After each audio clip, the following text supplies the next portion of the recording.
to Kennesaw, Georgia, as the USA Rugby Championships about to kick off this morning with the Division II Women's Final. Notre Dame College from Ohio taking on Riverside from California. And welcome, I'm Ed Cohen. Great to be joined by former fullback with the USA Eagles, Dan Power, and this should be a great day. 4 matches, 8 teams here in Georgia, all trying to be champions, and it begins here with the Division II women and 2 teams that a couple of years ago we would have never thought to make this point. That's right, Ed. 2 new teams grace the green pastures of championship rugby here today.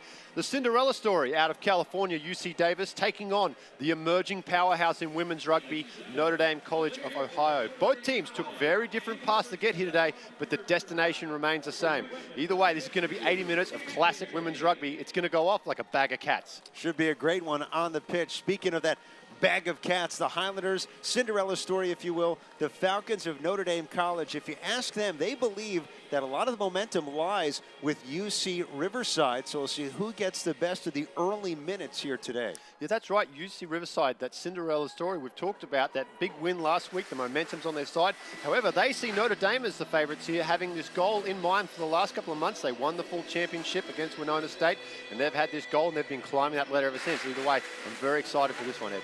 Buckle up. We have 4 matches for championships here today, beginning right now, and it culminates with the D1A men's final. That starts at 4 p.m. Life University from right down the road here in Georgia against St. Mary's from California. For now, we take a break. When we come back, we'll get you ready with the lineups and more for the Division II women's final. It's UC Riverside, and it's Notre Dame College here from Kennesaw, Georgia. Ladies and gentlemen.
Getting ready for this one, the Division II women's final. UC Riverside from California playing for a championship against Notre Dame College, the Falcons from Ohio. Next year, they'll be competing in Division I. Great setting, Fifth Third Bank Stadium, Kennesaw, Georgia, opened 2010, and will be the host today for USA Rugby's 4 championships, beginning with the Division II women. Ed Cohen, Dan Power, and our entire crew with you as both teams get ready for this matchup for a title. Yeah, certainly is going to be a great game here, Ed. Like you said, Notre Dame heading to Division I, they would want nothing more than a victory, and we take a look at that lineup now, Ed. Notre Dame College Falcons, and you see the front 3, Jordan Diaz and Velez. Bayless, Macedo, and Walsh, they're the keys to watch, the 8-men plus the 9 to 10. And then Ferraro rounds it up from the fullback position, number 15 for the Falcons. Now we get a look at UC Riverside, and they are really excited to be here. They actually got some assistance from their opposition for funding to get out here from California. And their lineup is a very strong one indeed, and look for them to be dominant through 1 through 8. I've been particularly impressed with Shoshana Finnegan, the 8 woman there. She is an absolute powerhouse off the back of the scrum, dominant at set pieces. in the backs. They're very, very strong. Casillas and Milan, the 9-10 combination, you see them there. They're going to be very important in getting the ball wide. And Michelle Hong at fullback, I've been super impressed with her. Her kicking game is going to be absolutely vital here today if they're going to have any chance against this Notre Dame side. University of California, Riverside, first appearance in the national championship. Notre Dame College, they began their program in 2012. Perfect in conference play. Only loss, in fact, Dan, was in a friendly against D1 finalist. We'll see them later today, Penn State. So both these teams well-traveled, and this is a first for both sides, which adds so much to the lure of being here in Kennesaw, Georgia. Oh, it certainly does. And as impressive as this, most viewers will understand the powerhouse that is Penn State women's rugby the last 3 or 4 years. So for them to play as a Division II side in their formative years and be very competitive against Penn State is huge. However, you can never rule out UC Davis. They've got an East Coast predominantly side in Ohio, a West Coast side, so they haven't seen much of each other. So this one could be a very, very close match.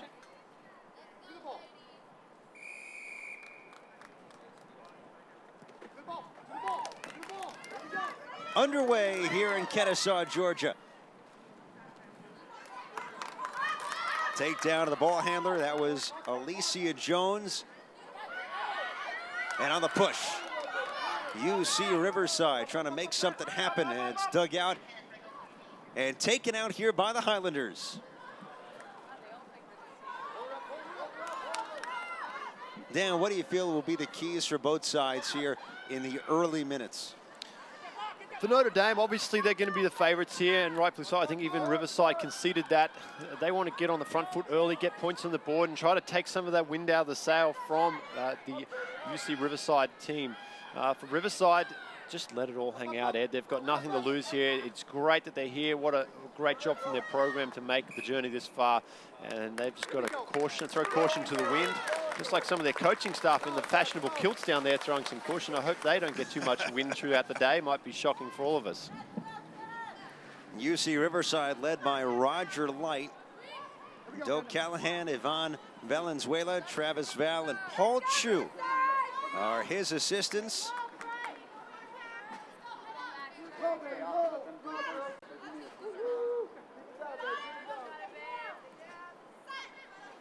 Here's our first scrum.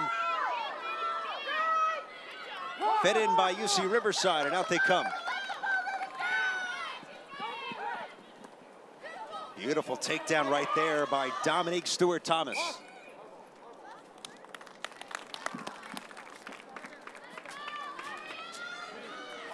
Yeah, big scrum first up for Notre Dame, getting that one against the head against Riverside. It's going to be vital that Riverside can be competitive in their set pieces.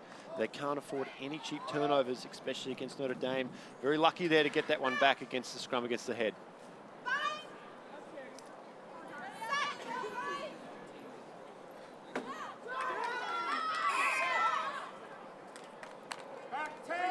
Yeah, got the prop there on the open side, playing that ball before it went in. Shorthand penalty from the referee, good call, and that gives UC Riverside another chance to attack here. Short on penalty, so their options are tapped to keep possession here, which they're going to do. Kick for touch would basically be a general play kick. Line out would go to play on now. In the hands of Desiree Milan, 22 years old from Victoria, California. And she spun down. And a go throw. Maintained here by UC Riverside, and then it's played into touch. And we'll set up here on our first one with almost 3 minutes gone by here in the first half. Notre Dame, UC Riverside, the Division II Women's Championship. Yeah. Riverside looking to play that expansive style of play, that east to west style. Unfortunately, they're not paying enough respects to the sideline. The greatest defender on the rugby field, Ed, is the sideline. Never misses a tackle.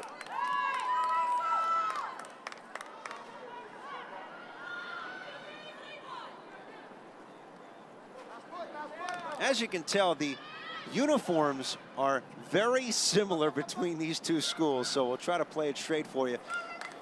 Notre Dame College is going from right to left. They control right now. UC Riverside will go the other way here in the first half as you're watching it from left to right. doing us no favors up here, wearing these matching jerseys, matching numbers, both in the yellow. As we see Notre Dame continuing to punish forward here through the front row. That's Velez charging forward now. Great little job there. You can see Mikado playing the scrum half, pushing the troops around to the right, and she shifts it that way now. A little chip over the top. Not a bad option here, though. Well fielded, though, by UC Riverside, just outside their 22. Dug out here by UC Riverside, and the takedown of Brenda Salmon, the tight head prop. A knock on right there, a turnover. And now it sets up the other way here for UC Riverside. Yeah, Brenda Salmon, she's got the nickname of the Hammer. So she's going to need to enforce early if they're going to have any chance here. And another chance for Riverside here to get out of their own end. They don't find touch. That's a cardinal sin from Riverside there, as Notre Dame will go on the counter, and they're very dangerous out wide as they look to attack now through Walsh. And Walsh, a very accomplished player. Unfortunately, just a little forward pass there from her. She's played some sevens with the Tiger Rugby program, also based out of Ohio and Atlantis. The great Emil Cygnus, the wizard of sevens rugby, selecting her. So she is an experienced campaigner. Look for her to light things up here early. Into the 6th minute.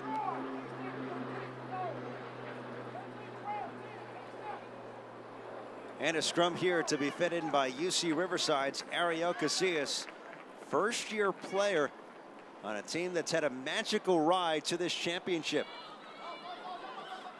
Taken out by Notre Dame. Leah Walsh.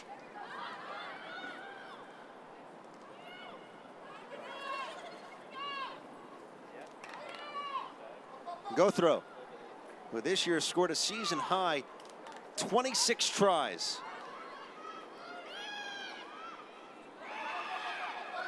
Shania Young, native of Anaheim, California. Near touch, nice job to keep it in by Walko Siwa.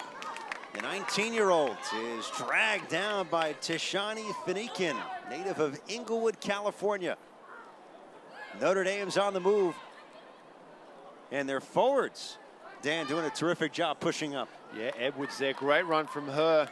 She's come over from basketball playing at the program there. See now Walsh on the attack, throwing a few nice dummies. Walsh on the outside. Nice little flick out the back to the fullback in Ferreira. She breaks a few tackles. Ferreira, she's going to dot that one down for the opening score of the day. Great stuff there from the Falcons of Notre Dame. So Notre Dame strikes first with the try in the 7th minute, and they take a 5-0 lead and controlling the pace of play from the outset.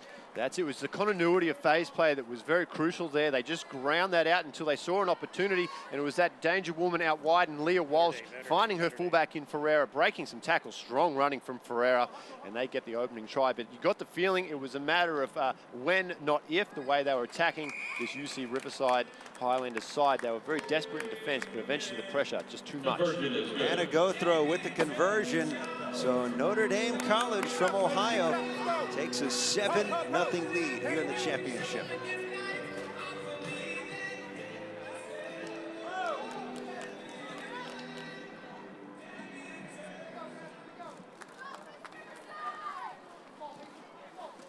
Here we go, Riverside getting things restarted. They let that one bounce there. Poor handle there from the prop in Naja. Lets it one go down. They do well to recover, though, the Falcons. They go back on the attack again, using those forwards to punish forward.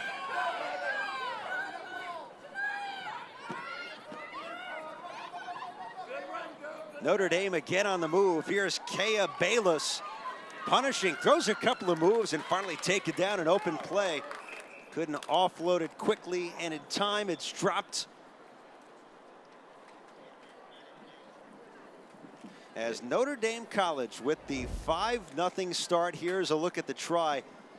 And this is field control, Dan, to say the least. Yeah, great work here. Watch Walsh drifting across field and lets that runner go there. Just does enough to hold up the Riverside defense. And nice dummy there and the little flick. Watch this from Ferreira back inside. Just determination there to pick a nice little line. Runs that one and dots. Oh, actually, that was pretty close. The attention of the Highlanders player there. It would have been nice to get a look at that. Obviously, the referee in a better position has called the try, but plenty of pressure as he tried to dot that one down. It goes down for 5. And Notre Dame able to get the conversion as well. And now a scrum after the knock-on that dropped offload pass.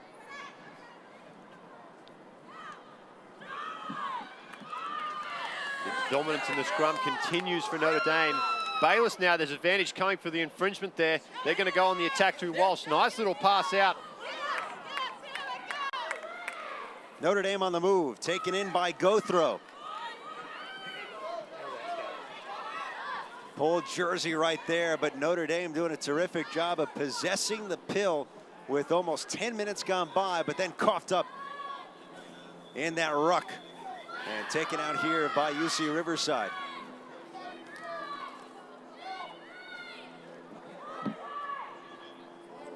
Seems like UC Riverside's been pressed back on its heels early on. What's the key against the Notre Dame team that's been coming very strong in the early going?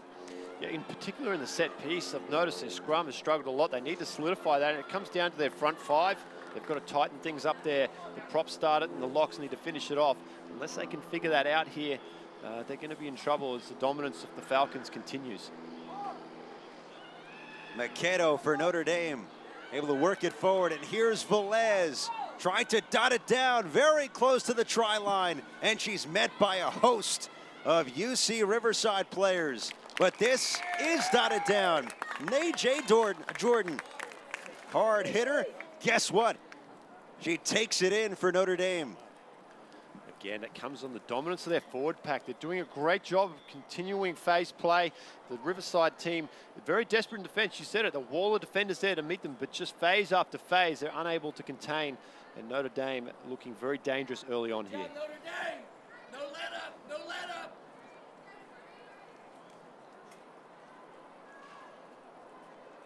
So Najee Jordan, 20 years old, from the Bronx. This is a Notre Dame college team, different from UC Riverside. They have players from all across the map. Right now they must be pleased with this start. And now the conversion try, this time angled towards the right for Hannah Gothro. I got the score written in my little notebook.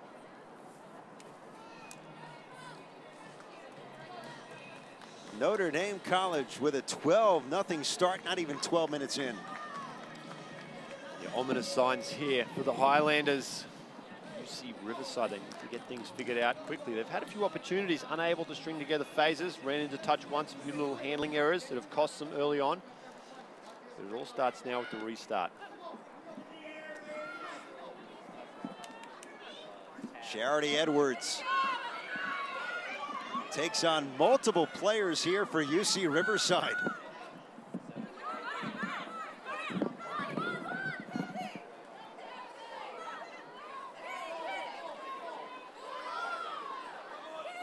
Falcons coached by Marc Andre. They'll be Division I next year. And this is a team that's been beset by a couple of injuries throughout the season. Kowina Mendiola, torn ACL. They lost a real good one there as it's booted forward by Makedo. Heading towards the try line and touchdown there. So they'll bring it back out. Lauren O able to get there for UC Riverside. Not a bad little option there, using the kicking game to go in. Unfortunately, just a little bit too much weight on that one. Comes back to the 22 for a restart here for the Highlanders.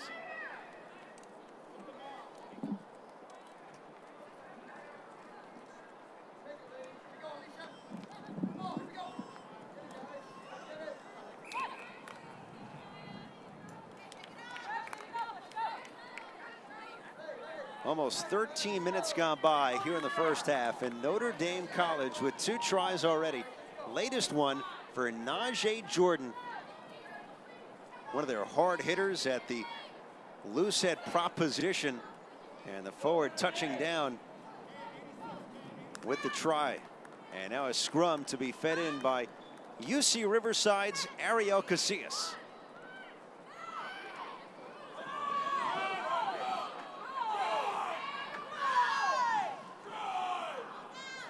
And dug out there by UC Riverside, but the offload was dropped.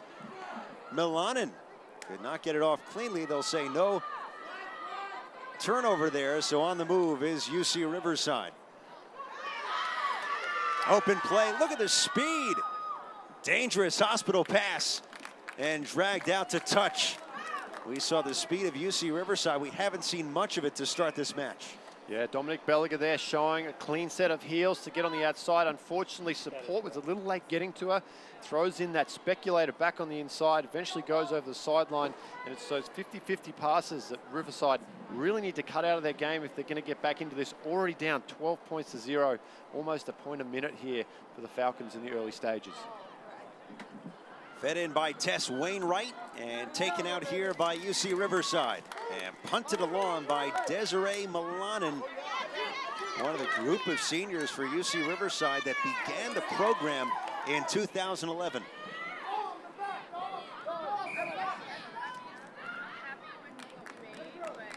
Yeah, accidental offside there. Ran into her own player in front of her, so referee no option there. We're going to pack a scrum down. It's going to go to Riverside, and now what a platform here to attack. Their first real chance inside the red zone.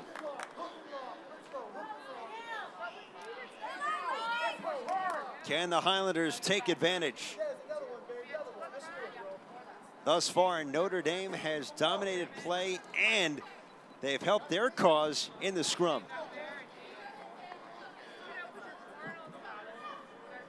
Casillas set to feed it in for the Highlanders.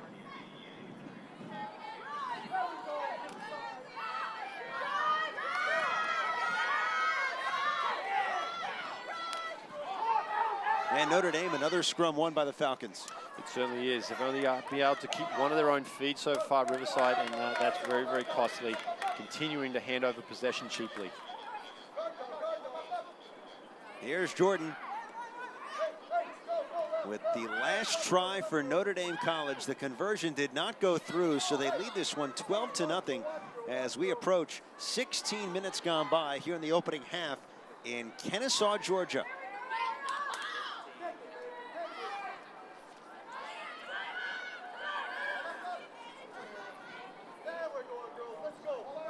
Here we see the dominance still from Notre Dame, just trying to drive this forward. They need to get to ground, though. The last thing they want to do, advantage coming for a penalty, though. They're going to go quick, and they're back on the attack. It's Casillas out to Walsh. The danger outside is coming here as they go out wide to the outside center, and now Belliger. She looks for support back inside. Can't find any as UC Davis do well to recover after the quick tap.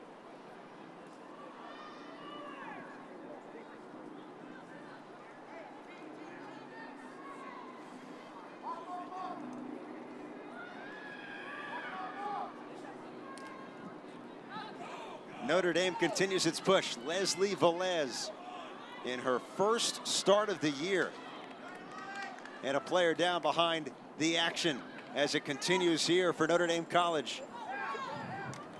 Spun out wide and dropped.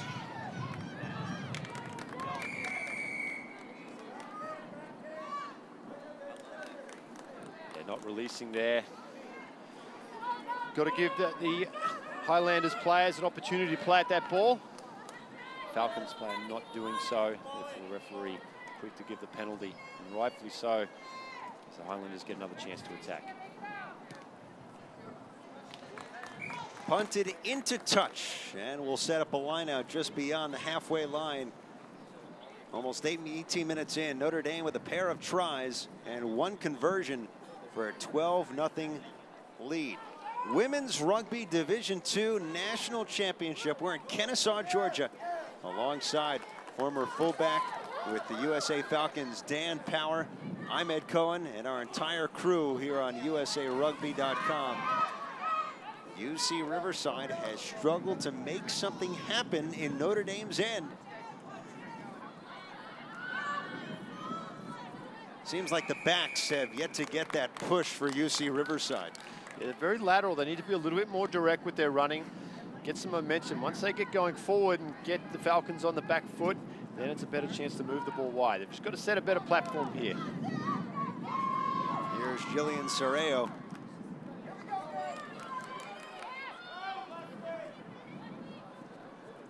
Casillas. Oh, big takedown. Najee Jordan. You talk about coverage, Dan. She's been all over the pitch. The loosehead prop who's already notched a try. Yeah, she's got that reputation as an enforcer too on the team, and she's showing it there. She's cleaning up plenty of work there from these Highlanders. But again, another penalty coming here. They get another chance to attack. They're about 42 out, so distance to the poles is probably a little bit far for a penalty. They're going to tap and keep it in tight with the forwards.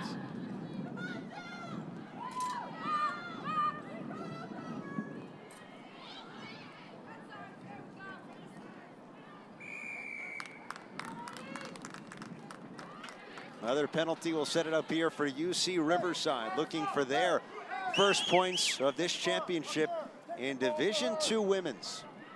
First of 4 today here at Fifth Third Stadium, Kennesaw, Georgia. It will culminate with the men's D1A final.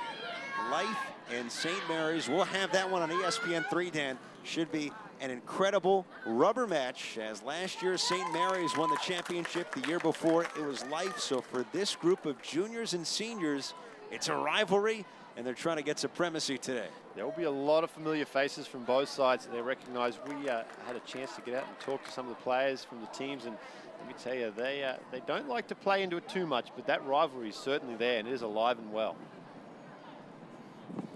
Tess Wainwright with the pitch into the line out, taken out by UC Riverside. On the move, a fake pass, and now a drop-off. Knocked near the try line and down off of UC Riverside. What was their best chance developing so far? Great little set piece there, using some dummy runners, and the 10 there doing well, ball in 2 hands. Unfortunately, the outside center, we've seen her in Bellinger. She has been dangerous so far, probably the most dangerous player for the Highlanders. Unfortunately, couldn't get a handle on that one, and another opportunity goes begging there.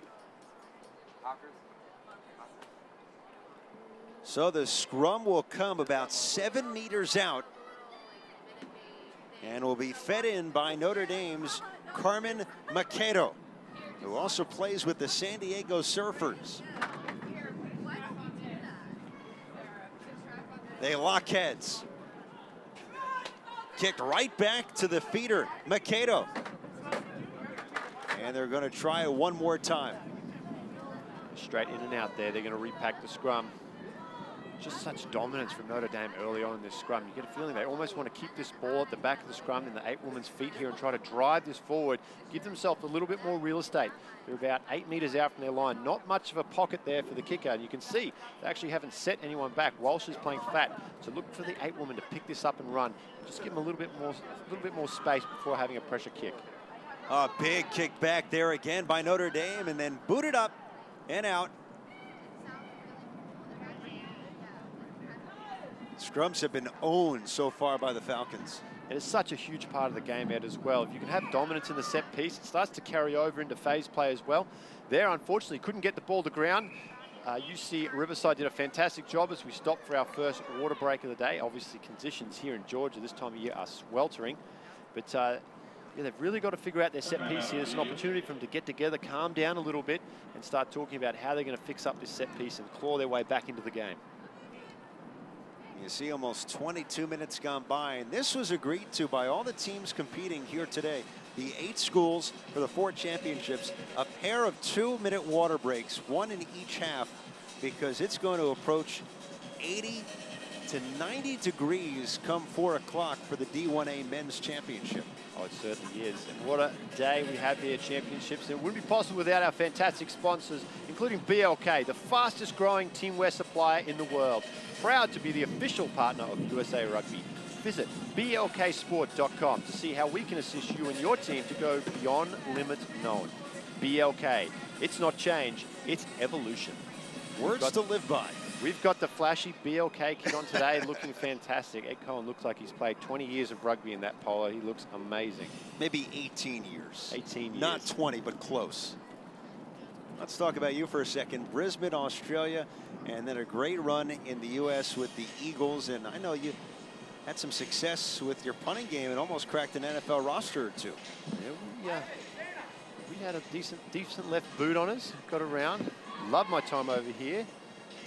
Married a beautiful American girl, 2 fantastic American kids. It was probably one of the highlights of my rugby career, getting to represent the United States. I will admit it, I teared up a little bit in the sheds before. I got a bit emotional on my debut game, and it was fantastic stuff. No one saw it. It's okay. No one saw it. They promised they wouldn't say anything, so I've just blown it now, but it was well worth it. So coming out of the water break here, UC Riverside about to feed the scrum with Ariel Casillas.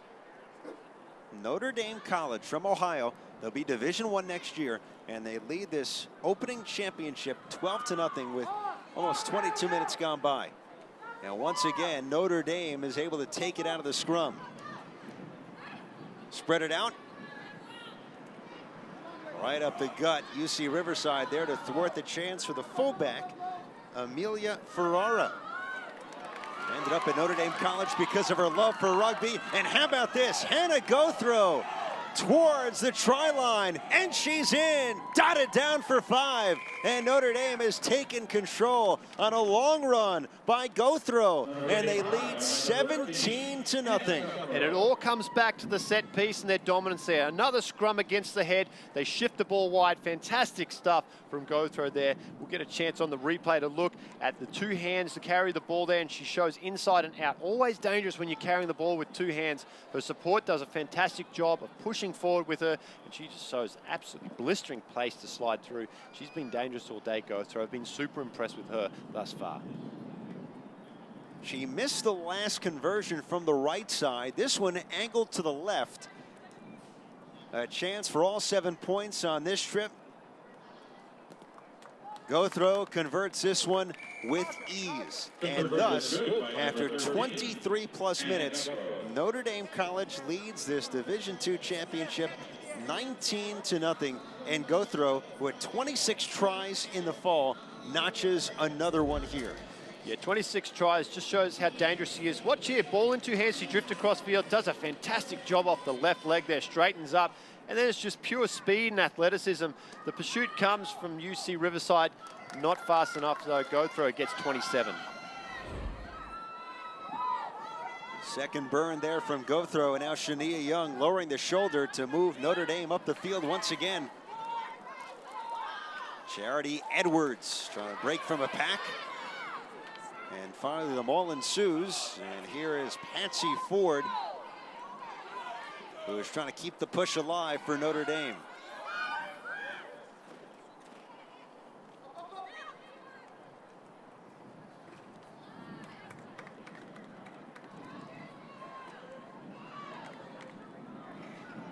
Falcons are spreading the field, to say the least.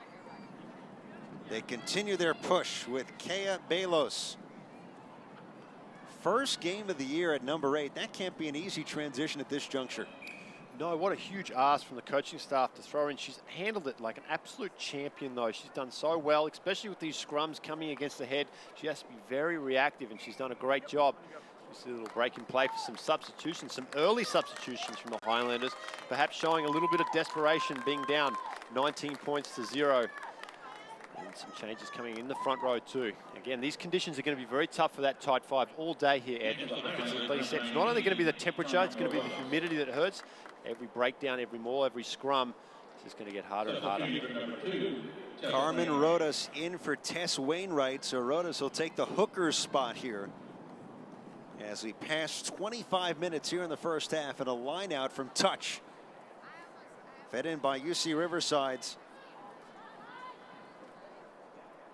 And that their hooker.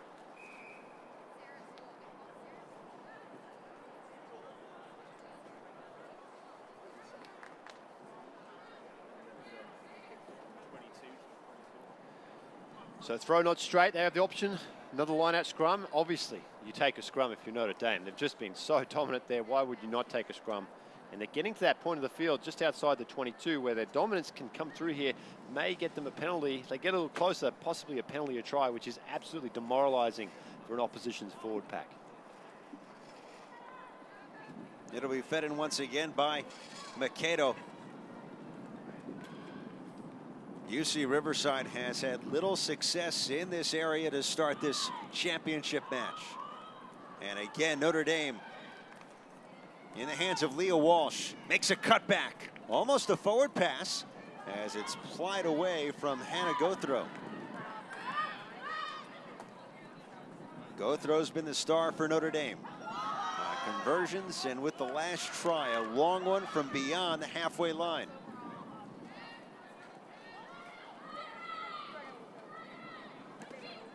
Almost a charge down instead of Squibber.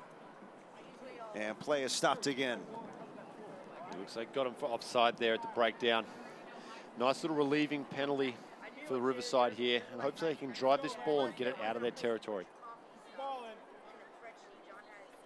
So much action has been in this end so far for the Falcons.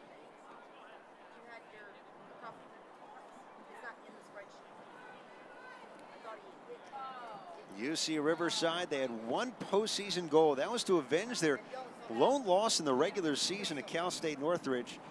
And they take advantage of a penalty goal late as they get here to the Women's Division II National Championship. Also overcame an early deficit to trounce Salisbury 56-24 in their semifinals.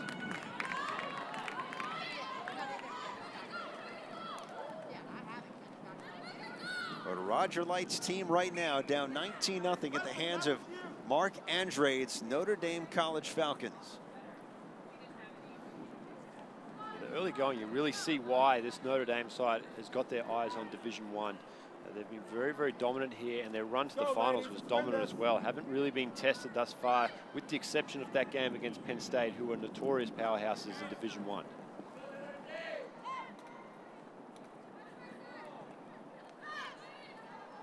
Scrum will be fed here by Casillas. Is it the feed, Dan, or is it the push by the front 3 or 5 for Notre Dame? That's been why they've been winning all these scrums. Oh, it's the entire unit, the whole 8 women up there. It starts with 1 through 5, though. That's a very tight sync group, and you can see how low and flat they are. They're just getting right underneath. And they always say the lowest person in any type of physical battle will always win. And right now, Notre Dame are just so much lower and more efficient than the UC Riverside. Pound for pound, they're very similar. There's no huge discrepancy in size or weight. It's just a technique thing right now that Notre Dame are having success with.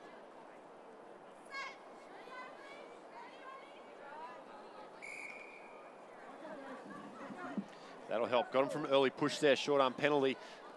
That should help get him out. Again, can't kick the touch here. They're going to take the tap, keep it very tight with the forwards.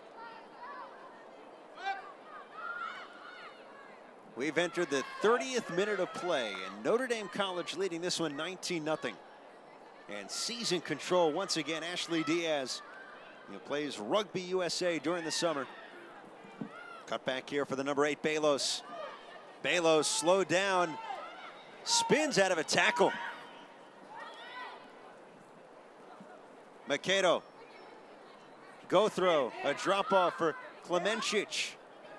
Klemencic able to work out of the initial tackle there from Finnegan. But Notre Dame College on the move once again. A duck down here, Jordan, already with 1 try. And now plucked loose by Bayless near the try line. Try to push forward. Bayless, she's close, but not there yet.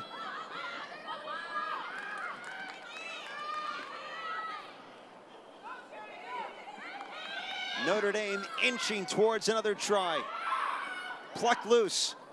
A cutback near the line. Almost got it down. But not yet. UC Riverside stands its ground there. A big stop, but Notre Dame still on the move. The cutback, the dot down, and they're in once again. Shani Young there, quick play off the tap there. They go down the blind side. Thought there were some opportunities out to the right. They proved me very wrong as they dot it down for another 5 points. Again, coming through sustained pressure, looking very similar to their second try of the match there, where they continued phase play on the line. And UC Riverside just unable to stop the leaks there, and it is going to open very, very quickly if they cannot sort this out.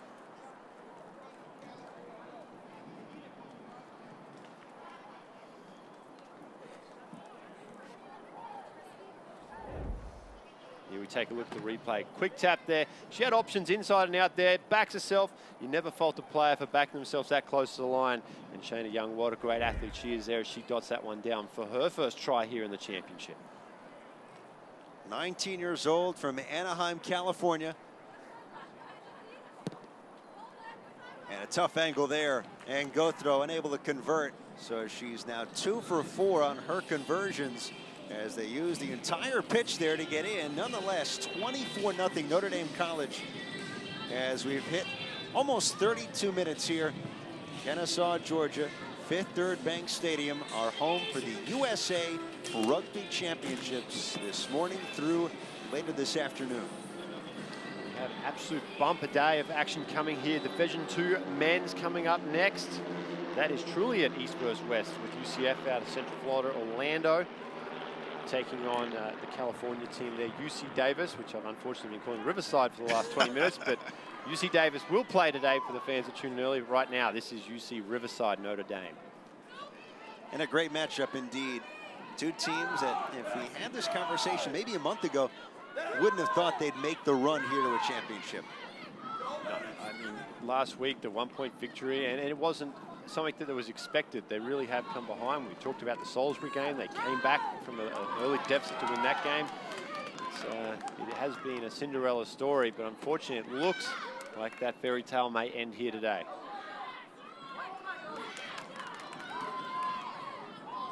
Long track down here for Notre Dame, and held on by Walko Siwa, native of Hawaii.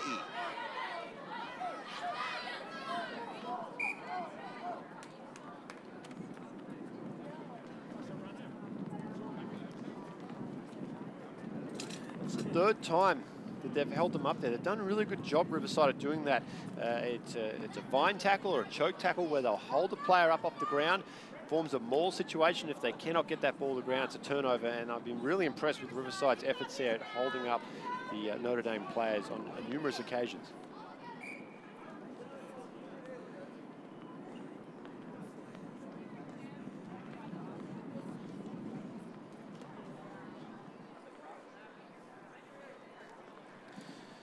We got this little gap in play. The big game's coming up. Not only the Pacific Nations Cup, but the USA will take on the Harlequins from the UK this August. And this will be the last game before they head off for the World Cup. So your last chance to see them before they take off. And that will be at PPL Park in Philadelphia. Get tickets for the August 30th match. Go to www.ticketmaster.com.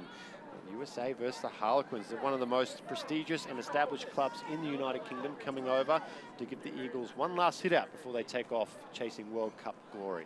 Should be a great one down there just south of Philadelphia, which has been home to some great matches in recent years for the U.S. It certainly has. It's become a little favorite hunting ground for the Eagles of late.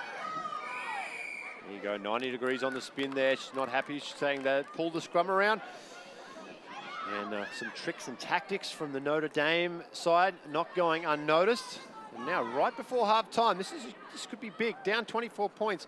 If they can pick up 7 points here, it would be substantial. That is one of the greatest kicks for touch I've seen. He'd put it literally 5 meters out from the line, and she'll be happy with that, and a great platform for them to attack. So it sets up the line out here about 5 meters out for UC Riverside, and will be fed in by Alicia Jones. Can they get their first points as we hit about 5 minutes to go before the break? Here's the lift taken down by the Highlanders. Trying to offload it. Get it away from trouble. And Notre Dame scrapping in there for possession. Cleared out after Leslie Velez single-handedly took that pill away from 3 players for UC Riverside. As soon as they pulled that down into a maul, I was a little bit concerned, just because they haven't had much success at the scrum and in the forwards tight. I just feel Notre Dame has the advantage there. They have some speed out wide. I feel like maybe a short line out and start to play the numbers out wide a little bit would have been a better option there. And the turnover comes for Notre Dame, and now they get a chance to take a little bit of pressure off as they kick this one just outside the 22. They will retain the throw on this line out though. 24-0 Notre Dame College.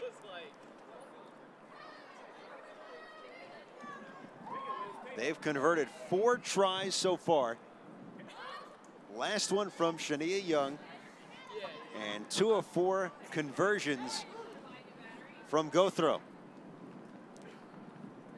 Open play here for Notre Dame College. It's Gothro. Scored a huge run earlier, and here's another. Squeezes through a double. Gothro. Does she have the steam to get to the try line? Gothro almost tackled, but not in time.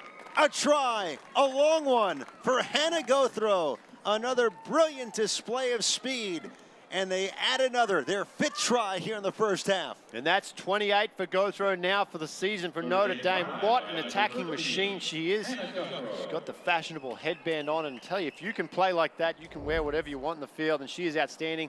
And this comes from the set piece. Strong line out there from Notre Dame. They shift it wide. I've been impressed with the way that Walsh distributes the ball. Her center partner as well, Walko Siwa, and it's opened things up for the supreme athlete that is Hannah Gothro. And look at the speed. They just can't even make any ground on her as she pulls away very close at the end. Great desperation stuff. But Notre Dame, again, extending their lead. What we thought was a chance for UC Riverside to put some points on before half-time has turned tragically for them as Notre Dame go length of the field. Conversion unsuccessful. That'll be pretty close to half-time. Tragedy there for Riverside, though, Ed. Just as they had made their push and had that line out about 5 meters out, Notre Dame seizes control, and on the ensuing line out, Gothro, as they go wide, is able to split off and score her second big run for a try today. It's the option they go to, but it's just a matter of stopping it. Riverside can't figure it out how they can contain Hannah Gothro. There you go, restart underway here. Notre Dame will push this one forward, looking for some more points before halftime, perhaps. Charity Edwards, former basketball player, first year playing rugby, number 4 for Notre Dame College. Mentioned earlier, Dan, that these teams wearing very similar uniforms, to say the least. We're doing our best to keep track, but for those at home, don't be dismayed when you see 2 uniforms the same color with both black and gold. Notre Dame right now going from right to left, UC Riverside from left to right. Yeah, one of these teams need to call BLK and get a new kit. something nice and light, a nice white kit or something like that.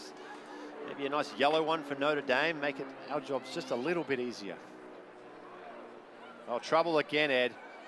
Charity Edwards on the move. Open field and brought down. Open field tackle, Michelle Hong. But the Falcons keep on pushing, and they go wide with Leah Walsh. Walsh breaks a tackle. And waiting to touch down, she does. A try for Notre Dame. They're a 6th this half. In the final minute before the break, they add to their lead. Yeah, just too much dominance there. There's just too much class, 1 through 15 across the field here for Notre Dame. UC Riverside doing their absolute best. They're scrambling beautifully in defense, making tackles, not giving up at all. Leah Walsh gets her first. She was a player to watch in the pregame we talked about. Spent plenty of time with Tiger Rugby and Atlantis Rugby, which gives her great experience and touring time. I know they went down to the Cancun Sevens last year, the Tiger girls, and did very well, undefeated down there. And Atlantis recently just went down to the Barbados Sevens. Wouldn't be a bad trip to make, would it? I could sign up for that every day. Yeah, it's February too. I think it's like the perfect time of year to be in Barbados. We're in May, it's near Atlanta, it's hot, it could be worse, it could be July, 100-degree heat. Barbados in February sounds nice. Yeah, a few years ago, that is halftime. The USA played at Savannah in Georgia in 4th of July. And it felt like it was about 150 degrees. We'll take a look at some of the replays here from the first half, and this one is actually the last one from Leah Walsh. At the very end there, dotting down, doing well. She's such a strong player, Leah Walsh. We talked about her experience. She's a cool customer. She's done fantastic at distributing the ball early to the hot player in Hannah Gothro. You see the girls trotting off after a very tough first 40 minutes for the Riverside team. It's been all Notre Dame thus far. The score at the break, 36-0, Notre Dame College of Ohio. The star was Hannah Gothro. A couple of conversions, but more importantly, 2 tries from her own end. Long runs, and that's why Notre Dame College has seized control, and they are on their way to a championship after forming in 2012. Come a long way in a short period of time. Well, they certainly have. Just recently went to varsity status out there, which is going to help their program significantly as they make the leap to Division I next year. And if they hold on and continue this dominance in the second half, I think they will go to the locker rooms quickly and be up here to watch Penn State versus Central Washington with very, very close eyes. 36-0 Notre Dame with the lead at the break over UC Riverside. We'll take a break and join you for the start of the second half right after this from Kennesaw, Georgia.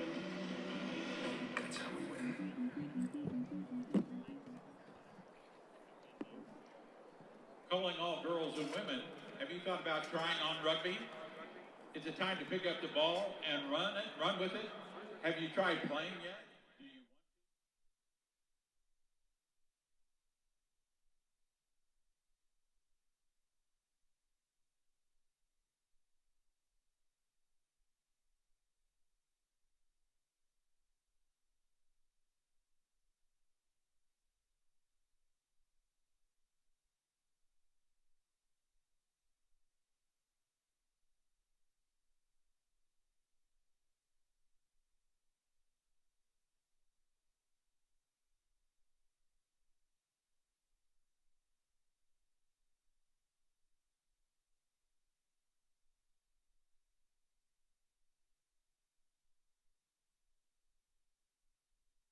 then 104 brings us closer to the game.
You're talking to me. I know something's, I don't know what it is.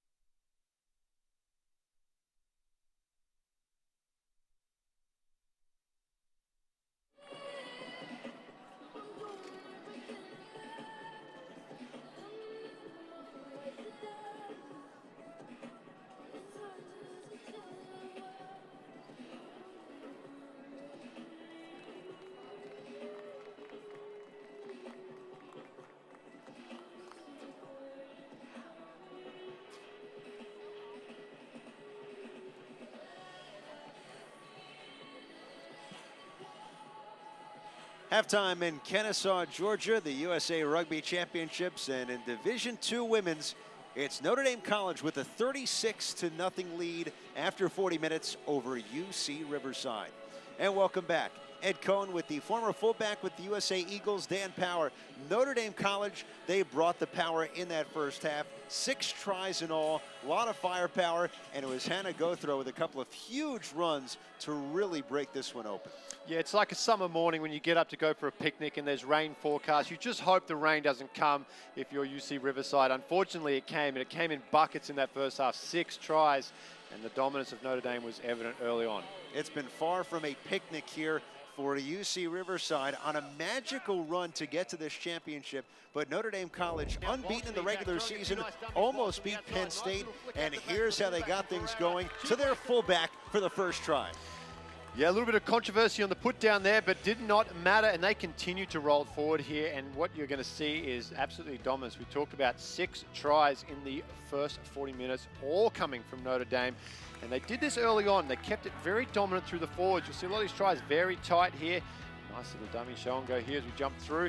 But I'd like to talk about the superstar of the first half was Hannah Gothro, and talk us through this one here. What a sensational try from her.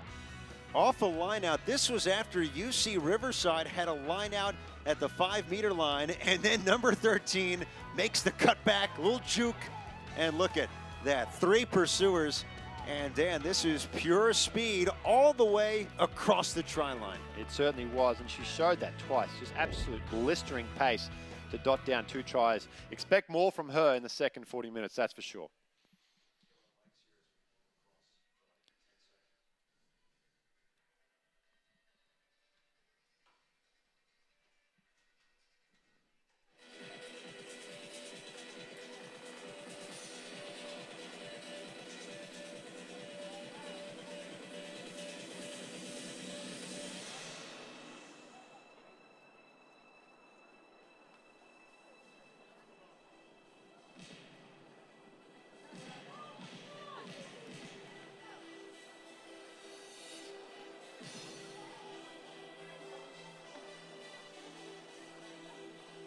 Notre Dame College, led by Mark Andrade.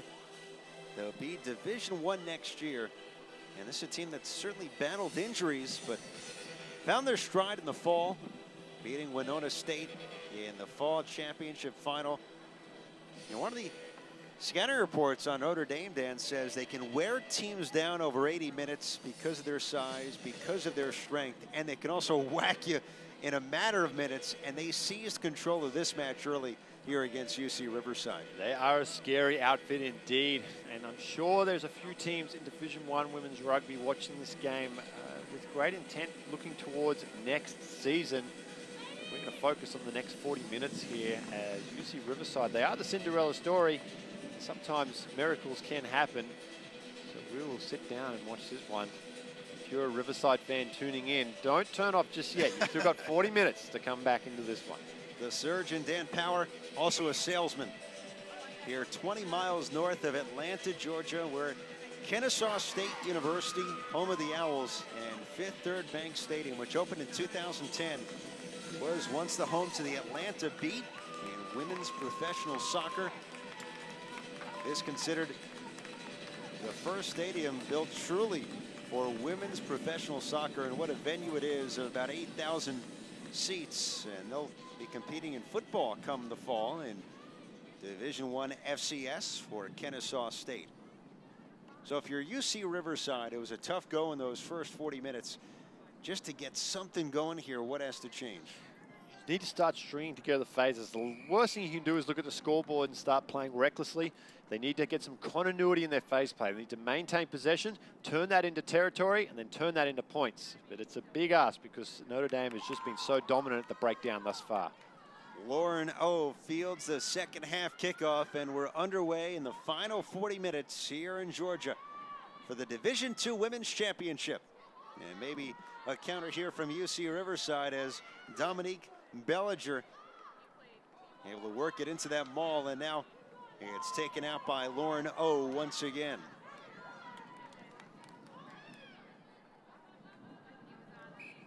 The Highlanders from Riverside, California.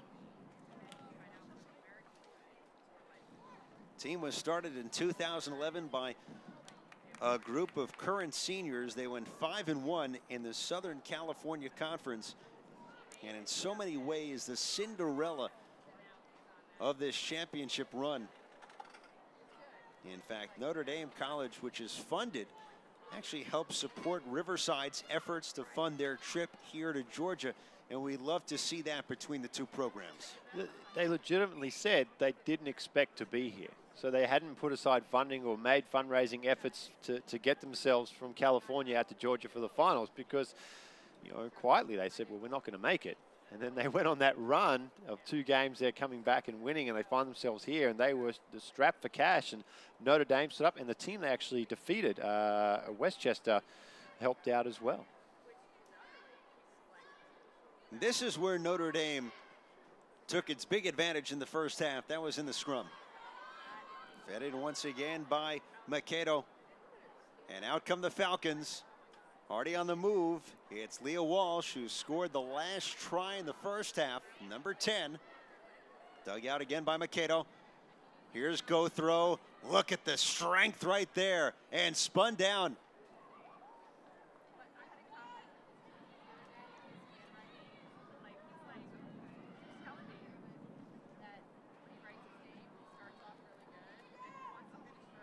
Maul here near the touchline and into touch. He'll set up a line out. Figure about 10 meters out as Notre Dame looks to punch it in once again. Yeah, referees given the option there. Scrum or line out. They held the ball up. We talked about that. That vine tackle again of holding up the ball runner, not enabling them to get any go forward momentum. So Riverside now will have a scrum inside their 22 though, and again with the dominance of Notre Dame's scrum, probably not a safe option for them.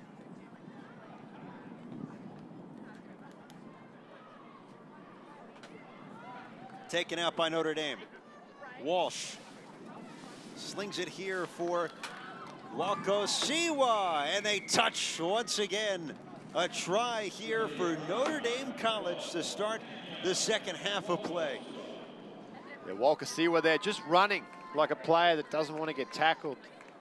She's an aggressive. She pulled off a couple of big hits in the first half as well. Had some limited opportunities with the ball, but with the way Hannah Gothro has been playing outside her, probably rightfully so, distributing a lot in the first half. She gets her first opportunity to run and does fantastically on a great little unders line there. Straightens the attack up off Leah Walsh, but it comes off the back of another scrum against the head from UC Riverside. It has been their Achilles heel, to say the least, here this morning.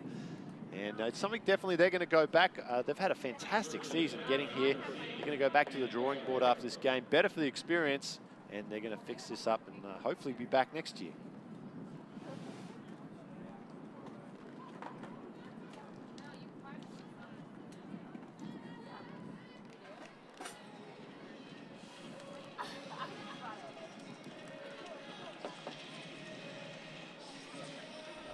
Talked about that unders line. Watch the scrum against the head here. They do well because they've got to transition quickly here. They're in defensive mode into attack. Look at the ball in 2 hands from Walsh. Beautiful little ball. Wakosiwa, she does well to change the line of attack there, straightens things up. It's very hard for a defender who's drifting. Their hips are pointing out to the left to turn back to the right and make the tackle, especially against such a strong runner like Wakosiwa. Member of the Youth Olympics Sevens, Danielle Wakosiwa from Hawaii. Has a long career ahead of her at the age of 19. Let's see if UC Riverside can get something going, but that ball is dropped on the offload pass. Maintained by the Highlanders. Look at the speed. Nicely done by Bellinger. And she's off down the touchline near the try line and brought down just shy of it. Inside of 5 meters, UC Riverside, they're knocking on the door. A quick penalty there, not rolling away the tackling player. What a great run from Bellinger on the outside. She's looked the most dangerous player for Riverside. Now they can set a platform here and hopefully get some points on the board here early in the second half. Off the penalty. Taken down at the 5 meter line. That was Alicia Jones. UC Riverside, they're down 41 points, but trying to punch it in for the first time. Sling it out here for Ume. Lisa Ume, and a takedown by her opposing player, Walko Siwa. Matchup there of the inside centers.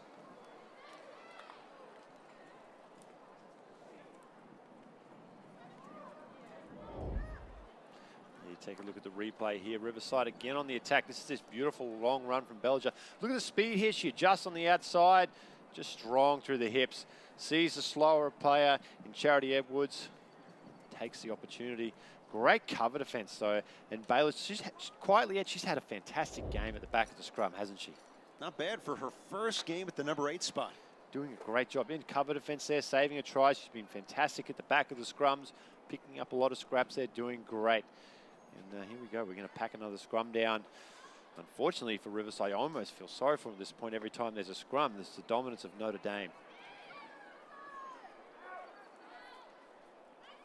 Highlanders take this one. Almost 7 minutes into the second half. 41-0 Notre Dame College with the lead. They were up 36-0 at halftime. And then the first try of this half from Walko Siwa. Conversion did not go through for go throw.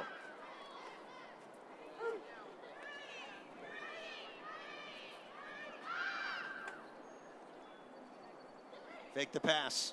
Now going wide to the fullback. Has the corner.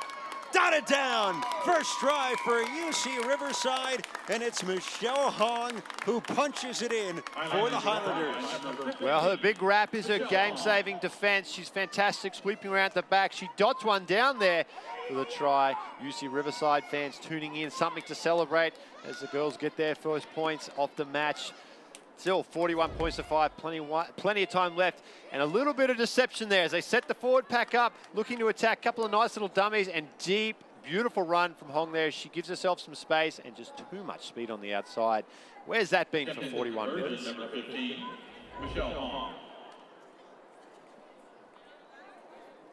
So Hong comes through, and now will try a tough angle here for the conversion, but off that set piece, we see UC Riverside take advantage, using the entire field to score their first points.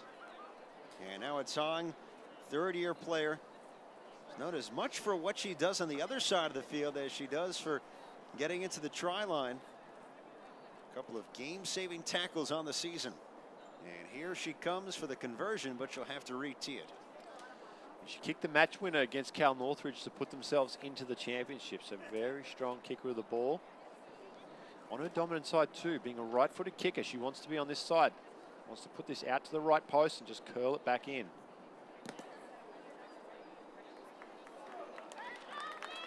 Tough opportunity, but they'll certainly take the 5 as they are on the board. It will not be a clean sheet here for Notre Dame College, as it's now 41-5 here in the D2 Women's Championship.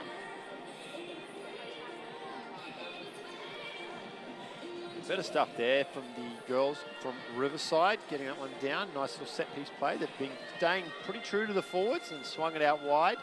And that's what they've got to do. Some nice adjustments from the coaching staff to throw a little bit of caution to the wind there and get their first points. Just 9.5 minutes gone in the second half.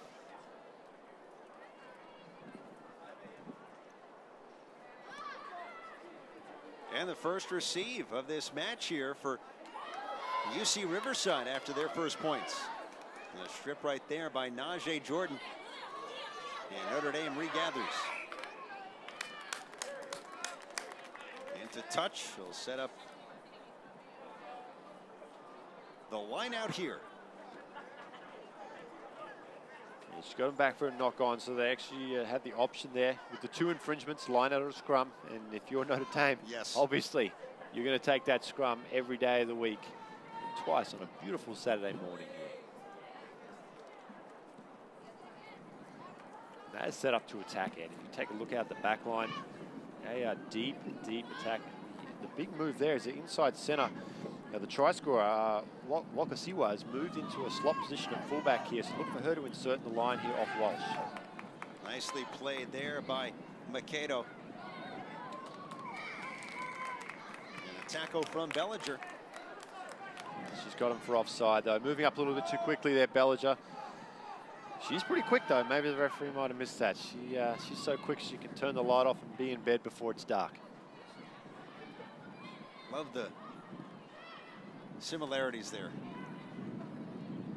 To me or to you? To going to sleep when it's dark out. No, she's so quick. She can turn the light off, get into bed before it's dark. She's faster than light. I love it. Bellinger. Another try here for Notre Dame College. Leah Walsh with her second one today. And it's a runaway for Notre Dame College as they've extended their lead. It's now 46-5.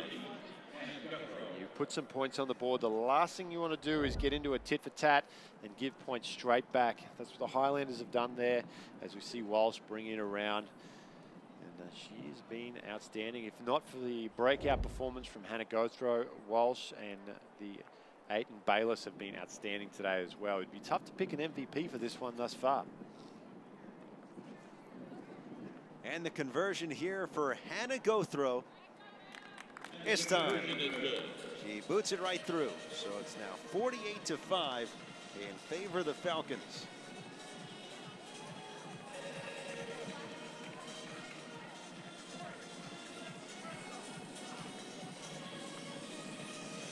Good story, the Riverside story getting out here. It's a tough journey for them. It's good to see the girls come out. Definitely haven't thrown the towel, and that's for. They're still competing feverishly at all the breakdowns. So hopefully see some more quality stuff for them, for their fans. I know they're not wanting to let them down tuning in today. Oh, big hit coming up there too. That's what we'd like to see. Joe Saroa, wow, meets Notre Dame player Charity Edwards coming up the field, and that is strength on speed.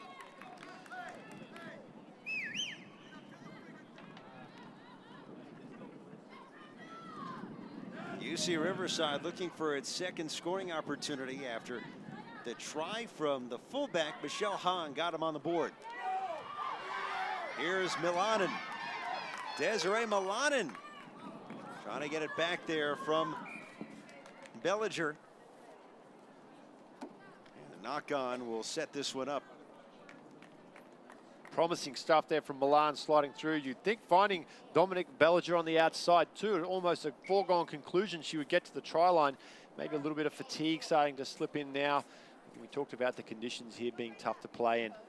As we take a look on the replay, it was beautiful stuff from Milan. And again, for all you young players watching at home, watch how she carries the ball in 2 hands here, and that's the key. Ball in 2 hands keeps her options open and doesn't enable the defense to make a decision quickly. Right there, I thought Bellinger was away, but good cover defense coming in from the inside center. Now, fullback, Wakasiwa.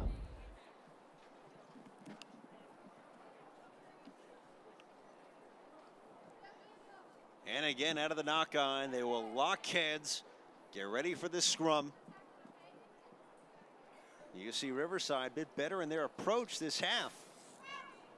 Won a scrum earlier, and that led to the try for Michelle Hong. Fed in by Notre Dame. And coming back out to Carmen Makedo. Almost a charge down instead of Squibber into touch. She'll set it up again with almost 5 minutes, or rather 15 minutes gone by here in the second half. A much better opportunity here for Riverside to attack off the line out. They've, again, had some issues in the scrum. They'll be a little happier here, and you want to see them shift this ball wide to Bellinger again. She has been the speed machine out in the 13 jersey. But Milan showing some silky skills as well just moments ago. As they pull it down, they're going to go to the maul.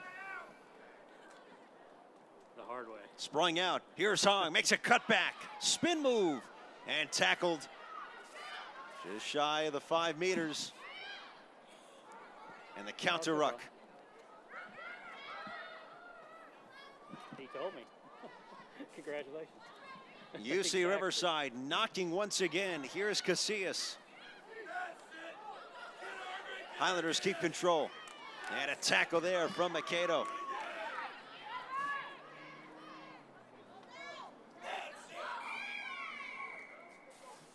Finally stopped after the penalty with 15 and change gone by since the break.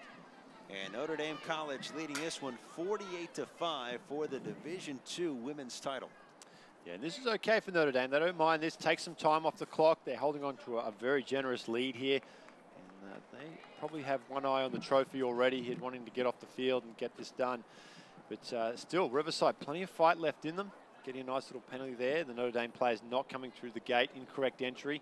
And they have another look at a penalty here. Last time we saw this, Notre Dame unfortunately went 95 and scored at the other end through Hannah Godthrow. This time though, better stuff from Riverside.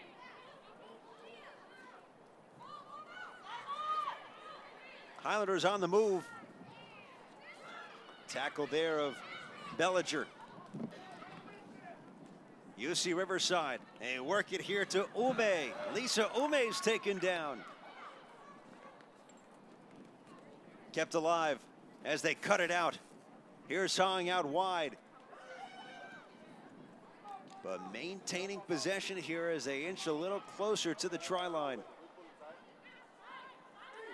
Go out wide again, Bellinger, extra feed. The offload sets it up. A cutback near the try line and taken down inside the 5 meters.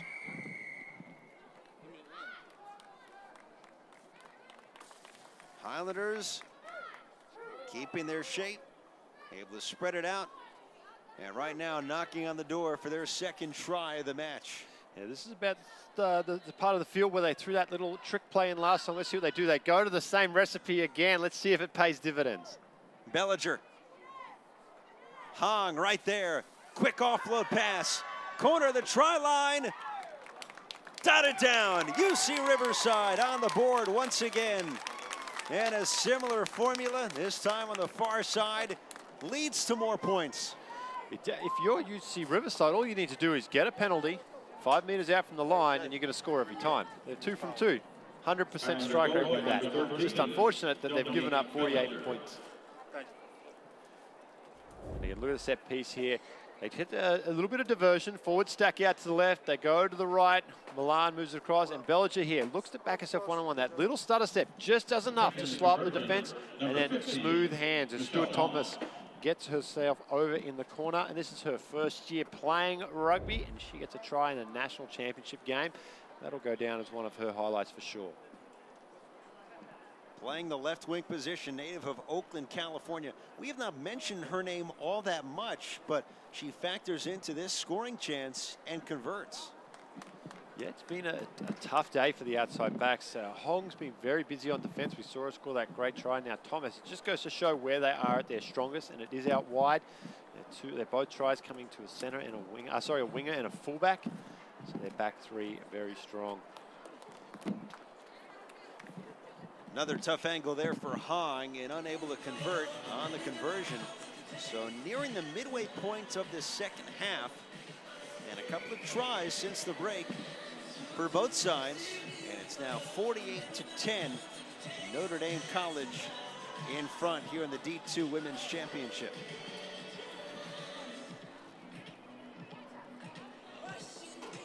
Ed Cohen, Dan Power with you from Kennesaw, Georgia. Set to crown 4 champions here today. It culminates with the men's D1A final and a rematch of the last 2 title matches. St. Mary's looking for the repeat. Life from right down the road trying to make it 2 titles in 3 years.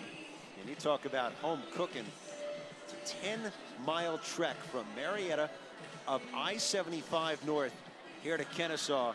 There are a lot of fans cheering on life here today. They have got a big campaign coming, the Neon Green campaign, and it won't be great for my eyes, but it'll probably be good for the team's support. They are pumped up. Last year they faced a very hostile crowd out at Stanford, at St. Mary's backyard, and this year they get a little bit of, like you said, a little bit of home cooking. Again, we can't thank our sponsors enough here for putting this event together. One of the biggest ones for USA Rugby is AIG. AIG, a proud sponsor of USA Rugby, the leading international insurance and financial services organization serving commercial, institutional, and individual customers in more than 130 countries around the world. Fantastic supporters of rugby, not only in the US, but globally as well, and we thank them very much for their support. Great setting here in Georgia, and a new venue, Kennesaw State, in the territory of one of the powers, Life University. And Dan, this is a fun day, but certainly one to crown a couple of champions, and really the highlight of the year for the collegiate championships of USA Rugby. It certainly is, especially looking to the seniors of all the programs. College rugby is probably for a lot of these players, and unfortunately so, the last time they'll play rugby. As you probably remember, once you finish college, unfortunately you have to go in the real world and get a job, and that doesn't always allow you time to play rugby, unfortunately. But so a lot of these girls, this will be the last time they get to play together as a team, so very special moments for both teams. More so, you know, the team that gets to win a national championship together with her friends.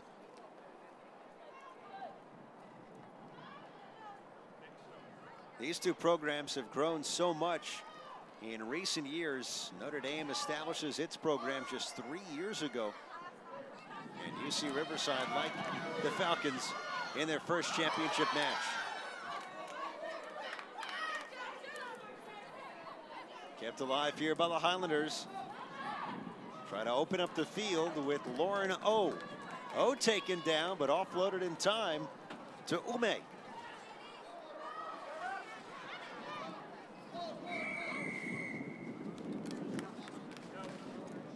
Hands in the ruck there against Notre Dame. Penalty coming, things getting a little bit sloppy at the breakdown now. A little bit of fatigue slipping in for both teams. You see a lot of hands on hips. Not sure how the conditions are, but it was quite humid even when we came in earlier this morning. I imagine it's only going to get worse as the day pushes on. Both teams, if they agree to it, can take a water break again this half. We saw one in the first half. And you figure as this day progresses, the action intensifies. Those water breaks are going to be critical in these final championship matches. Yeah, hydration is going to be key, not only in this game, but the later games as well, the last 2 remaining games we have here. And just something small like that can make a difference in terms of maybe losing a star player to cramps, lack of hydration. Something small like that can swing the pendulum of a game very quickly. Right now, 22 and change gone by since the break. Notre Dame College with the ball right now. They're moving from left to right. UC Riverside from right to left. For those just joining us, yes, the uniforms are incredibly similar in terms of colors. And Notre Dame College in possession right now, trying to add to a commanding 48-10 lead. Charity Edwards. Drilled down, kept alive by the Falcons, and right up the guts, Patsy Ford. Ford maintains her balance, lowers her shoulder, and motors through a pack. Walsh, the drop-off. Walko Siwa, who scored already. What a catch on that dish by Walsh.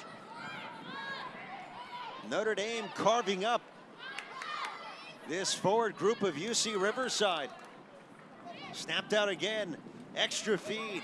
Here comes Taumanu. And pushed down into touch. Got it for a high tackle here coming across. It looked like the cover defender, maybe the second defender in, but they're going to go quickly, play on.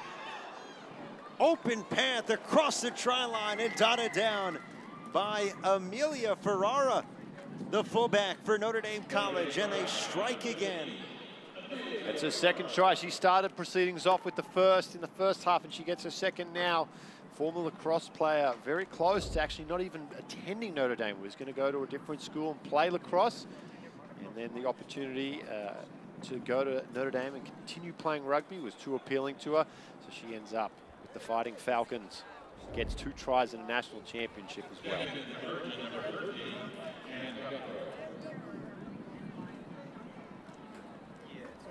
So it's Hannah Gothrow with another conversion chance here, a bit more centered than some for others.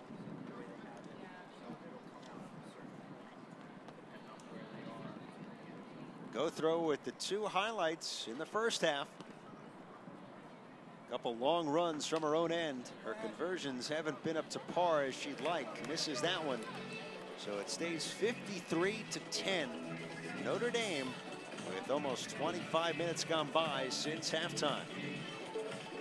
A little bit tighter in the second half. 17-10 would be the scoreline for the second half here. Riverside definitely have shown some improvement in the second 40. But the power of Notre Dame still just too much.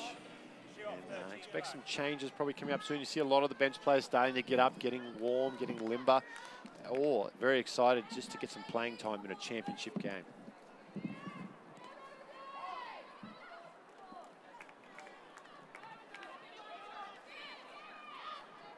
Bodies collide. That was Alicia Jones and Shania Young.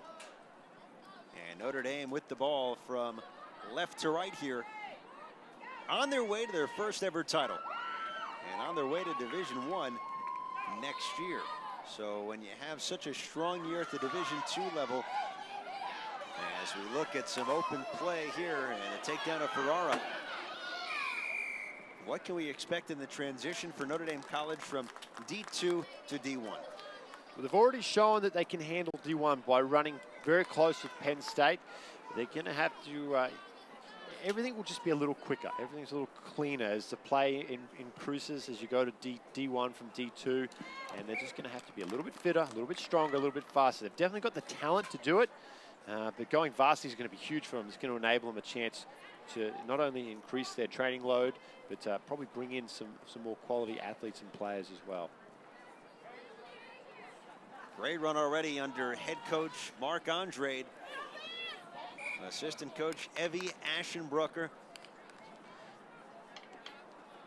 Established in 2012, funded with scholarship opportunities, and next year a varsity program set to move up to Division I.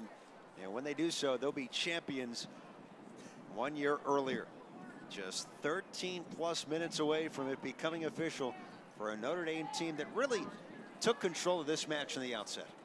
Yeah, 1 point scoring at a point a minute, which obviously shows their dominance here. And I think they're going to be excited. The coaching staff, I really think, are looking towards next year. They're very excited to be in D1 and compete at that level as well. Not just be in D1, but they want to compete as well.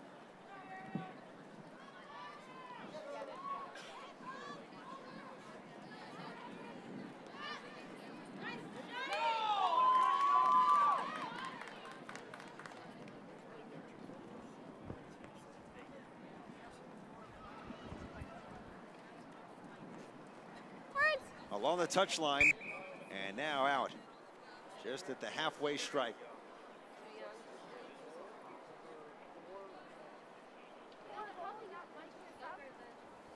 We'll have the Division II men's final coming up after this one. This morning, our first of 4 championship matches here on the pitch at Kennesaw State. As another substitution here for Notre Dame College, onto the pitch comes Brenda Doctor, just coming off a dislocated elbow. As we see the line out just along the halfway line. Tunnels formed and now fed in by Alicia Jones.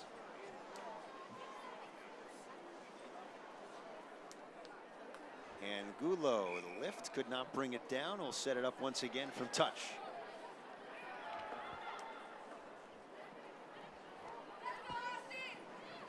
Across the middle, Walls. How about the hands right there to snare that pass from Shania Young. And we're stopped once again. And one of the most important things of the day, we talked about hydration. No better way to hydrate yourself than with a good old cup of Gatorade.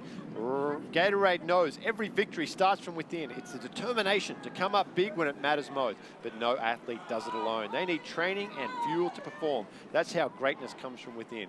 Win from within. Gatorade. Love some Gatorade. It's a perfect day for it. It is. I like the blue one. It's my favorite. If Gatorade's listening, blue Gatorade. That's what we want. Alongside the salesman, Dan Power. Ahmed Cohen. He's a surgeon during the day. We promise you. Notre Dame College here in the D2 Women's Final. On their way to victory, leading 53-10. After the maul, fighting for position. Sneaky little knock on there. She went to secure the ball, the back of that breakdown. Now another shot here for Riverside, deep inside their own half. I'd love to see Bellinger get loose. She's just such a good athlete. Very impressive open field. But they are looking pretty tired too, this Riverside. They have tackled a lot today, and that is just very draining to be doing a lot of defense. Some changes coming on here as number 20 gets her first start in Casey Thompson, first-year player out of California, 29 Palms there. Beautiful spot in California, 29 Palms. She gets her first look at the championship game here. Rugby Valdovinos, also first-year player for UC Riverside, has come in as well. She's got the name for the Rugby, game. absolutely. It's a perfect fit. Yeah, we're going to look back on this match and say, for Notre Dame, yes, they have speed. They have players who can get out in the open and score, but their work in the scrum was terrific, especially early on. As soon as they saw their dominance in that set piece, I think they really exploited it. And that's got to come down to not only good leadership on the field to know that, but good coaching as well to pick up on the other team's weakness and then exploit it. And they've done fantastic for the entire game of doing that. Just giving up 10 points, they've defended exceptionally well to boot. Been super impressed with them. And I have a feeling this may not be the last time we see Notre Dame on Championship Saturday. And next year, potentially in Division 1.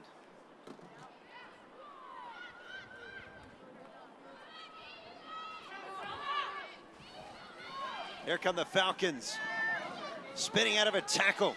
Here comes Balos. Along the touchline, cut around here by Ferrara. Already with one try this half. Parsons. Notre Dame is close. Already up big, 53-10. 8 minutes to go until the championship, but right now trying to add to their lead. Here comes Balos again. And now Ferrara. Tied up at the ankle.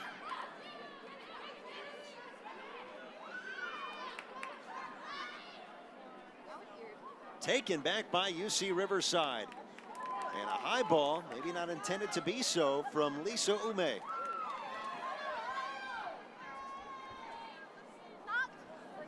Brittany Capsalis, a spark off the bench, number 21 for Notre Dame, has come in here in the closing moments. So a chance for Marc-Andre to empty some of his reserves out there to play in a title match with a big lead. Yeah, they've traveled all the way. Tough season. Everyone's put in hard work. You want to get some minutes in a championship game for sure. At 53 points to 10, it's pretty safe for Notre Dame to start blooding some of those players. And same for Riverside. Some of the younger players they have in their squad, give them some minutes. What great experience in a championship game to get out there and play some minutes. It's going to put both squads in a good position for next year going forward.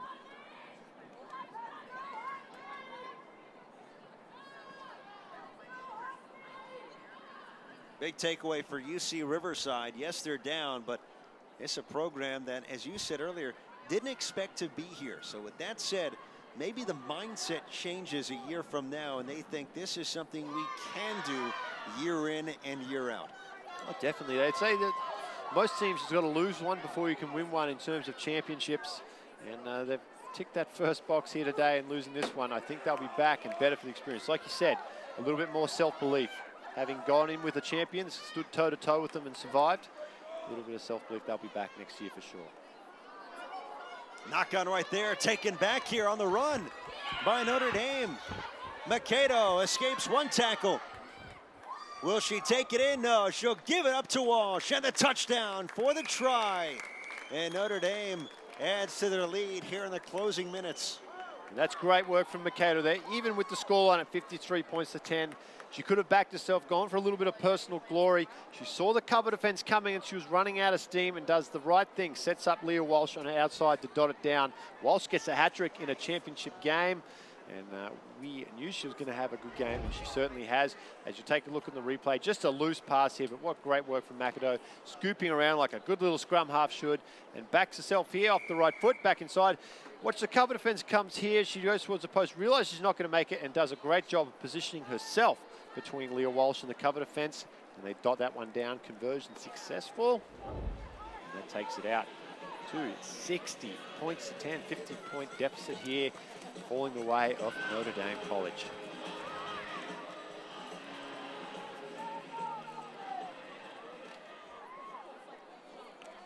Perfect day on a championship Saturday here at Kennesaw State in Georgia, 20 miles north of Atlanta. Division II men's final coming up after this one, which is Notre Dame's championship, less than 5 minutes away. We'll hear from the winners. Adrian Knight standing by on the pitch. And Dan, something we will talk about certainly later on for our 4th championship in D1A for the men's. This is a beautiful grass surface here. It is a thin cut. It's hot out there, so we'll see what shape it's in after 4 of these matches here today.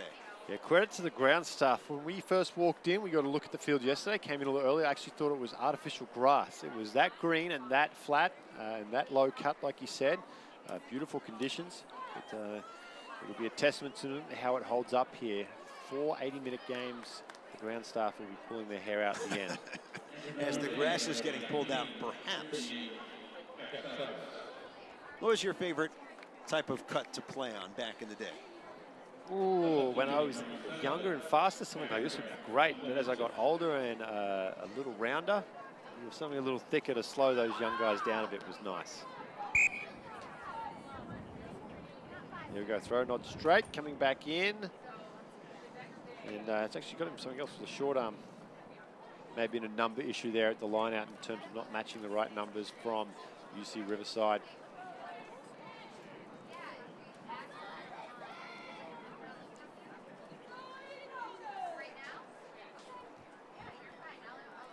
Here comes Patsy Ford. She has the size for Notre Dame to make an impact in the middle of the field.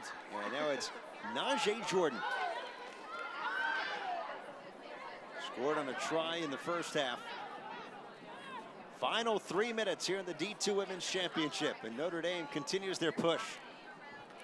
Go throw. A couple of stiff arms.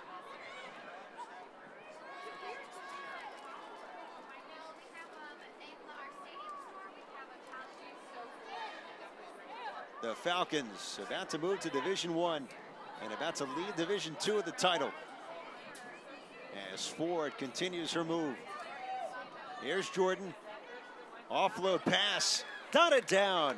Shania Young with another try. And it's all window dressing now, but it certainly feels good here in a championship. 65-10 Falcons as we approach the final 2 minutes. Yeah, they're running out of superlatives to talk about this Notre Dame Falcons side at this point. They're just absolutely outstanding. Such a well-drilled program. They continue to put points on the board here, even in the dying stages of this game. So we take a look at the replay.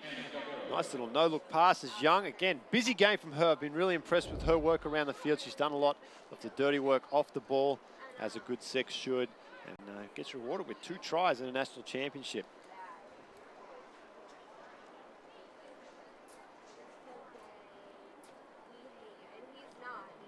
Go throw, another conversion attempt. Had the leg, but couldn't center it. But she should feel good. She was the star of the first half. with those 2 long try runs, including one that began in her own end off a line out, and she bursts all the way down for those 5 points. Yeah, those long-range tries are really heartbreaking too. To have the opportunity to get points and have territory and lose it in that circumstance is very tough. That one doesn't go 10, it'll come back to the 50. And we've got about 50 seconds left on the clock to pack a scrum. But yeah, those long tries. She really broke the back of the UC Riverside Highlanders in the first half with those 2 very long-range efforts. Notre Dame College 12-0 in conference play. Only loss was in a friendly to Division I Penn State. And the Falcons from Ohio, seconds away from the title. A program that was funded in 2000. Many of these players on the roster, they were there at the beginning for the roots of it all. And the roots of their victory here today, certainly their effort in the scrums. But they opened up the field, they used their speed, and now they're using it again. Gianna McCullough approaching the try line. Will she get there? Dotted down. How about one more? Exclamation point on a brilliant display here against UC Riverside. Oh, Gianna McCullough, you little sensation coming off the bench there, running a sneaky little hip ball on the outside. Still showing awesome, silky smooth skills there. Not content with a 63 points to 10 scoreline, giving their fans just a little bit more here this morning. And that will probably take us through a full time. McCullough, how about that? Nice little line from her on the outside, and then showing some good pace to dot down for her try, coming off the bench and making an impact. That's what you want from your bench players.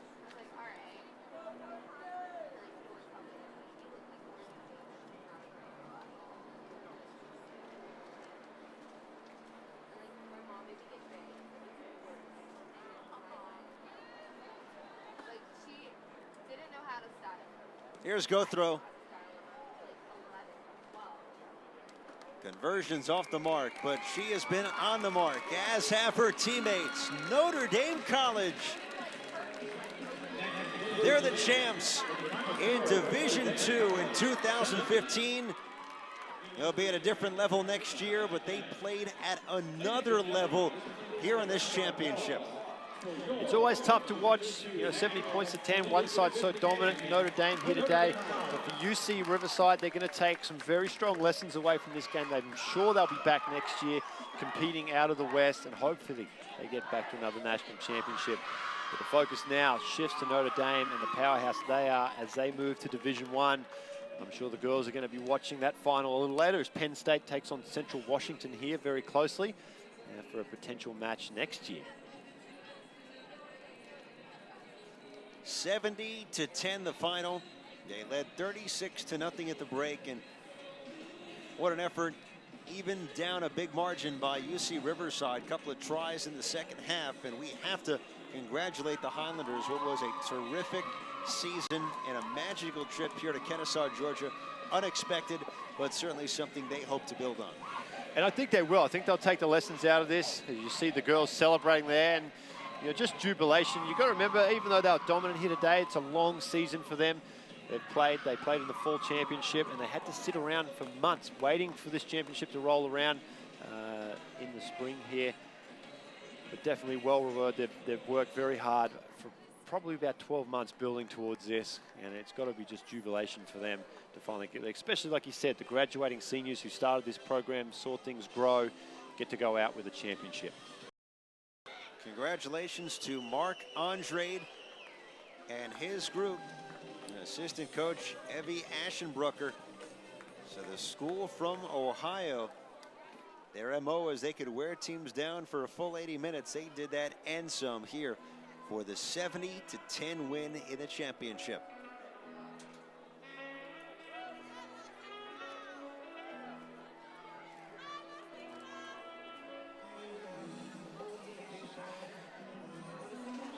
So who were your big performers in the game? Firstly, for Notre Dame. We'll talk to the champions first.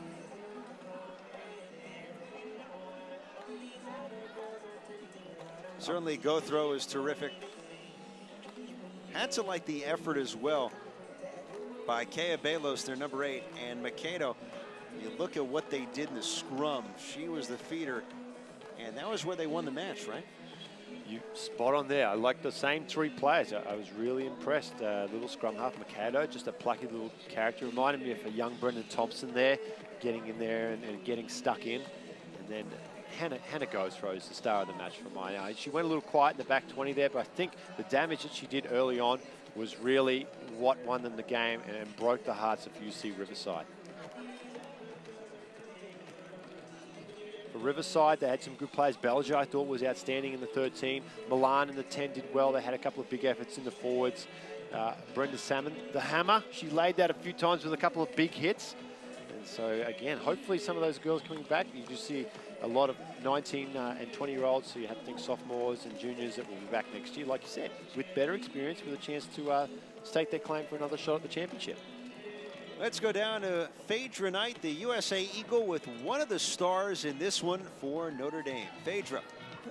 Thank you very much. Yes, I am here with Hannah Gothrow after an incredible performance today by you individually as well as your team.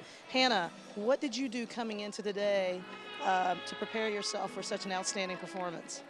I tried to get a lot of cardio in. We live where it's all snow, so this is the first heat we've seen since August about, and yeah, this was a completely different climate change. I was winded like 20 minutes in, but it comes down to heart about second half, and we pulled through. We knew we had to get it out wide. They were a big pack play team last time we saw them play, and it showed. So, yeah.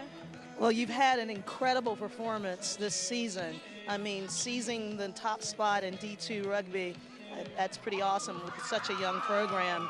What did your team do differently this season versus last season to prompt you to this place?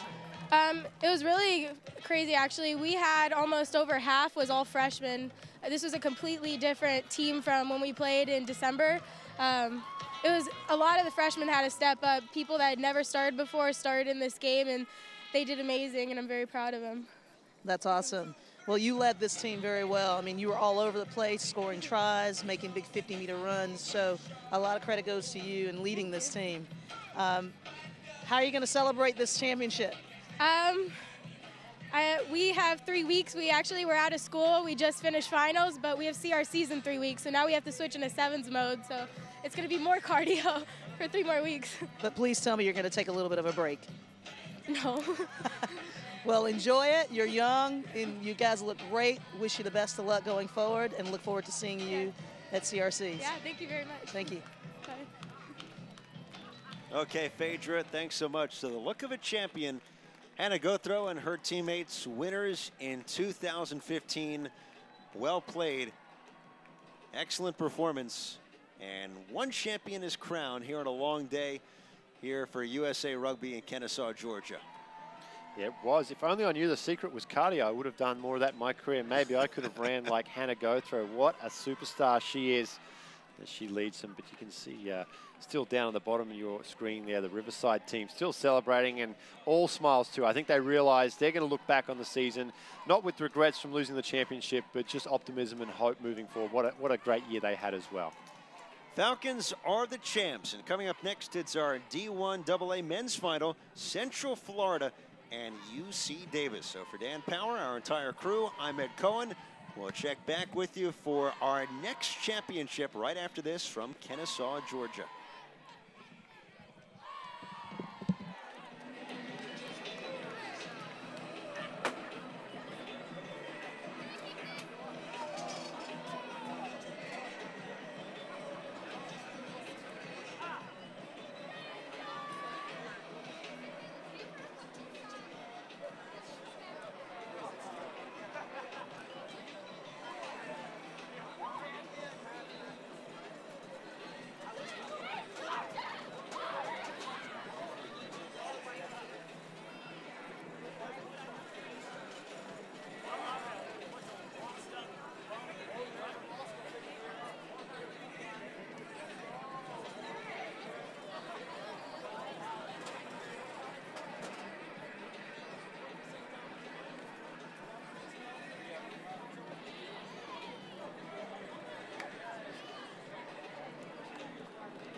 Ladies and gentlemen, let's hear it for the University of Central Florida and University of California Davis for your major championship game.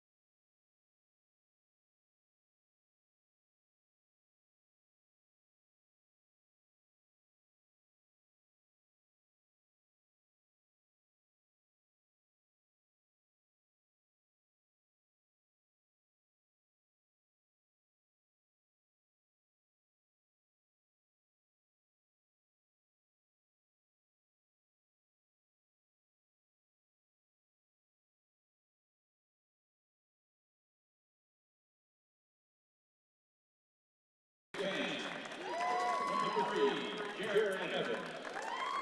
Number 4, Tushar Delafuri. Number 5, Eliasa Namapasera. Number 6, Hunter Kipon. Number 7, Jaden Kumana. Number 8, Daniel Benjamin. Number 9, Joshua Campos. Number 10, Joshua Farnsworth. Number 11, Brian Alvin. Number 12, Nathan Oliveira. Number 13, Yutaro Kobayashi. Number 14, Daryl Woods. Number 15, Aria Toshiza. Number 16, Ian McCaffrey. Number 17, Harrison Morrow. Number 18, Nick Castro. Number 19, Christian Lonsky. Number 20, Damon Carson. Number 21, Joe Vasella. Number 22, Ryan Morgan.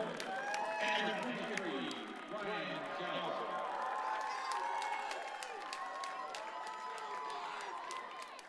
And now let's see the University of Central Florida Knights. Introducing number 1, John Senate. Number 2, Josh Massasola. Number 3, Tyler Turner. Number 4, Chris Diallo. Number 5, Christian Rossi. Number 6, Dean Boozer. Number 7, Connor Newton. Number 8, Scott Waters. Number 9, Kristen Dignan. Number 10, Ray Barnard. Number 11, Christian Strange. Number 12, Daniel Iron. Number 13, Nick Beauchamp. Number 14, Calvin Turner. Number 15, Zach Omar. Number 16, Reginald Exelon. Number 17, Kyle Maynard. Number 18, Eric Sazette. Number 19, Wolfgang Lynn. Number 20, Kenneth Apple. Number 21, Devin Dodd. Number 22, Robert Grorzak. And number 23, Jeff Holcomb.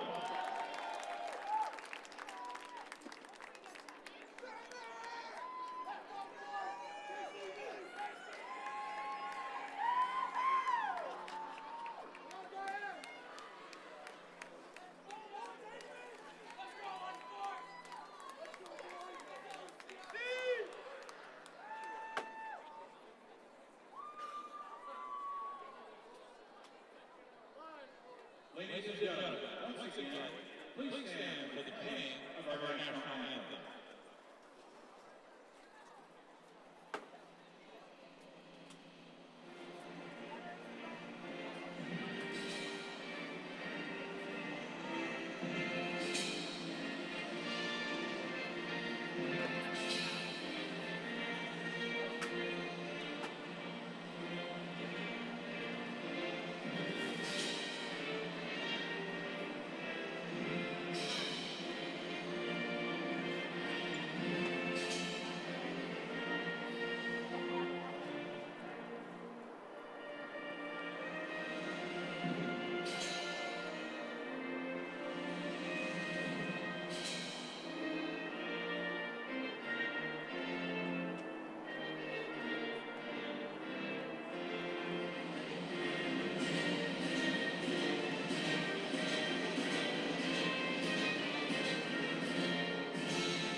Hello, Rugby Sensations. I'm Dallin Stanford, and with me is Brendan Thompson. We're here at the College National Championships. It's what we've all been waiting for, the D1A double final. UC Davis are taking on the Central Florida Knights, and what a humdinger we have for us. Yeah, mate, it's going to be a very exciting game with Central Florida coming back from winning 2 national champions, and Ken Lindsay's done a great job with the team so far this year. Oh, he certainly has. So they're looking for their 3rd title this year. So they're the favourites going to this, but don't count out the Aggies. They were in D1A last year. Very tough competition against St. Mary's and the likes of them, and they're coming up for a national title today. Yep. With Central Florida losing 9 starters from last year, they've definitely come back strong this year. So they've got a lot of enthusiasm, a lot of young guys coming through the system, and it's going to be a very exciting game today.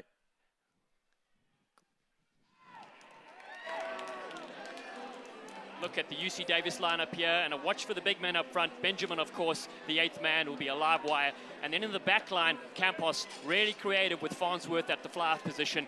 And outside the woods, the speed sensation, and Toshiki on the outside. And the side there is coached by Mike Purcell. The Northern Californians will be looking for a strong performance from their side if they start out this game. Switching across now to the Central Florida side. Thompson will take us through the lineup there when they come up. There's the Central Florida starting lineup. At number 1, we have John Sennett. Number 2 at hooker, Josh Massanova. Number 3, Tyler Turner. Number 4, Chris Deho. 5, Christian Rossi. 6, James Boozer. 7, Connor Newton. At 8, we have Scott Waters, who's the captain for today's match. Number 9, Tristan Dignan. 10, Grady Barnard. On the wing, Robert Strange. 12, Daniel Irian. 13, Nick Beauchamp. 14, Calvin Turner. And holding up the back there at 15 is Zach Humard.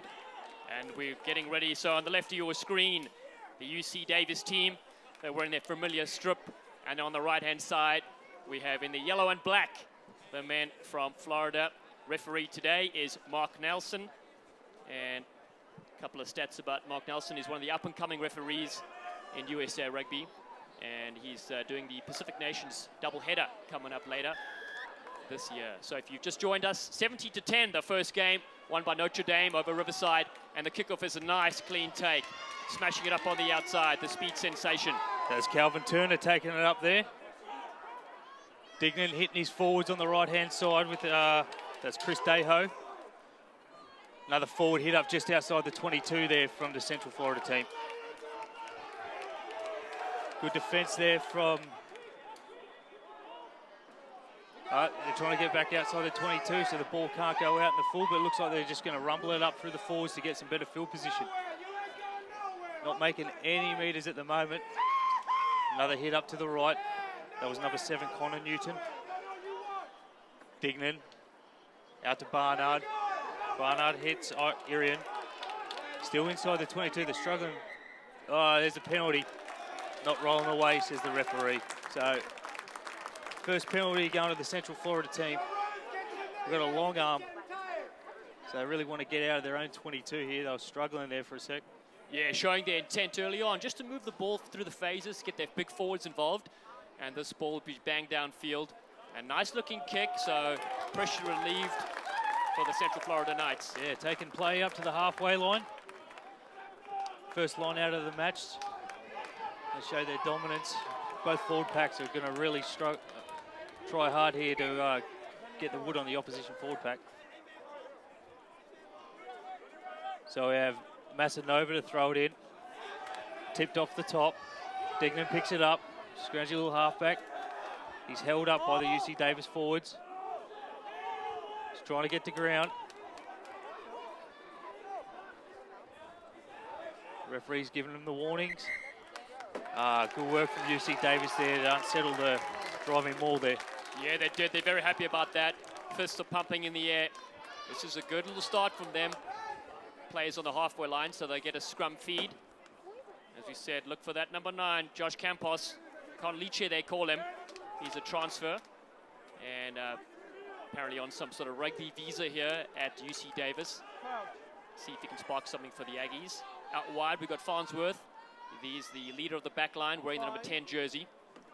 And this will be a very interesting first scrum here for the Davis boys. Let's see what they got up front. We've got Mayers and Evans, the big boys, wearing 1 and 3. So they just have to reset. They call Evans the meatloaf, and that's because after every game his face looks like it's gone through a grinder. So hopefully Mr. and Mrs. Evans watching here, their son gets through this game. And welcome to the fans all over the world watching this game.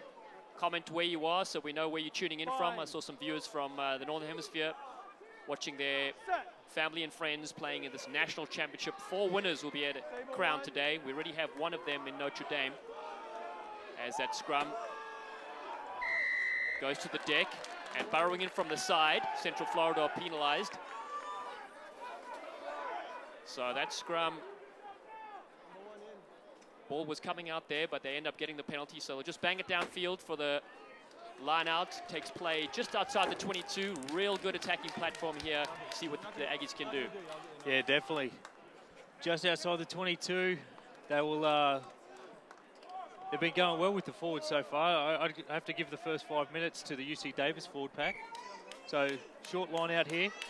Number 8 throwing in for UC Davis. That's Daniel Benjamin. Yeah, he is. Man with the long curly hair. Transfer from Santa Rosa College.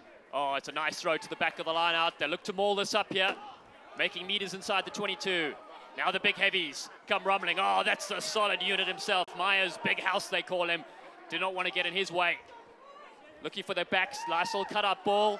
Juking and diving around there is the inside centre, Olivera. And he draws a penalty out here, not releasing the tackle player. And so Nate Olivia, the man they call Boom, thighs of justice. It's going to be interesting to see what they do if they go for the line out so close to the line. Looks like they're opting for that line out. Oh, unlucky. Oh, did that go? Yeah, that went out the back there, so through the side. So it'll be 22-meter dropout, it looks like. Nelson is signaled that. That was a very unfortunate kick. Fonzel will want that back, won't he? Yeah, you just can't make mistakes like that in big games, especially the grand final, the national championship game right at the end. Maybe they should have opted for the 3 points, Dylan. Yeah, exactly. They very strikeable right in front of the sticks. So 22-meter dropout. It goes long, over the top. Coming back in to collect is... That's a nice kick. Oh, Wood just couldn't handle that, unfortunately. Nice bounce in the end. TV Wood just over his head. He's looking for the quick line up. And all of a sudden, the pressure's turned around. It's a line out inside the 22 now. Yeah, topsy-turvy stuff there. That's a gain of about 60, 70 metres there for the Central Florida side. The Aggies this time opting for a full line out. They went short last time. They're under a bit of pressure here now. Jacob Fan is not throwing in the hooker. He's in the line out. They choose Benjamin to throw in, the 8th man. And this one not taken cleanly in the front by Napasiri. Referee spotted a little knock on there in the front. So it'll be a scrum down to the Central Florida Knights. Second scrum of the match. Going to see if the Central Florida team can capitalise on the great field position that they have.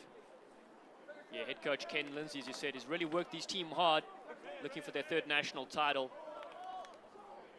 They've got some hard-running centres. We'll see what they can do on the outside.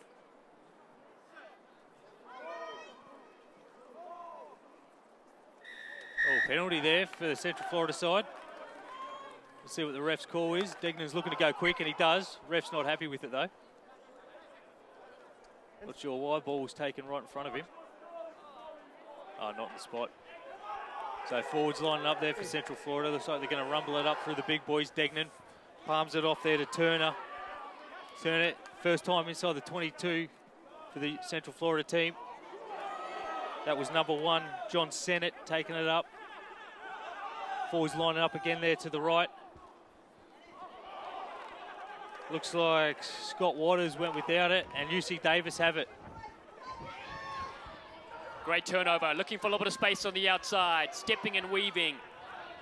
Albin getting involved there as well. Now chip over the top from a little halfback, Campos. The chase is on. Oh, wonderful take from the blonde bombshell himself, the fullback, Humard. Umar, great work there from the fullback.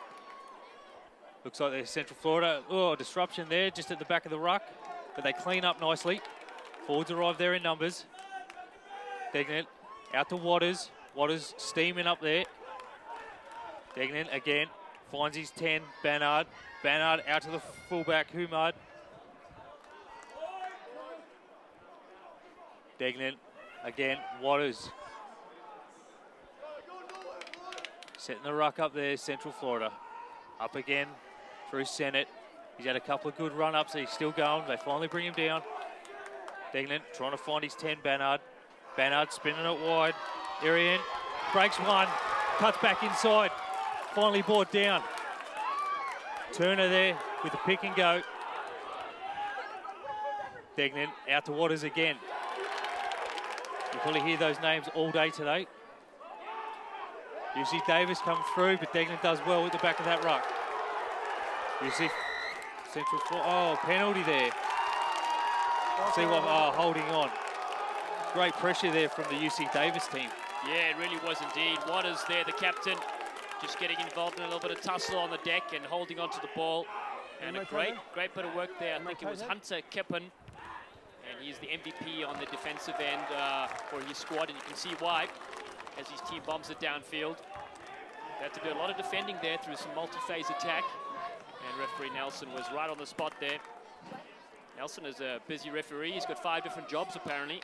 One of them is an Uber driver. I heard that's good work these days. Yeah, it is indeed. Good little money maker. We'll get into the rest of his jobs later. A short line out opted here for Benjamin. Goes to the front, that's his money ball. Now they've got the loose trio attacking. Smashing it up the short side there is Gumina. The man that's brand new to rugby. Bit of space on the outside here if they can move it. And there it is. Sarah stepping in and just losing his footing as he hits the deck. Still they work it to their big boys. Mayers, the country boy. There's space all the way out if UC Davis can get it, but they've coughed it up. Ref spotted a little knock on there from Central Florida, which is unlucky. UC Davis are sucking in the defence, which is great, leaving space out wide, but they just got to get the ball out there. They do indeed. Opportunities, as you said, left and right. So this is a good attacking platform for them. A scrum midfield. If you just joined us here, we're almost 10 minutes gone in this exciting clash. It's been energy-sapping defense from both teams. 0-0 is the score. And this is the D1A, D1AA championship final. Both these teams very hungry for this title. And of course, we said UC Davis dropped out of the D1A after some fierce competition last season. Worry about him. And they're rebuilding their side this year. Head coach Mike Purcell has done a wonderful job for them. They've been 12-0 on the way here. They won the Pacific Western Championship. Crouch. Let's see if they can score the first points in this game. Fine. Thank you. Look for their speed wing, Brian Albion. Albion is missing his brother's wedding. He's the best man at his brother's wedding, and he's not able to make it today. He's choosing to compete for a national title. His brother said he better come home with it, otherwise don't come at all. Oh, massive, monstrous hit coming in. That's your man, Waters. Waters coming in and just smashing him to the ground. Wow. Oh, off his feet, does he say? Oh, ref not happy with the big hit. It's unfortunate from the captain. I think the hit was okay, but he might have rolled onto his knees, trying to compete for that ball. Looks like they're going to go up for the 3 points. The kicking tee comes on. Well, definitely, you're coming into the opposition's 22 or halfway. You need to come away with some points in these big games. And we watch the replay here. Waters comes in. Takes it almost to the ground. I think his knee touches, right knee was touching the deck there. You also have to let the player release the ball for a split second or two. Opportunity here for Campos, the little nuggety halfback. Low driving kick. Nope, just stays to the right-hand side, so scoreless in this championship final right now. So they'll have a 22 from Central Florida. Oh, I think Nelson is referring to the... No, for a second he looked like he was going to the TMO, but it's a 22-meter dropout for the Knights. The Dark Knights kick it deep. So that was Irian with the long kickoff. And now Toshiki attacks. He tries to beat the first man, but gets held in a solid tackle by Dignan. Now they attack the open side. Outside center. Kobashi takes the first point. This is where they're dangerous. Sucking in players, moving them out wide. Mayer's in there as well. The man who eats a lot of corn on the farm these days. Cutting through the short side there is Campos.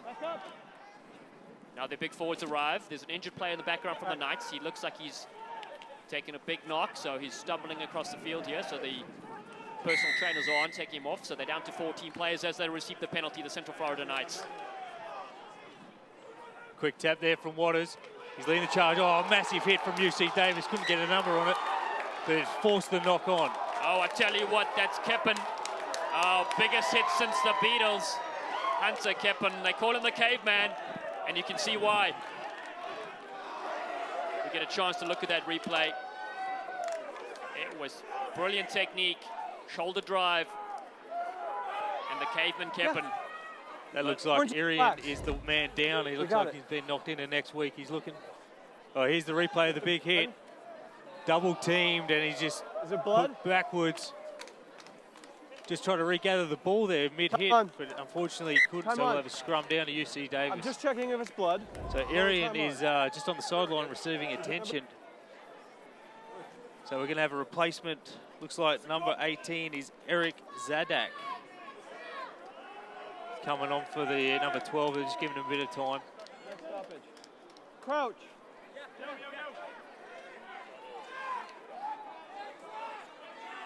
Bind. So scrum set there for the UC Davis centre field scrum.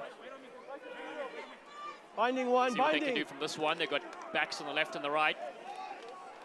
It's used to, oh, a little trick play. They come to the right-hand side. Farnsworth spots a gap, dances through. Oh, the little eel himself beats two. And still going strong. Wonderful stuff from the Flav sensation. Campos links onto this. A real opportunity here for UC Davis. Woods comes in there to lay it back. Now they move it. That's their hooker, Pan. He's driven back in a double tackle. The Californians still have possession though. Stepping and weaving his way through is that strong inside centre, Olivera. Now the big forwards arrive and they draw the penalty from Nelson.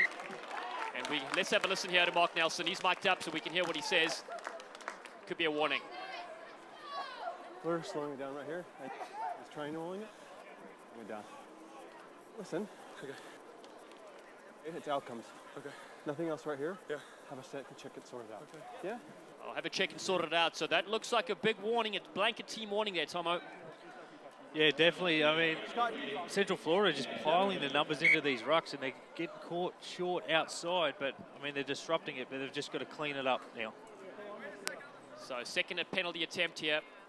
We're going to look at the replay in a second. Some super subs are coming on for the Knights.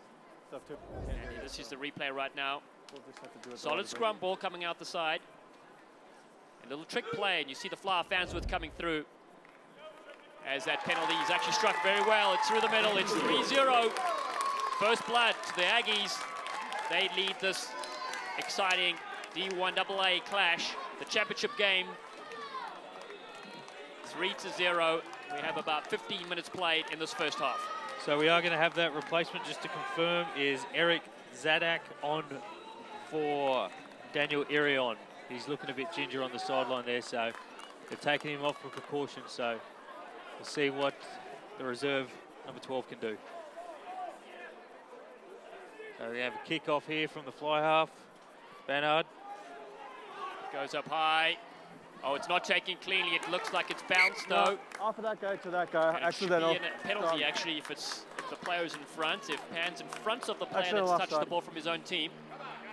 Nelson not getting the right call there. Yeah. Perhaps he needs to check his phone. He might have another Uber passenger waiting for him on the sidelines.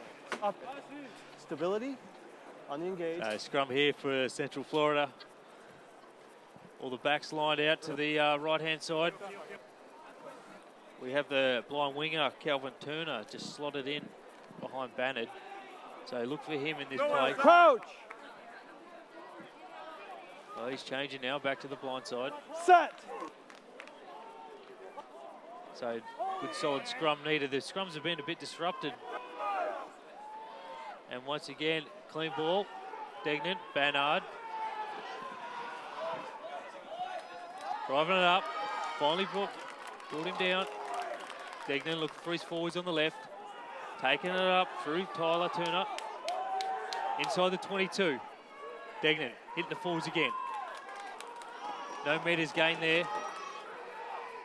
UC Davis's defence is up in their face really early. Turner's got the ball out wide, see what he can do. 2 men to bring him down, still inside the 22. Degnan Hutt. Yeah, hits the new man trying to get in there, Zadak.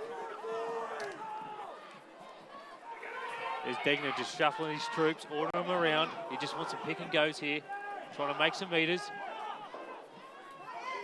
Still with the ball. Degnan. It looks like Waters again. Finally hits it back. There's Bannard. Huge defence there from UC Davis. Ref sees a penalty right in front of the sticks there for Central Florida. You failed, sorry. Is that not rolling away there, Dallin? Yeah, and unfortunately the tackle player, Nate Oliver, the Thunder Thighs himself, 2 bigger legs he's got. He actually kicked the ball back accidentally when he got it from that tackle, giving away the penalty right in front of the poles. So this could be an easy equalizer here for the Central Florida Knights. Kick a goal. I feel like both teams are still trying to get into their rhythm. Not one team's really cemented themselves and really got into their pattern of play. So, you know, 18 minutes into the first half, both teams really got to start working on it. They really do indeed. And while we line up for this kick, BLK is the fastest growing teamwear supplier in the world. Just run to me, John. Proud to be the official partner of USA Rugby. Visit blksport.com to see how we can assist you and your team to go beyond limits known. BLK, it's not change, it's evolution. Big thanks to our sponsors there, BLK. Getting us out here in the USA Rugby gear, of course.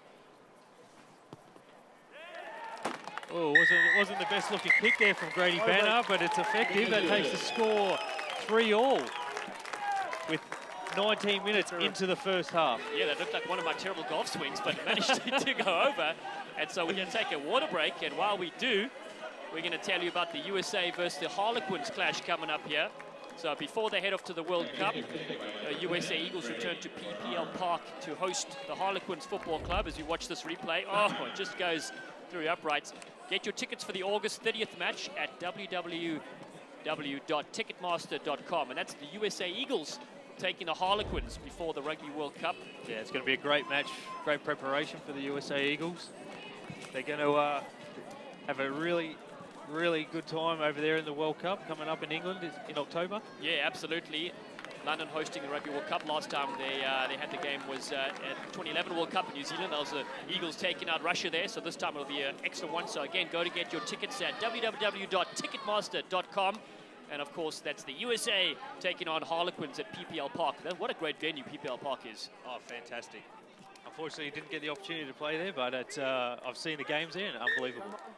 Mike Tolkien, if you're watching this, the USA Eagles coach, Brendan Thompson is available for selection. No, he's not. There's Turner, takes it up. 5 meters out from his own 22. Degnan looking for his forwards again. That's big number 4, Chris Deo.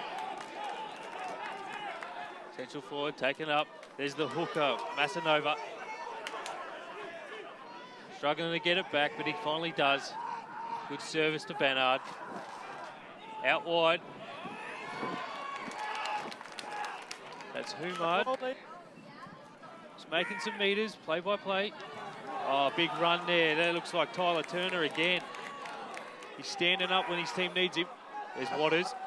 That big hit didn't shake him at all. Degnan looking for anyone. He finds his Bannard and cuts back inside. Massive hit there from UC Davis player. Ref looks like he had his arm out there for a second. And Sennett, the other prop, getting into the mix.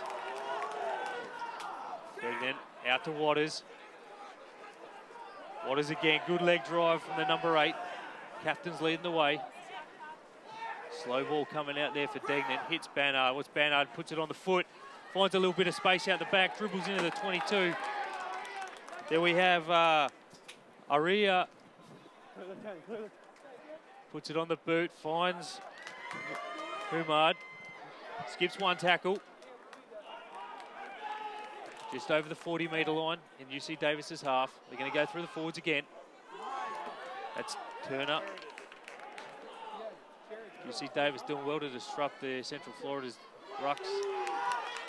Big hits there from the UC Davis, driving them back into the direction of the ruck. Bannard.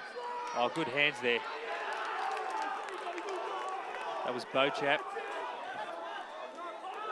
Ball comes out for Bannard. Doesn't really want to be the one taking it from a pick and go from the ruck.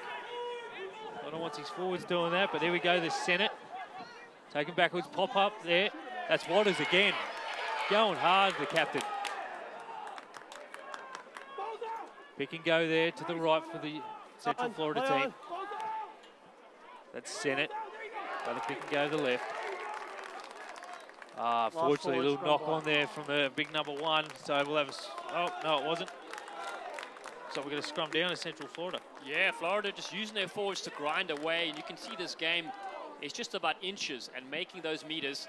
And eventually, after nothing coming from that, Barnard putting onto the boot. They were lucky to get the ball back, though, and now they're on another good attacking platform here. The backs are arranged to the left. We'll see what they can do. They haven't had good, clean ball to the outside. I'd like to see Turner get some space to move. Yeah, definitely. He looks like he's an exciting little young player. Looks like he's got a lot of pace. There's space out there. They've just got to get the ball out there, both teams. Both teams are central and around the rucks with the forwards. Yeah. So referee not happy with that scrum, so we'll have a reset. I'm just going to bring while we reset, ARG is a proud sponsor of USA Rugby. ARG is the leading international insurance and financial services organization, serving commercial, institutional, and individual customers in more than 130 countries. So a massive thanks to ARG for their support during this championship. So UC Davis have about a 20-metre blindside to the right, but it looks like Robert Strange has come in standing behind Turner. Bannard, that is.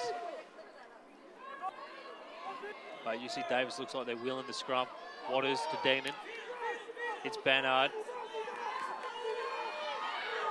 Big take up there. At the number 5, Christian Rossi playing centre by the looks of it. Back up.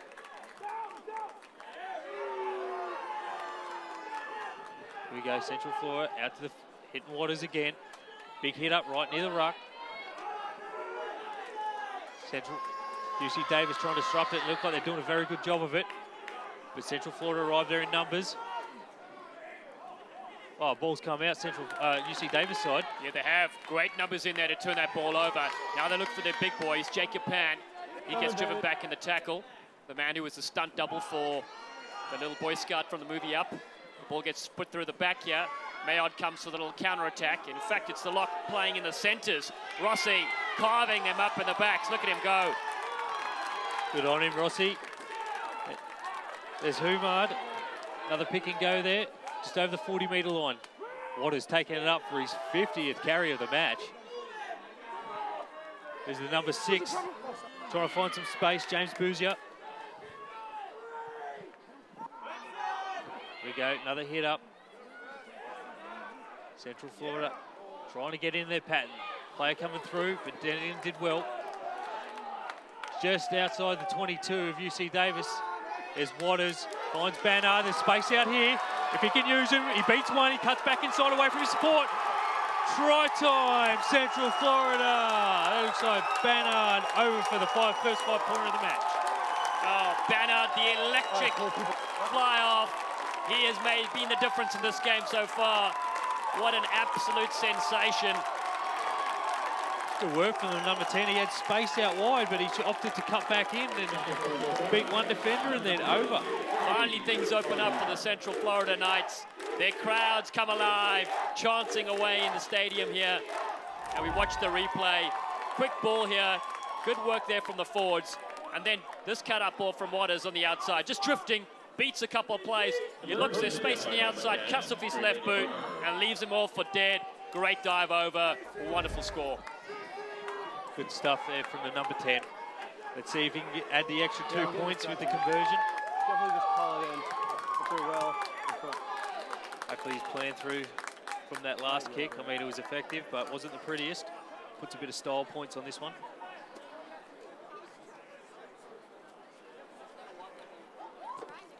Oh, just out to the left. Unfortunately, couldn't add the 2 points, so score remains Central Florida 8, UC Davis 3. We have 14 minutes left in the first half of this national championship match. And starting to open up a bit of space for both teams. But of course, it's the defending champions, the Central Florida Knights, that are showing their skill here in this game. And they have a couple of their players in the back line have moved to the forwards, and you pointed them out. One of them is Boozer and Rossi. Those two players, they used to be in the backs, and now they're just filling in where needed. As this ball is kicked off and looks to roll into the try line. And just stopped short of the dead ball line, is dotted down, so it'll be a 22-meter dropout. Just overcooked that one. Yeah, referee Nelson is just checking. Yeah. We go back actually to with scrum centre, and referee Nelson is actually hosting a couple of referee camps, which is pretty interesting, and he's doing an Eastern camp in conjunction with the USA vs Harlequins match in Philadelphia on August 28th to 30th. And to apply for the referee camp, go to USA Rugby referee Facebook page and click on the application form.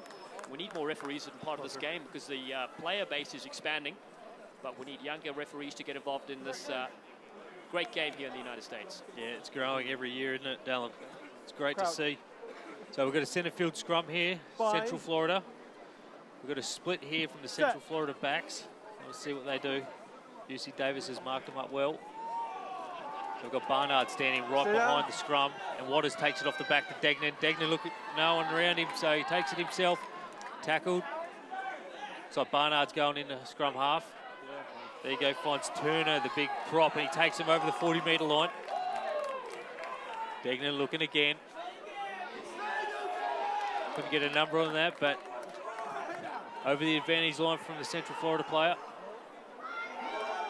It looks like Turner taking it up. Degnan looking for Barnard. Barnard shifted out wide there to Beauchamp. There's Turner. Looking, support's got to get there. They finally do. Degnan. He's a hard man to bring down, but they finally do. From his opposition front row. There's Sennett. Good work there from the prop forward. Degnan out to Barnard. Hits the main man, Waters. Waters cut back inside. Supports get there. Ball spits out the back. Good clean up there from the Central Florida team. Pick and go there to the left. Looks like we're going to go another one. It's been their game plan so far in this match as Central Florida's just rumbling up through the forwards once they get to the 22. Inside the 22 they go now. Five, go back. Degnan. Back up 4. Looking for Barnard. Out to the right. Barnard. That's Rossi, the lock, turned centre. Cuts back in, still in the 22. Good defence here from UC Davis. Degnan just slowing things up with the forwards. He's just trying to rumble it up. Good metres made there. That was Sennett again. Oh, he's breaking through. Hard man to bring down inside the 5-metre line there. Oh, looks like the ref's called it up.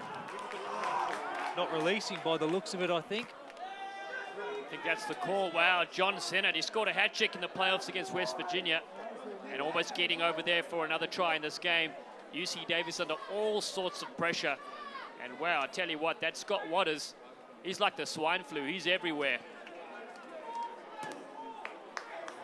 And that kick takes play outside the 22, so Davis, see if they can get their hands on the ball here. It's been all the Central Florida Knights as they lead this game 8-3. About 10 minutes left in this first half. Yeah, it was a huge lead off for UC Davis with inches away from. We'll have a look at replay at what the referee saw. Goes to pace it back. That's Sennett taking it up inside the 5-metre line, and here's where the infringement comes, but unfortunately cut out. Meanwhile, Davis on the attack, and that's Woods, Sevy Woods, carves it up. The man that plays his 7s for Santa Monica Rugby Club in LA. The ball gets pushed over the top from Campos, and it's inside the 22, so he can kick it directly out. Turner comes in to get the spot there. Yeah, just talking about Sevy Wood. He's a hot stepper on the wing.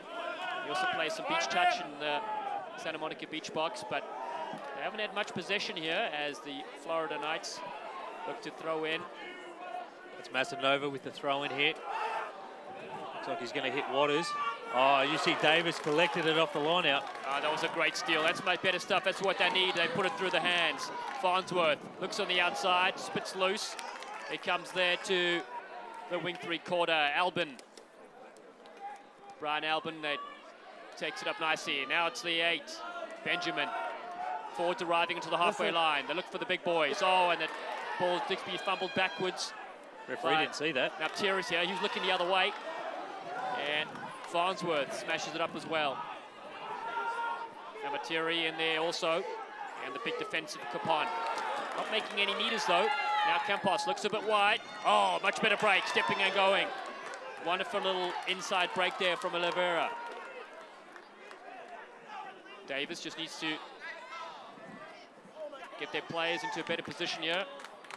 As Campos looks to Goose on the outside, quick hands. Haven't really been able to make any meters though, it's going backwards. Ball's been knocked there as the Knights try to dive in over it. In fact, they've lost 20 meters as Campos puts it to the boot. Not the wisest idea though, it goes out on the full and they lose possession.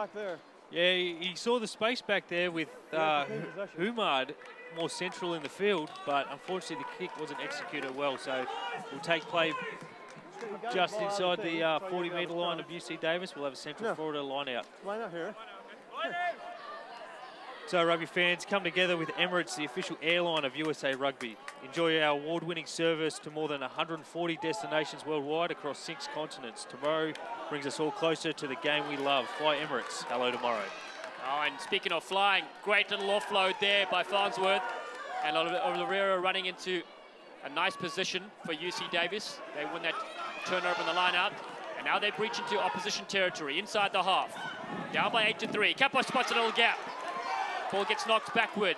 Woods is in there to collect. The flyer manages to clean it up for Davis. But they give away a penalty. In from the side, I think is the call. Yeah, not coming through the gate there from the UC Davis player.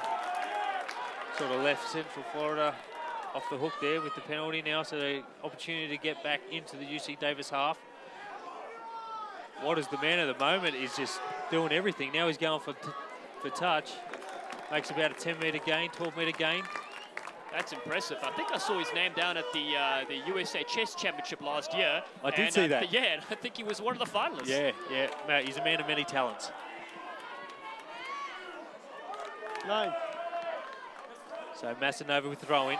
Finds that man Waters again. Trying to get the rolling maul going, but unfortunately UC Davis has snaffled it, disrupting it. Not releasing, they've come away with the ball there. Great stuff there from the forward pack of UC Davis. Oh, it really is indeed. Mike Purcell, the coach, has been working hard on getting that defensive structure right. And that really is a way to get possession back indeed. The assistant coaches Kelly Evans, Cal Inquiry and Steve Gray have done a great job with this Davis team. They beat Western Washington 50-10 in the quarterfinals. And then had a massive semi-final win 61-10 against Arkansas. I will get out of here. They're up against it today right now, trailing 8-3 as the last few minutes tick down here on this first half in this national championship. If you just joined us, it's the second game today. After this, we've got the women's D1A championship. And then the men's take place at 4 o'clock. That's Eastern time. The scrum seems to collapse before it gets put in. So it's going to be another opportunity here for UC Davis to get things going.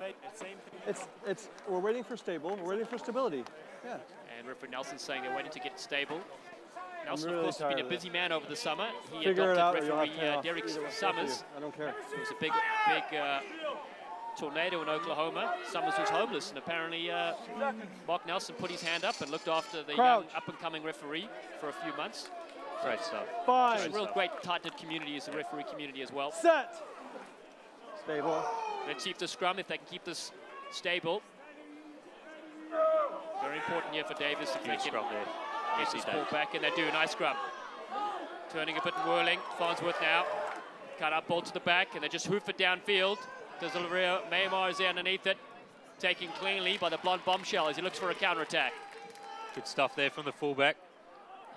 Looks like he found Rossi. Rossi throwing it back in there. Boozier takes it up. Central Florida arrived there in numbers. There's Waters again. Tries to find the step inside. Finally brought down. Turn up, pick and go, right. Nuggety little player. Makes about 5. And Sennett finding some space on the left-hand side of the ruck there. Pick and go there again. That's his propping partner, Turner. Bannard. Oh, big hit there. Oh, he keeps going, makes, oh, he's not, no, he gets back up, the UC Davis player. That's Rossi cutting back inside, finding some space, just inside the 22. Degnan looking for his forwards. He does, he finds Waters again. Waters brought down, Degnan out to Sennett. UC Davis trying to get it, yep, Degnan out there. Just looking for the forwards, is going back to their game plan of rumbling it up. Here's Bannard, hitting Rossi. Rossi finds some space, inside 22, one man to beat. Can he do it? Inches, try time, Central Florida. Great work there from the second row / centre, Rossi. Wow, can you believe it? They call him Mrs. Doubtfire. He's disguised as a lock and just carving up like a centre. That was absolutely champagne rugby, and what a way to finish out this half for the Central Florida Knights. We'll get a look at that replay in a second, but jeepers creepers, that was some hot stepping. He's been doing it ever since he got moved into the centres. He's been trying to find that space, cutting back inside. And UC Davis have done a good job up until that point. Here's the replay. There's Degnan to Bannard, Bannard to Rossi, off that right foot. There's one, there's two, beats one defender. 3 and try time. Wow, that really is fantastic to see. And don't be fooled by the 5 on his back. That really was some genius stuff from the lock forward. And really a team player, you know, putting his hand up and saying, Coach, put me wherever you need me for this championship run. And he has done wonderful stuff in the lock position. And that is a much better conversion from Barnard. So that takes the score up to 15 points to 3. And the Central Florida Knights take a commanding lead as we look at their mascot on the sideline. I wouldn't mind wearing that after a couple of jars. Maybe not today, mate, with the Mercury reaching up 90s. Crouch. And crouch, it's in here. Crouch. Yeah. They'll have to get someone in that kit at some point today. You're going to see that night run around the field. You have to, you have to. UC Davis here kicking off. Last couple of minutes of this first half.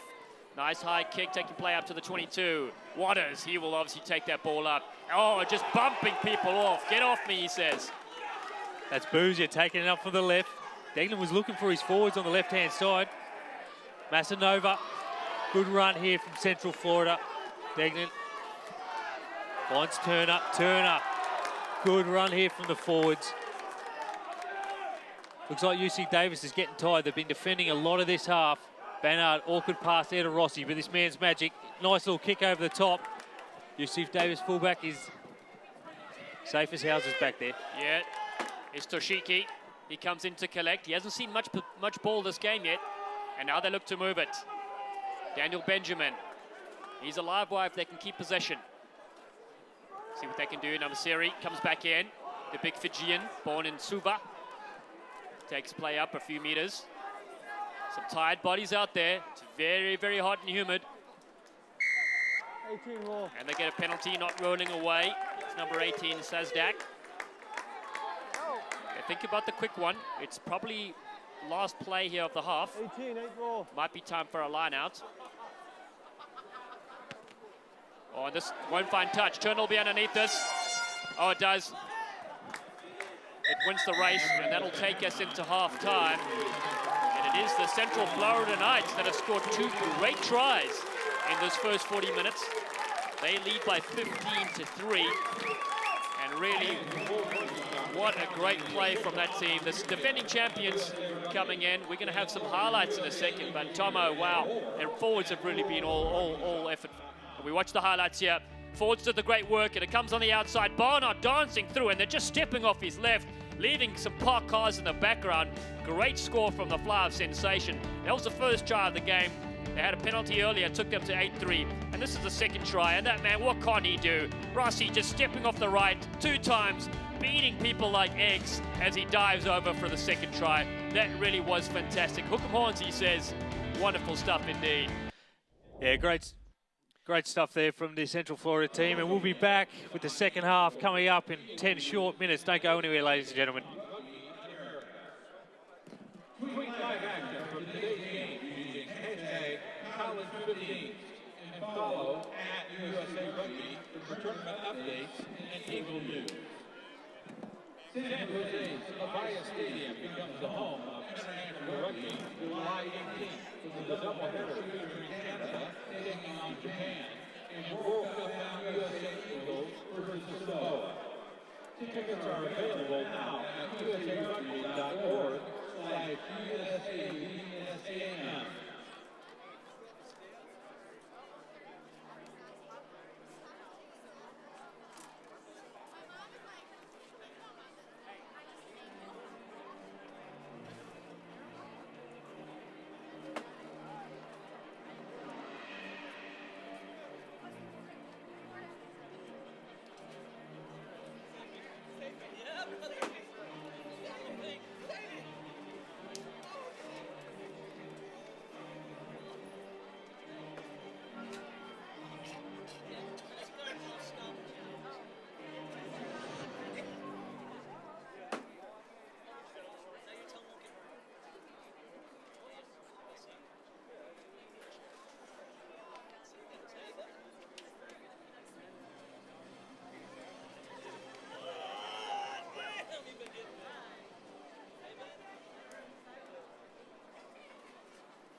what an exciting first half we had there. 15-3, the Central Florida Knights lead over UC Davis, and what a strong start from the Knights. Yeah, definitely. With the captain leading, Scott Waters, he's doing a fantastic job with his hit-ups, and more of that for the second half. Yeah, indeed. So what are the keys here for UC Davis to mount a comeback? They've just got to get into their system of play. They need to find the space out wide, which Central Florida are leaving it for, but they just need hands on the ball. They absolutely do. So the teams are coming on right now after water break, and back into the action. Nelson spots a knock on there off the kickoff. So it's going to be the Knights straight back on attack in this opening stanza. They scored 2 good tries in the first half. And a real opportunity here to extend that lead, Tomo. Yeah, first scrum, second half, action of play. We'll see what Degnan and Barnard have up in store for the first scrum. Just outside the UC Davis's 22. Solid scrum. I think both teams from the first half need to work on their scrummaging. There was a bit of hecticness going on, but need to settle things down now. Bit better. There you go. Out to Barnard. Barnard to the main man, Rossi. Rossi, a little chip over the top. And who's it?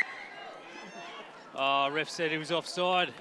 Good little option. There's a bit of space back there.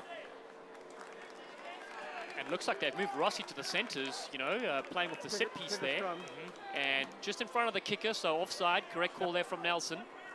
Dangerous play, and the Aggies will be happy about that. They can kick the ball downfield. Nice looking kick there from Farnsworth, the Scotsman. Apparently he's got the Clan's emblem, his Clan's emblem tattooed on his leg. Man who plays the bagpipes in his spare time. Josh Farnsworth. Scott, 4. Finds touch. 4. Short line out called. They were pretty effective with us earlier. Benjamin, one of the shortest 8th men on the field, but very accurate in the lineouts here. Let's hope I didn't put the mockers on him. He goes to the back. Oh, and I did indeed. The commentator's curse comes through against the UC Davis line-out. Not straight. So an option of a line-out or a scrum for the Florida Knights. Yeah, I think UC Davis with their line-outs, maybe a better option would be just going to the front, setting it up, getting that rolling maul going, getting into their phases. So Massanova throwing it in. Oh, it's come down UC Davis' side.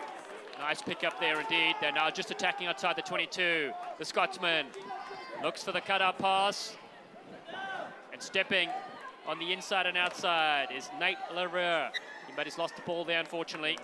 Thunder Thighs himself has spilled it up. Not a great start from both teams in this second half, in the first 2.5 minutes of play. So we'll have a scrum down here to Central Florida. Looks like Maynard's going to want to get this out back into the UC Davis's half. Coach! Bind! Set! Scrum set, UC Davis with the drive. Ball finally comes out for Barnard. Little switch play. Rossi cutting back in again. So Degnan, switch and play, hitting his forwards again. They finally arrived, clear it out. Degnan, that looks like Waters. Back in the play early on in this second half. Barnard. Looks like Rossi cutting back in. He's seen a penalty there, said the ref. Is he saying not roll away? Degnan taking it quickly. Trying to push the intensity of the second half national championship match. That's Massanova. Degnan waiting for his forwards to come around. Boozia, little nugget number 6. Driven back in the tackle. Good work there from the defense of UC Davis. Degnan again. It's like Massanova taking it up, and he shrugs one off and he gets over the foot. Sorry, that's John Sennett by the looks of it. Degnan hitting Waters. Waters gets through one. Hard man to bring down. He's been a handful for this UC Davis defence. UC Davis trying to come through. Barnard spinning it out there. That looks like Beauchamp trying to find some space down the left-hand side of the field. Ref's got his arm out, he's seen infringement, diving in off their feet, UC Davis, but he's going to have a chat. He's had enough there, Dallin. Yeah, he has. Let's have a listen here to see what Mark Nelson has to say. And he just talks to the big man, Hayden Mayers, the man who loves hunting. And that time he's just coming in from the side. And that's 2 penalties in a row off the feet. So the Knights will just put this downfield. Be very impressed with their forward pack so far, just putting the phases together. And that's opening up the space for the outside backs. So here we go. Nice little line out, tapped up the top to Degnan, to Bannard. Oh, nice little step there from the 13, Beauchamp. That's Humard trying to get into the play in the second half. Oh, went through the hands of Zakdak. But we found it through Massanova. Degnan heading up through the forwards again. That's Turner. Running into his opposite, scrummaging UC Davis opponent. And then Central Florida getting them all going. Numbers are added, finally comes to ground. Oh, refs pulling the ruck down, the ball, sorry, from UC Davis. They've got to watch out here, there could be trouble again. And they go quickly.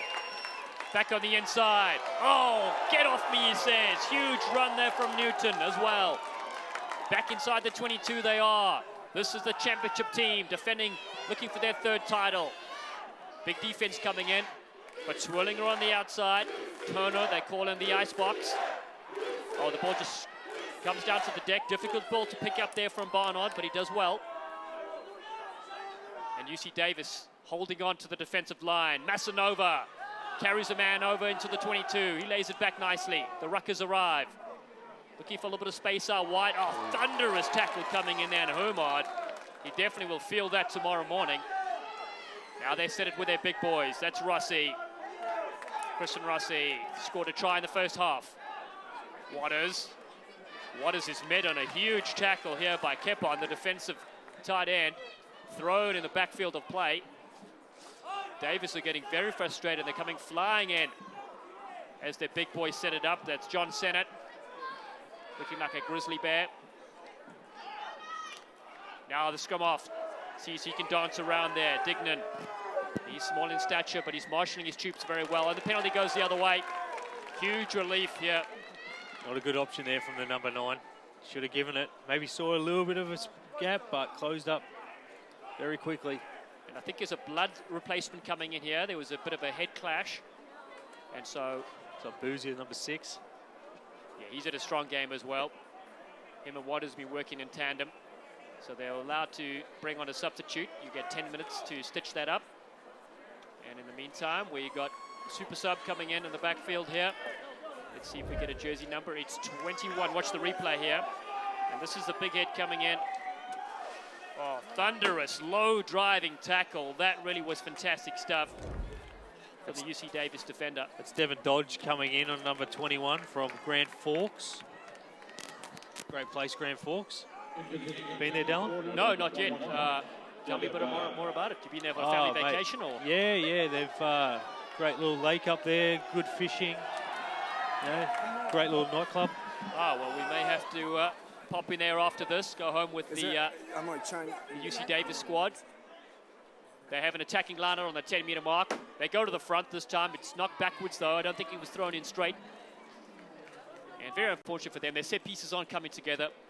And especially when you win a penalty and you kick for touch, you've got to win that. Yeah, I think UC Davis, they've just got to go back to their basics. They've got to keep it simple, keep the ball in hand. Because this first half, they haven't had the ball in hand for longer than a couple of phases, which is really hurting them, especially, with 30 minutes left to go in the season. Their main men really have to step up and settle things down. So scrum feed here for the Central Florida side. Backs lined out to the left. There's Degnan with the put in. Waters traps it at the back. Barnard to Beauchamp. Looking for that is Robert Strange. getting into the mix in the second half. Waters coming back to the right-hand side. Oh, that might be a high tackle there. Has the ref seen it? Says play on. Central Florida looking for some space at the left. There's Degnan hitting up the forwards again. That was Massanova. Central Florida coming through the ruck and they've snaffled the ball. Oh, and a great little steal coming in the inside. Looking for support, Campos. And he finds his ever-present Benjamin, the 8th man. Now there's space here to the right if they can move it. Jared Evans, he knows one way and that's straight.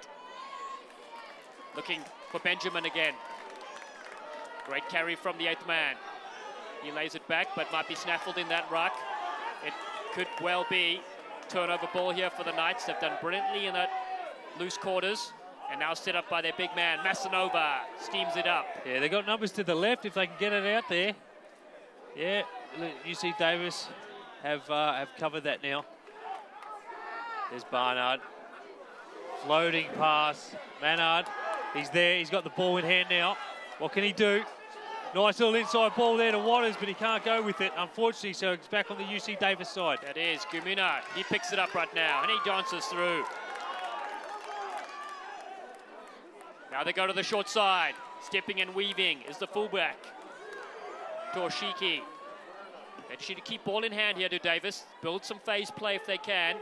Jacob Fan getting involved there as well. Better looking stuff from the men from Northern California. Now it comes out to the big Haas. He's brought to the deck. 2 or 3 players handle him. Still going the same way.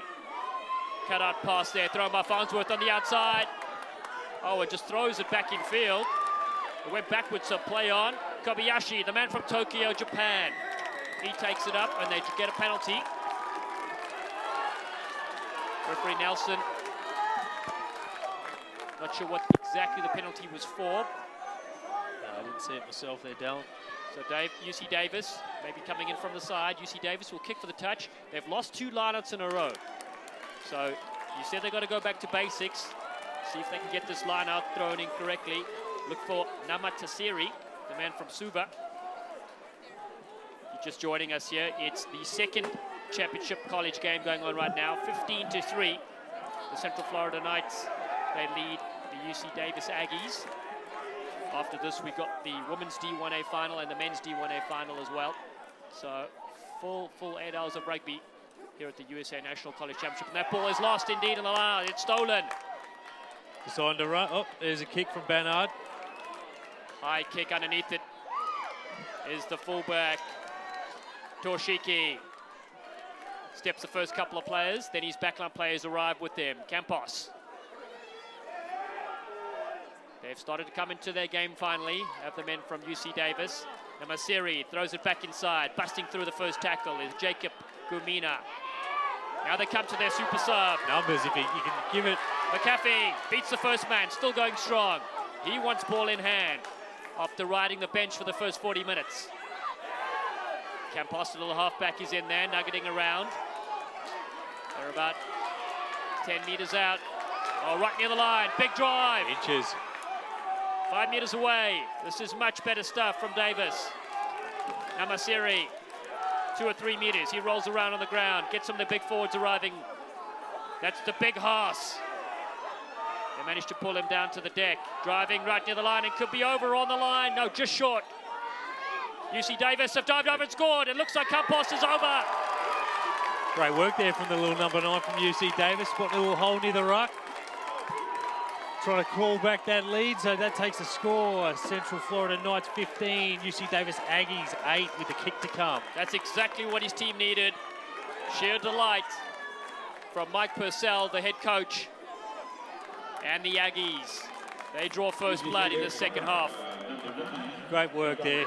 Really opened the game up. See, they go back to basics, rumbling it up through the forwards. They're just got to keep it simple, play to their strengths, and just keep getting that lead back.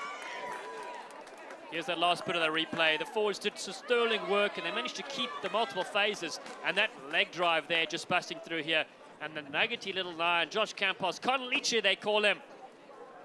Oh, and the man who's got more names than I can even pronounce, Joshua Christian Gianni Campos, the transfer scores a wonderful try. What a mouthful. So here's the kick from Campos. Pressure kick, much needed 2 points. Oh, looks all right. Oh, just out to the right there from the number 9.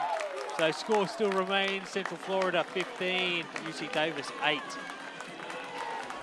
14 minutes into the second half of this national championship game. So Central Florida going to want to start to clean up just that last 5 to 10 minutes of, it seems like they sort of turned off a bit there. They were hard on attack in the first 5. They're going to come back with it. There's Barnard with the kick. Oh, off the head, a little bit of a falcon. It hits the deck though. It's play on, still in field. Looks like Hayden Mayers, the 23-year-old who had possession as Campos hacks this downfield. Nice looking return with a difficult angle to work with. Very good kick.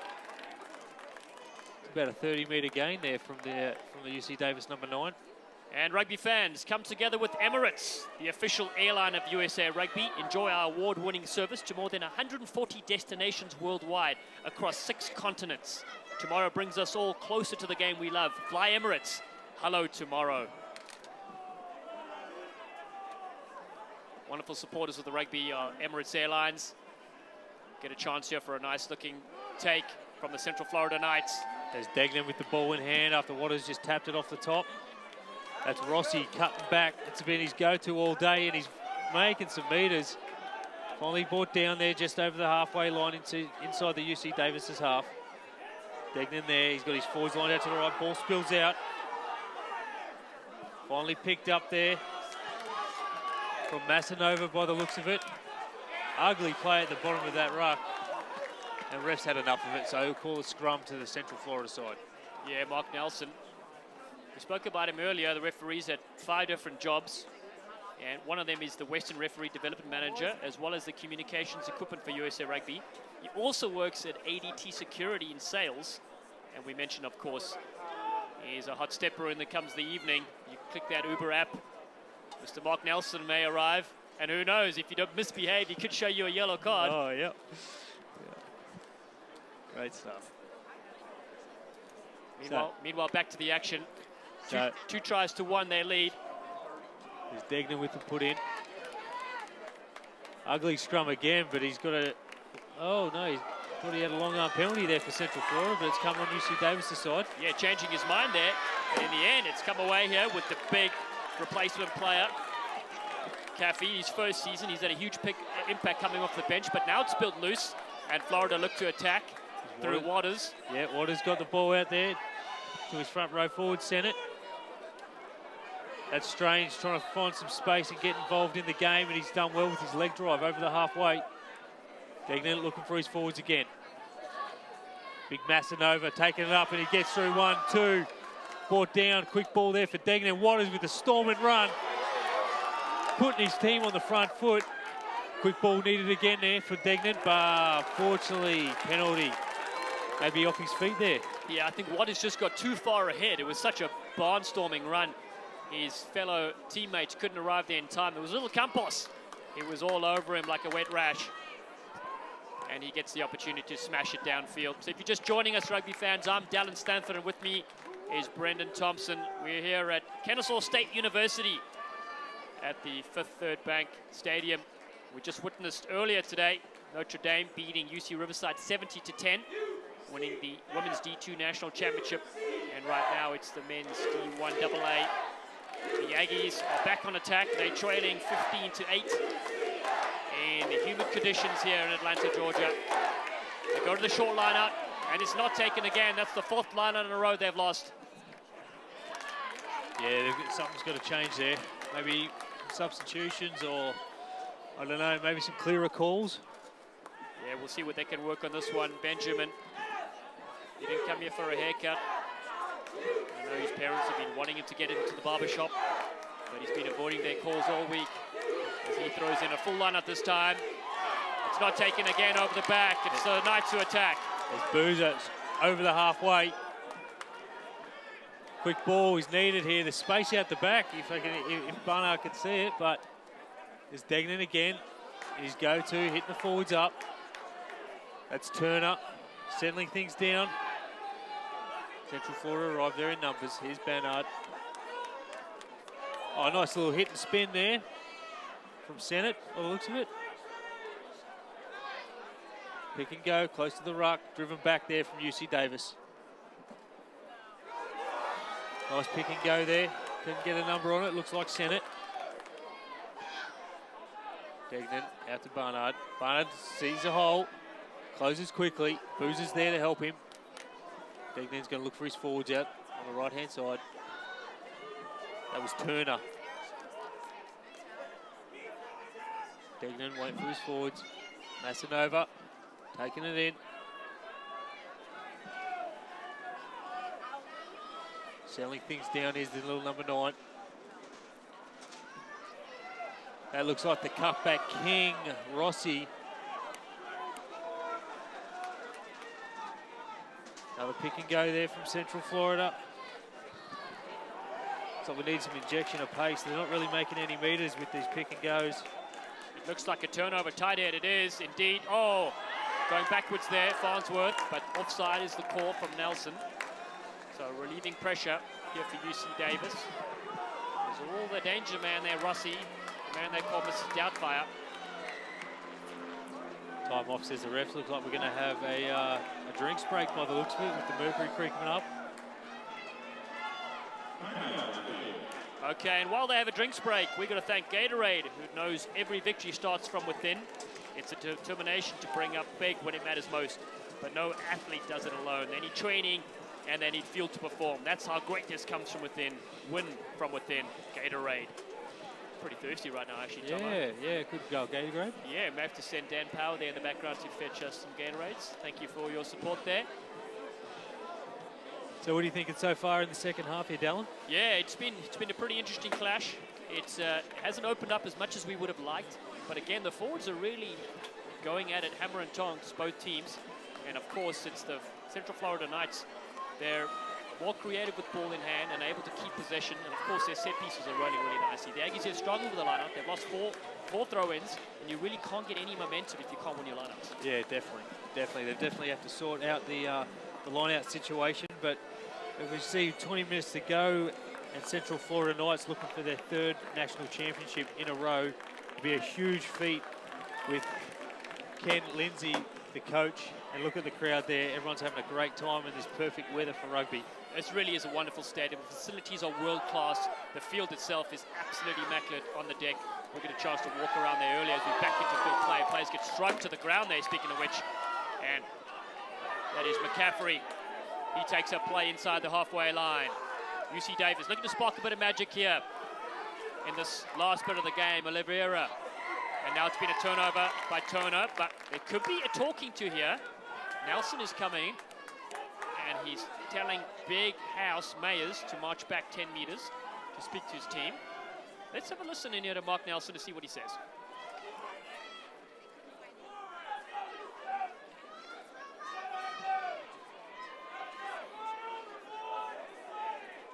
Can't hear him on our order here, but it looks like he wants to go upstairs to some sort of foul play, perhaps, Tomo. Yeah, maybe something off the ball. Looks like the touch, he's seen something. Well, there was that tackle with a player lifting him off the ground, and he might not have brought him back safely. So there could be a yellow card here for dangerous play or a penalty reversal. I don't know, I think it was just a good hit. Oh, he's reaching into his pocket. Oh, we've seen the yellow. Oh, and it's that live wire himself. Is it Rossi or Waters who's going? Looks like Rossi. Rossi leaves for 10 minutes in the bin. Oh, this could be a game changer right here, rugby fans.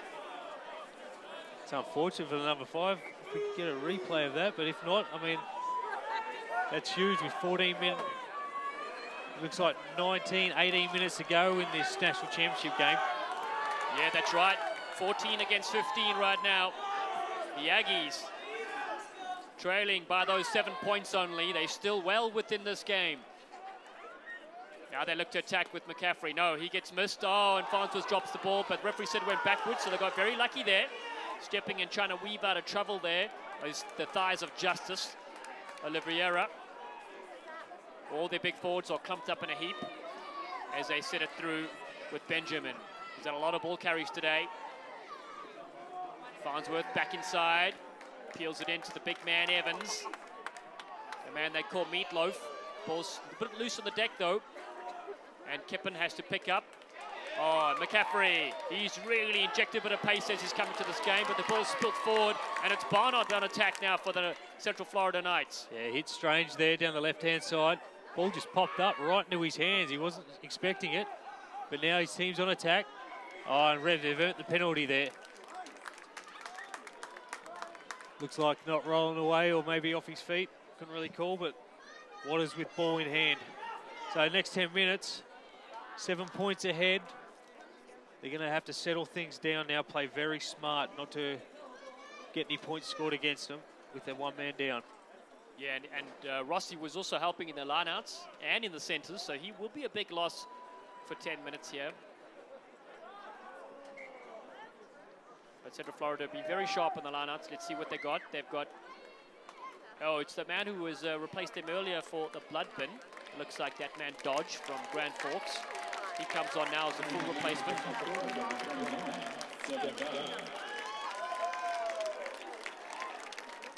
Let's see who's the man he's replacing.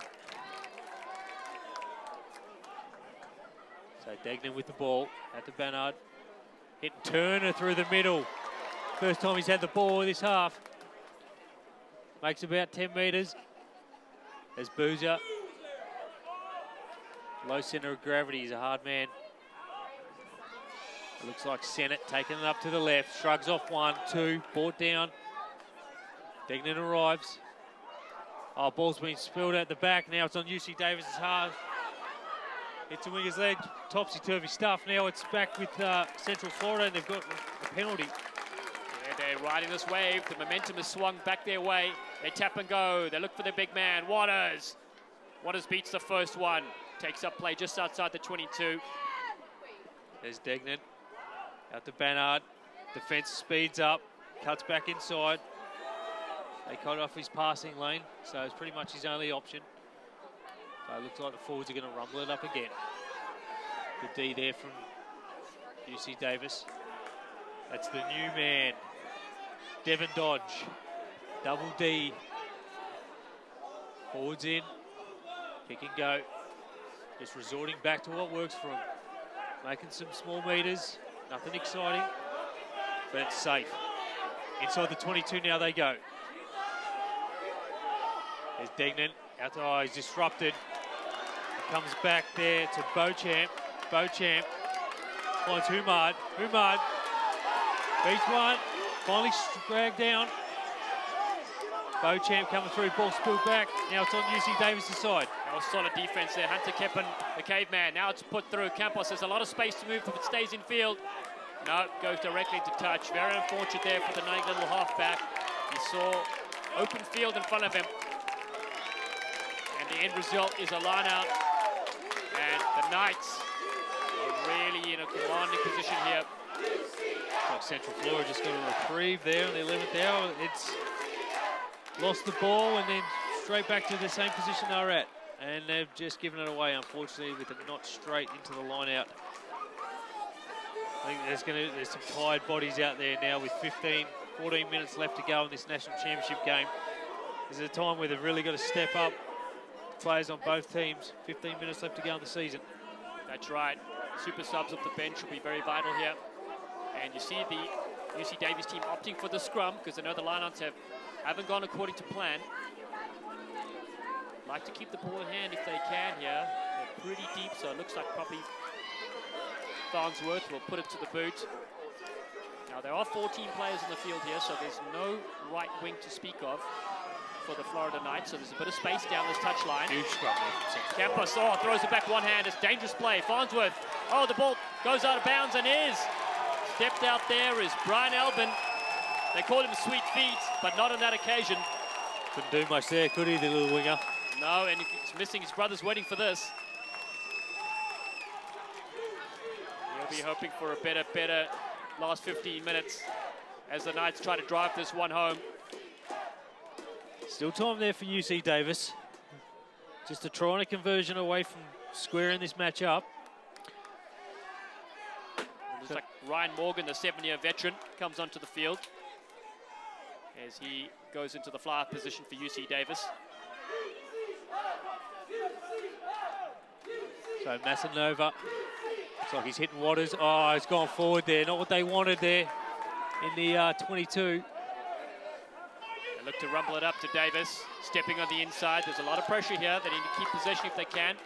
There's a bit of space, though, to the left-hand side, and that's that kick they were looking for. Just Humard back there. The chase is on. And the ball wins the race in the end. I'd like to see that stay in field, because we had Oria Torshi. He was charging, wasn't he? He came all the way from fullback position down the blind side. Apparently he's grown that beard in only 2 days. Wow, that's impressive. It'll probably take me 20 years, I think. Tomo, you good thing. Speaking of beards, throwing in here is Masanova. So go in the front again, tap off there from Waters. Waters to Bernard, hitting Humard, coming in. You see Davis disrupting, and it looks like Central Florida too eager and off their feet. Decision time here for UC Davis. I think he's going for it. Yeah, I think they know they need to score two, at least one converted try and a penalty to win it. So Alanat hasn't been firing. Campos puts his hand up, and he wants to get those 3 points for his team, just to inch it closer together. This is a huge kick for the number 9.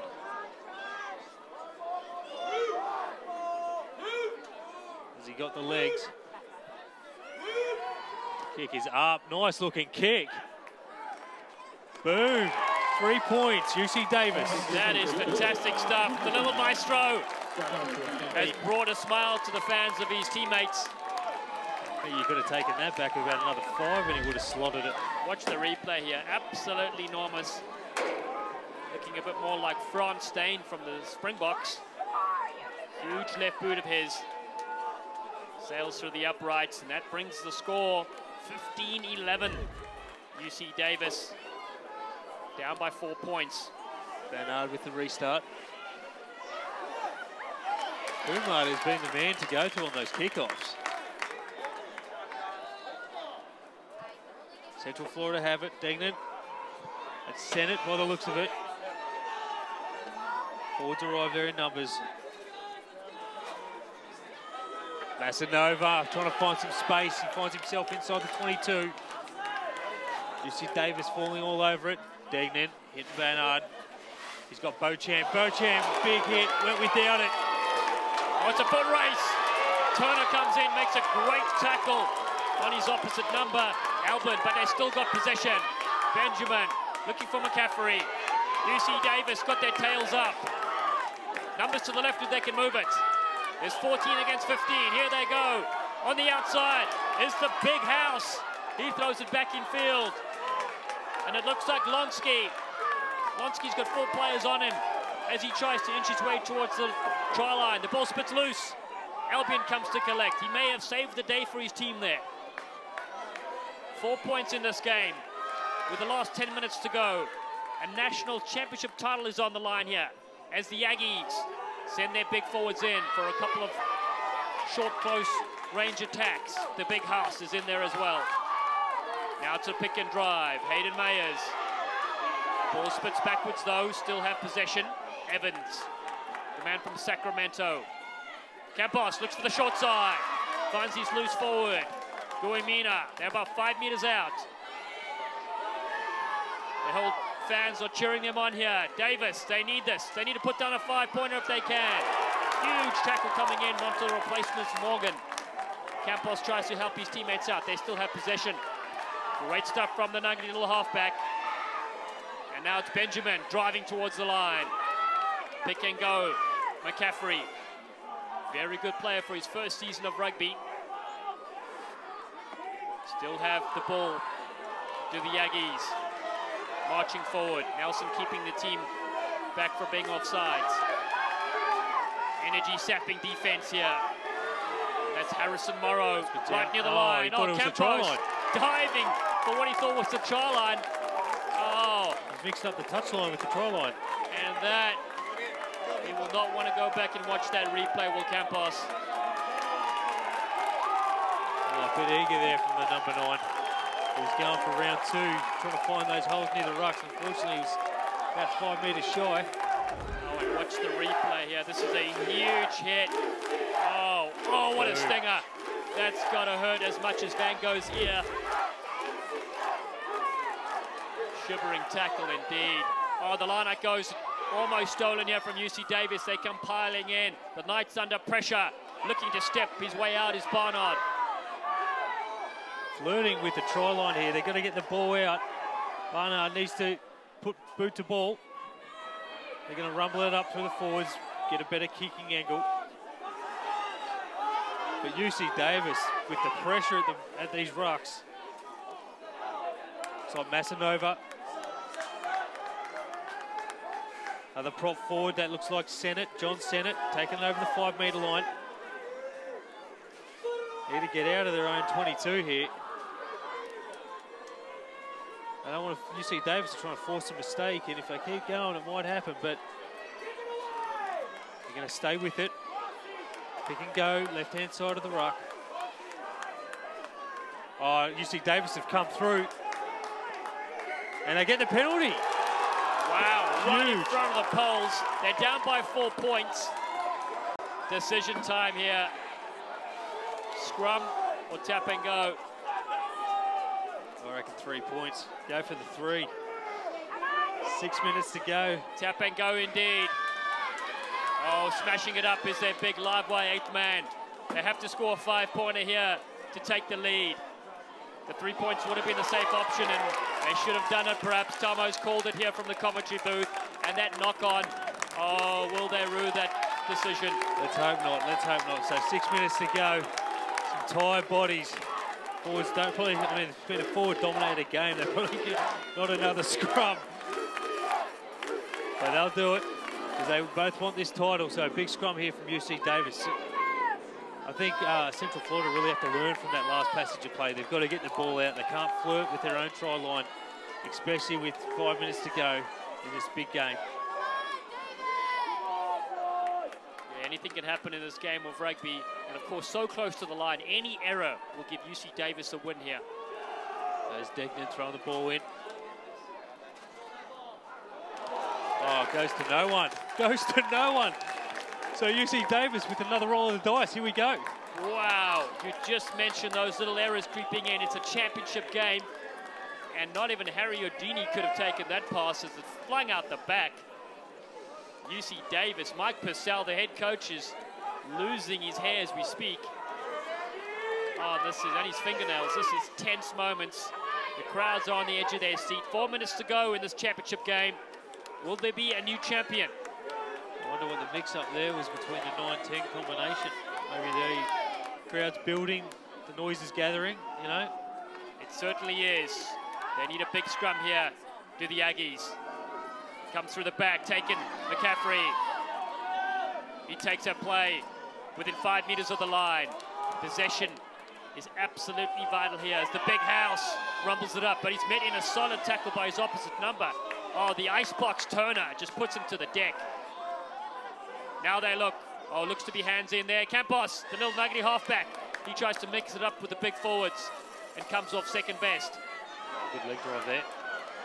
Excellent, powerful stuff. Very close to the line. The pick and go's coming in right now. The ball goes wide now. They look to move it. Quick hands, and this could be the winner indeed. Wow, who would have thought? Nate Olivia, the thighs of justice have spoken. Massive from UC Davis. The forwards did a great job there, sucking in the Central Florida defence and just left their backs out there to score the 5-pointer and take the lead. Looks like 3.5 minutes to go in this match, and UC Davis 1 point ahead with the kick to come. You did not see that coming if you watched the first 40 minutes, but a patient UC Davis team has been building the phases in the second half, and they've scored 2 tries. One of them through Campo, the little scrum off, and this one right here. It was a patient build-up using their big forwards, getting very close to the line, and then all it was quick hands on the outside. We see the ball coming out here, and the super sub replacement. Quick ball, and there it is. Hands will do it. Speed to burn on the There's the outside. kick. The kick is good. Phenomenal stuff from Campos. Great second half play here from UC Davis. They've ironed out the mistakes and they've come away with the goods. Take a look there again at the last bit of that replay. And just the speed from the man from Folsom, California, Nate Olivera. He's been very dangerous ball in hand, and he finishes with a great 5-pointer. 18-15, they lead. A couple minutes left in this game. Campos, he takes it. Tries to rumble it up himself, but two players come to smash him to the deck. The ball might have squirted loose. And possession is obviously an absolute prima. They've knocked it on. Ooh. Another roll of the dice here for Central Florida. This is where their main men need to stand up. We've got Waters, Barnard, need to really settle things down. There's plenty of time left. We've got a minute and a half. They get a penalty. We have Barnard maybe stepping up for a three-pointer to square things off, but we'll see. And they're back to 15 players. Of course, Hal Vidal was the man in the bin. It resulted in a good 8-10-point turnaround. Yep, huge. So let's go. Last minute and a half of play. So Degnan to put the ball in. Scrum's turn. Waters might have should have gone the other way. Hurrard inside the 22. Rumbling up through the forwards again. Looks like Central Florida is going to go back to the tactics they've been implementing all game with the forward hit-ups. Out to Barnard. Prove me wrong. Good defense there from UC Davis. Degnan going out to the left. Unfortunately, maybe not the right option because he only had Turner outside him. Fairly maxed up. There's double D. Devon Dodge. And finally, the last 30 seconds of play, and UC Davis have come away with it. That should be it, ladies and gentlemen. A great little bit of thieving skills there. And they're still going to play the scrum. Referee Nelson says so. That bit of defense could have won them the national championship. A new team will etch their name on this trophy if they can hold on to this ball, UC Davis. The men from Northern California, head coach Mike Purcell, is absolutely ecstatic on the sideline. He knows his team needs to be solid in the scrum because they're lucky it's not a line out, because they have been woeful in that department. There goes the final siren. All they've got to do is kick this ball out, and they are 2015 national champions. Up front, the big man, the big house. Ah, there's a short arm. Short arm penalty. Should be all over. They can kick it out from here. And referee Nelson says the mark is a little further down, so Campos will take it here. Just needs to kick it out. That is it. And there's a new champion. Can you believe it? What a comeback from UC Davis. The Aggies stormed the field, and there'll be absolute bedlam tonight in the streets of Northern California. They're going absolutely wild, and why not? Two great tries in the second half has sealed the national title, the D1 AA championship, 18-15. And that is absolutely sensational, Tomo. A lot of heartbreak there, as you can see on the Central Florida team. They are ahead most of the match, but some great play there from the UC Davis team to come back and win this 2015 national championship game. Oh, it really is indeed. And the players from both sides, Waters had a great game for his team, but in the end, it's the UC Davis boys that have come through and stolen victory at the death. That is absolutely fantastic. Their family and friends are loving this very moment. National champions in 2015. The UC Davis Aggies. I love you guys so much. They've earned that victory in that second half. It really was powerful defense that they needed. You got to feel for the Central Florida Knights. They've won this championship twice in a row.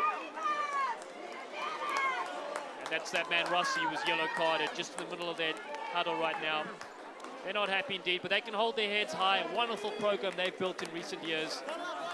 Yeah, they had a very, very good run, winning the last 2 national championships, but unfortunately, it has to come to an end. But they should be proud of their season, proud of the team, the coach. He's done a great job. As a team shake hands. It's a great thing about rugby. You know, gentlemen off the field, hard competitors on the field.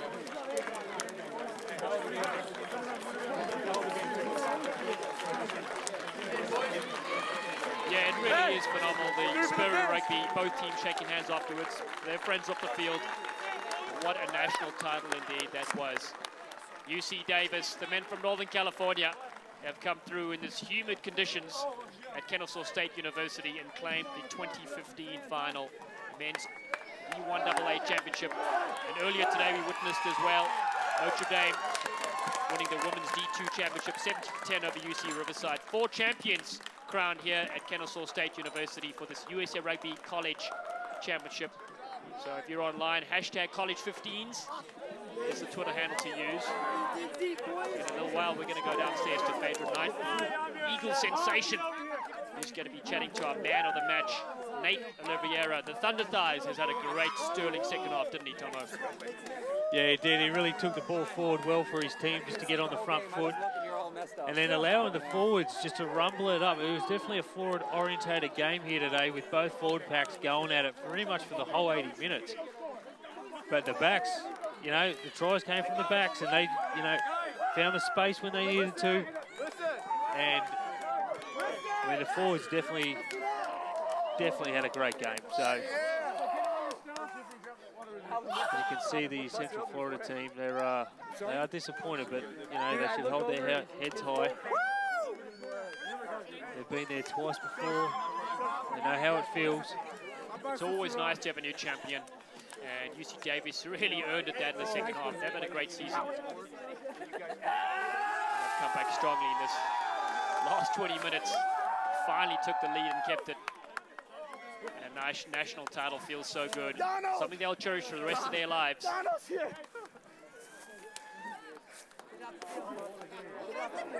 the team celebrating, getting their trophies in a little while.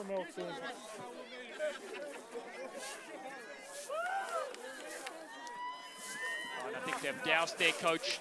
Yep, Mike Purcell has taken the Ice Bucket Challenge. And he's got steam up. I wouldn't mind that myself. It's absolutely steaming outside in these conditions here in Atlanta, Georgia.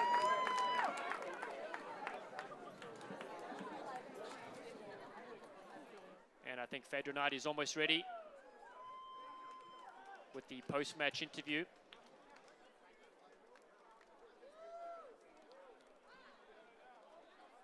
And we're going to go downstairs to Phaedra Knight with the man of the match, Nate Oliveira. Hi, I'm here with Nate Oliveira, who had an exceptional game. Nate, tell me, how did it feel to score the winning try? It felt absolutely fantastic, but it wasn't an individual effort. Everybody worked hard to get there to the try line, and I was just the one who put it in. I was very lucky, very fortunate to do that. Well, you guys made an incredible team effort in the second half. What was that halftime talk about to get you guys firing on all cylinders? It was it was very easy to get to where we were, like to get here, and we've never really had a challenge. And this was the hardest team by far that we've ever played. Halftime, it was the first team that we were down by, and this is just what champions are made of, you know, just coming back and hitting them hard when we're down, you know. That's really what it was. Well, thank you so much. Congratulations again. Thank you very much. We'll take it back up. Thank you. And stay with us. The next game coming up here is the women's final. It's the women's D1 championship. It's the Penn State team taking on Central Washington. We're going to take a short break, and when we come back, we'll bring you that D1 national championship. Stay with us, rugby fans.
And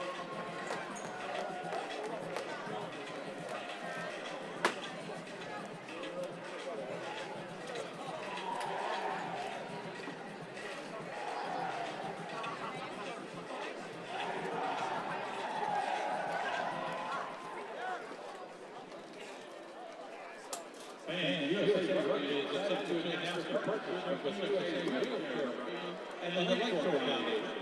Rugby is known for big tackles. Wheelchair Rugby is known for chair-to-chair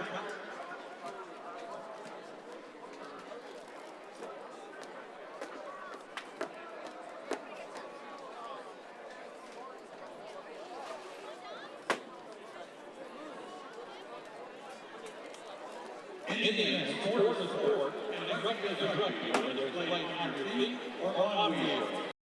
Or on. Interested in traveling the country, making new friends, and staying involved with the game? Think about becoming a rugby referee.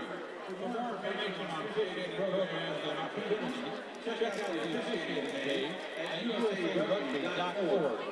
There you will find information on becoming involved with your local organization, training course descriptions, and much more. BLA, the fastest growing team merchandise in the world, are proud to be the official apparel partner of USA Rugby. Visit BLAsport.com to see how we can assist you and your team to go beyond the limits known. BLA is not a team, it's an evolution.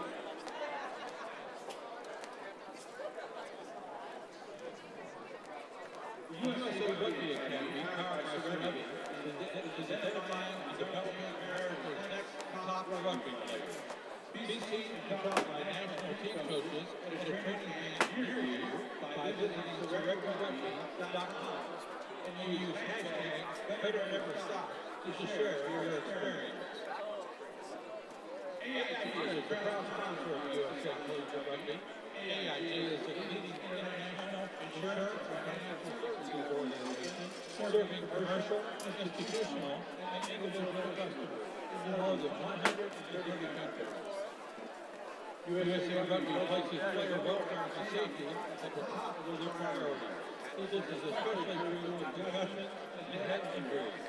USA Rugby concussion policy is intended to follow World Rugby Regulation 10 and follow the 5 R's of concussion.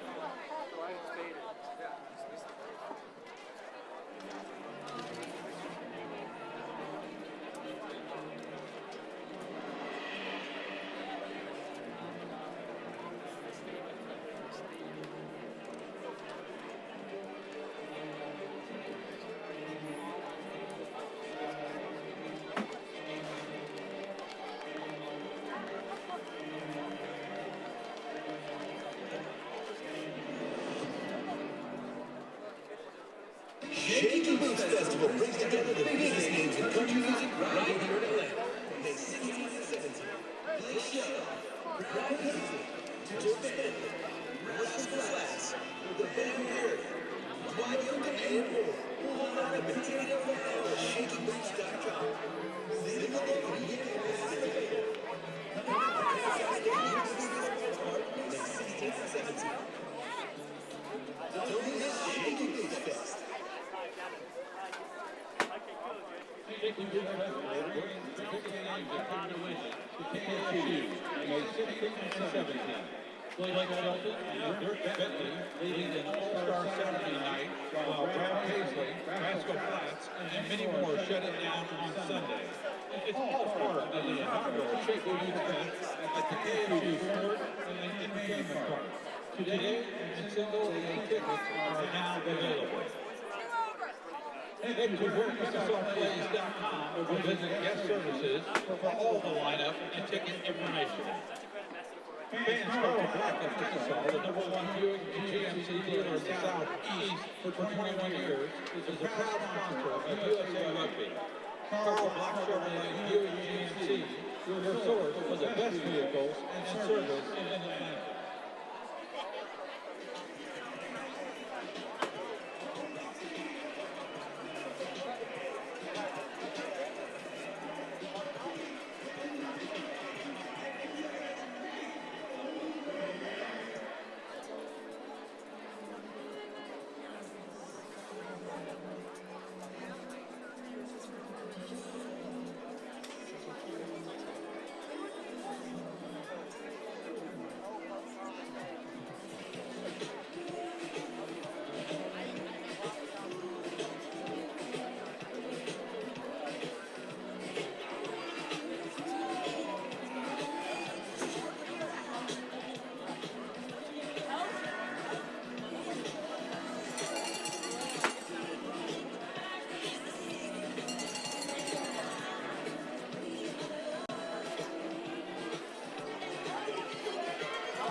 Ladies and gentlemen, let's hear it from Pennsylvania State University and Central Washington University for the Women's Division I Championship game.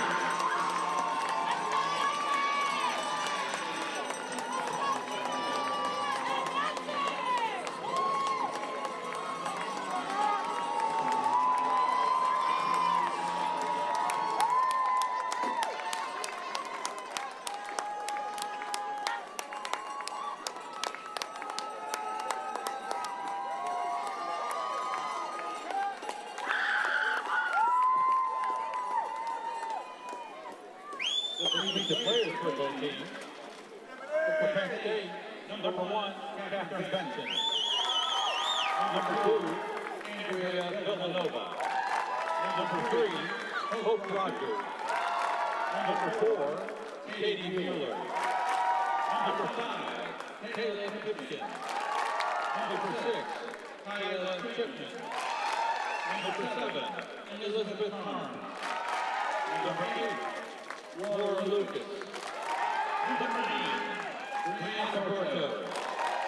Number 10, Gabriella Ventura. Number 11, Tess Curry. Number 12, Lauren Schiffler. Number 13, Lauren Barber. Number 14, Rachel Efray. Number 15, Amelia Kaiser.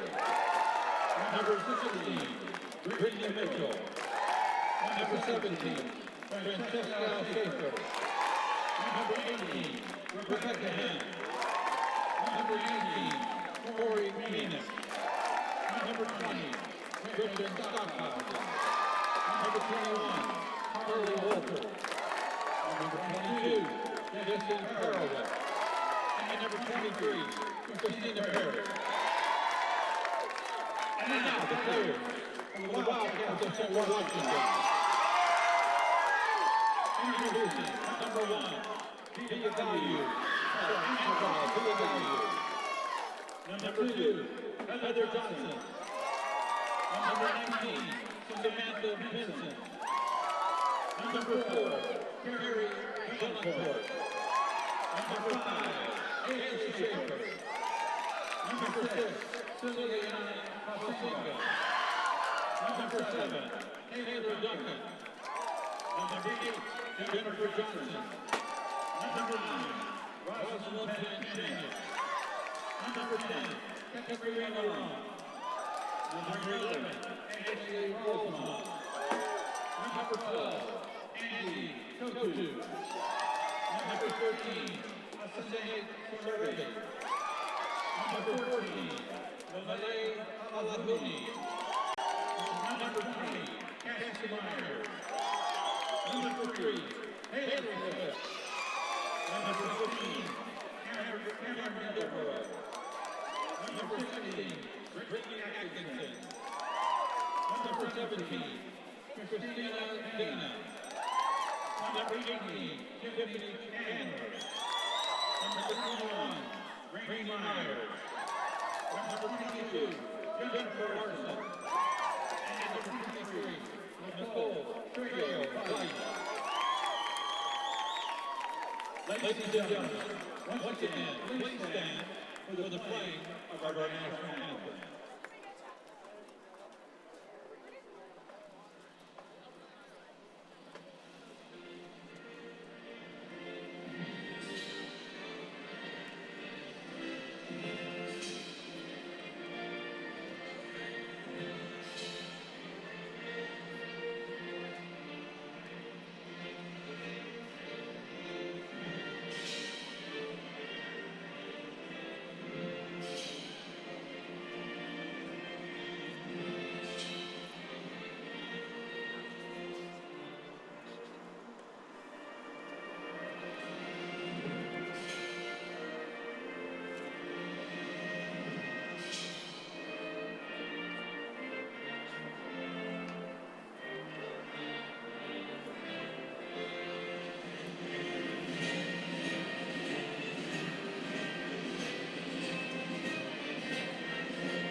Sensations. I'm Dallas Stanford, and with me is Brendan Thompson. We're here for the exciting D1A National Championship, and Penn State return.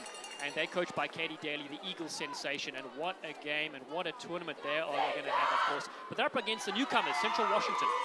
Yeah, Central Washington, they had a great season this year with a 15-1 record, so hopefully they can finish it off with a national championship this year. And they're also coached by Eagle Sensations as well, Mel Denham and them, right? He's done a fantastic job being such a young program, and they've been training 5 times a week to get to this point, so it should be great. Wow, and I believe there might be a Serevi, a magician on the field as well. Yes, I've heard. It would be unbelievable. I hope she's got the same skill set. It would be great to see. Wasali Serevi's daughter is in action as well, so Penn State looking for their 10th national championship, and they're up against, of course, a huge team in Central Washington. We're going to go straight to the kickoff right now, and on the left of your screen, kicking off of the Penn State Nittany Lions, and received here upon the Wildcats. Oh, it's bounced off the shoulder and taken quickly, and that's Hope Rogers steaming through the middle. The World Cup prop for the US Eagles. What an impact she has made in the first seconds of this game. As Penn State look for that, oh, huge tackle coming in there on the center. Schisler, she gets driven back, and a penalty against her. And that's Haley Slaughter, the referee in yellow. Haley Slaughter, one of the up-and-coming referees for USA Rugby. And actually, interesting enough, we spoke to her last night. She released her first album on iTunes, and it's called Anonymous. But we know about it now, so the word is out as the ball gets kicked out. We can look at the Penn State roster, and we spoke about Rogers up front. She is an absolute beast with the ball in hand, phenomenal stuff and skills. And then look at the 8th man, Lucas, very dangerous player indeed. And right at the fullback, Eagle Sensation, member of the 2014 World Cup, Maya Bitzer. She's very dangerous ball in hand, and they're coached by Katie Daly. You see the line-out comes there, taken nicely. Driving maul here coming up from the Nittany Lions. Very powerful pack they have. Great rolling maul there from the Penn State team. And Bartow pulls it out. Not the cleanest pass, but thrown back inside to Schisler. Schisler, tackle to the deck. Still come the same way. Space, a little bit of space here to Burn. And that's the outside centre, Lauren Barber, with that short haircut of hers. And now Rogers. Oh, so hard to bring down. Her opposite number comes flying in. Vafalu just brings it to the deck inside the 22. Penn State knocked backward. No, knock on, says Haley Slaughter. Showing early intent, aren't they, Tomo? Yeah, definitely. We're going to have the Central Washington lineup here. So we have number 1, who's Angie Vivalu. Number 2, Heather Johnson. Number 3,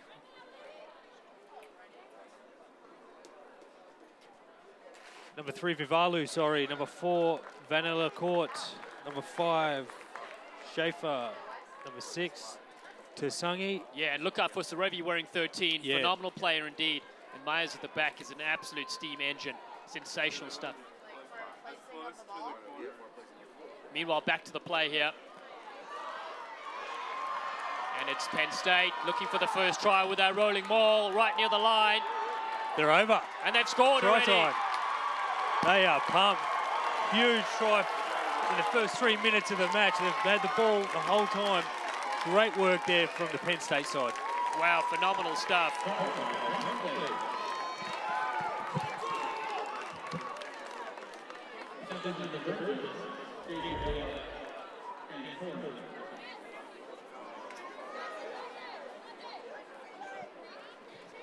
Wow, look at the replay here, just busting through. Great technique. And let's see what that number is.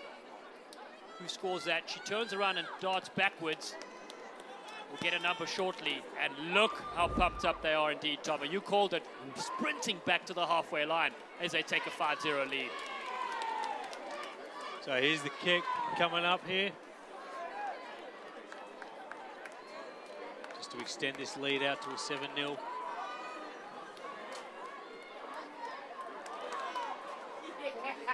Penn State team are pumped for this one. Kick is up and looks like it's just going to be short, right in front of 6. It was on target, but score remains Penn State 5, Central Washington 0, first 5 minutes of the match. Yeah, and that Penn State team, coached by Eagles' current coach, Pete Steinberg, and he's taken some time off recently.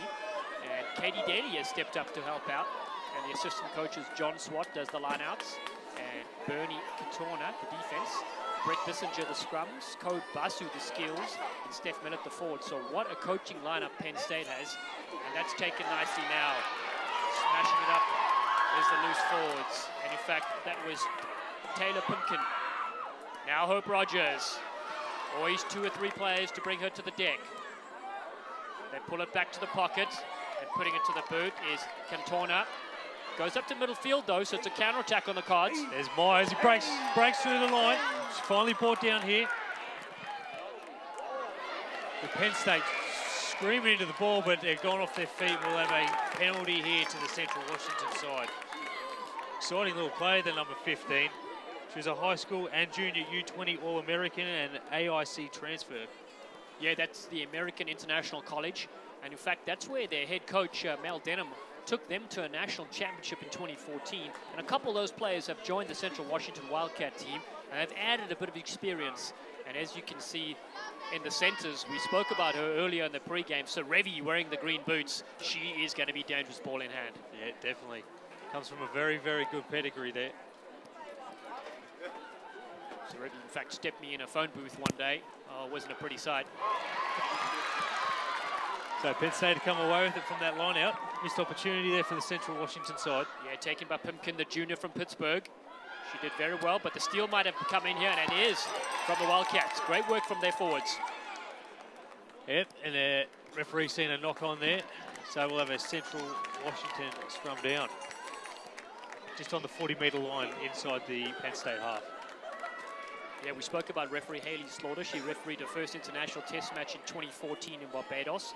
And that was against Trinidad and Tobago. Very experienced referee. She's done a lot of men's games as well. Seen her at the Vegas Sevens.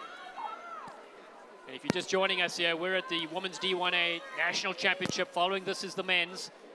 We've got Life University taking on St. Mary's Gales, and that will also be an absolute barn burner.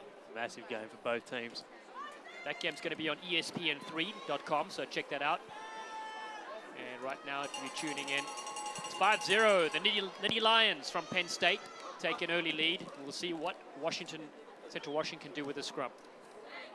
So we'll have Penner with the feed into the scrum. All struggle to come out. It's coming outside the Penn State side.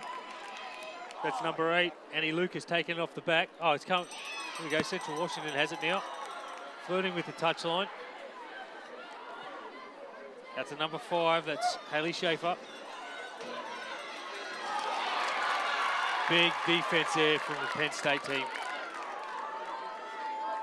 Oh, they got room out to the right if they can get it out wide. That's Duncan.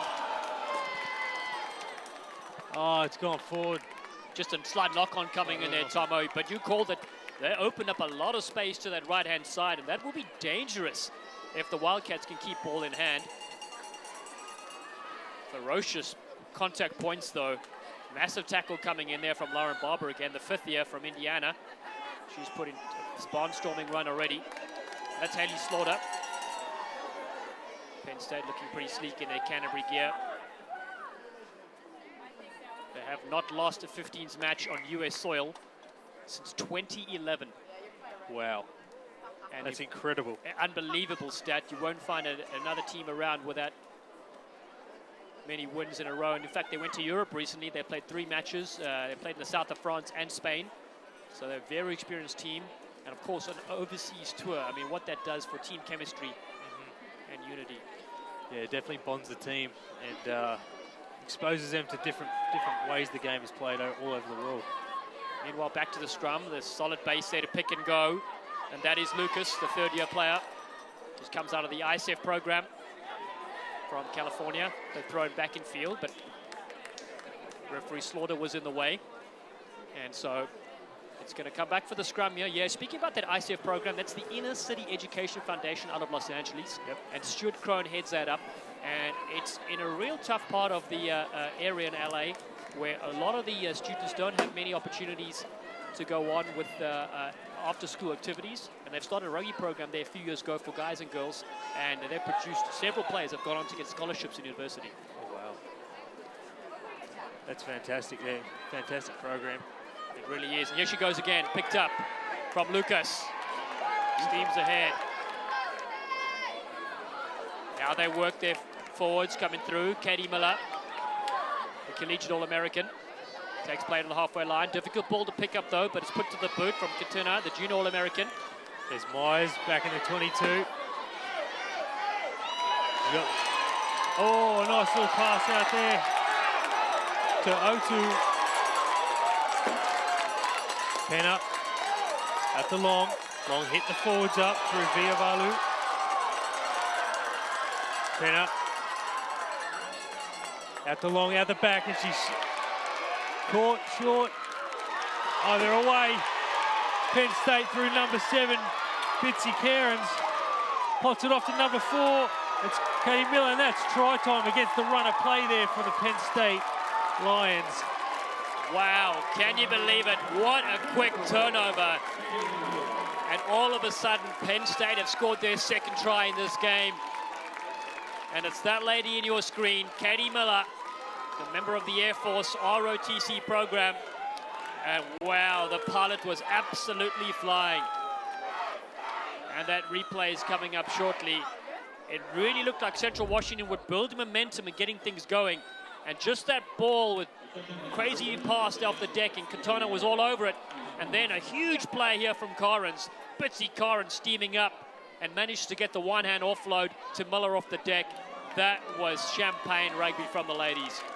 Shows you how damaging this Penn State team it can be with that against the play. Their attacking defense wasn't a great pass from Penner, but unfortunately the Penn State team were able to score a 5-pointer from it. So the conversion kick from right in front is good. So 12-0 already. We only have 11 minutes gone in this first half. Central Washington need to come back. They don't want this game so early on just to blow out. And Penn State have definitely got their tails up, so they need to get back to basics, start getting into their system of play. There's a lot of time left. And they're the fans from Penn State in your screen. They're loving it. They're enjoying every minute of this game, looking for their 10th title. It reminds one of the Cal Rugby program in the men's division. Taken nicely, thrown back in field. Wow, stepping and weaving, using the fend. Penn State looking strong when they come back. Katona now puts it to the boot. There's Myers again. Puts it back at him. Might go out, and it has on the full, so I'll come back to in line where she kicked it from. It'll be a Penn State line out. Yeah, very impressive though. Cassidy Myers, he said she played the junior All-Americans, and she really plays well beyond her size. Very small by nature, but very slippery with ball in hand. Yeah, it looks like she's got a lot of pace. If she can find a little hole, looks like she'll be away.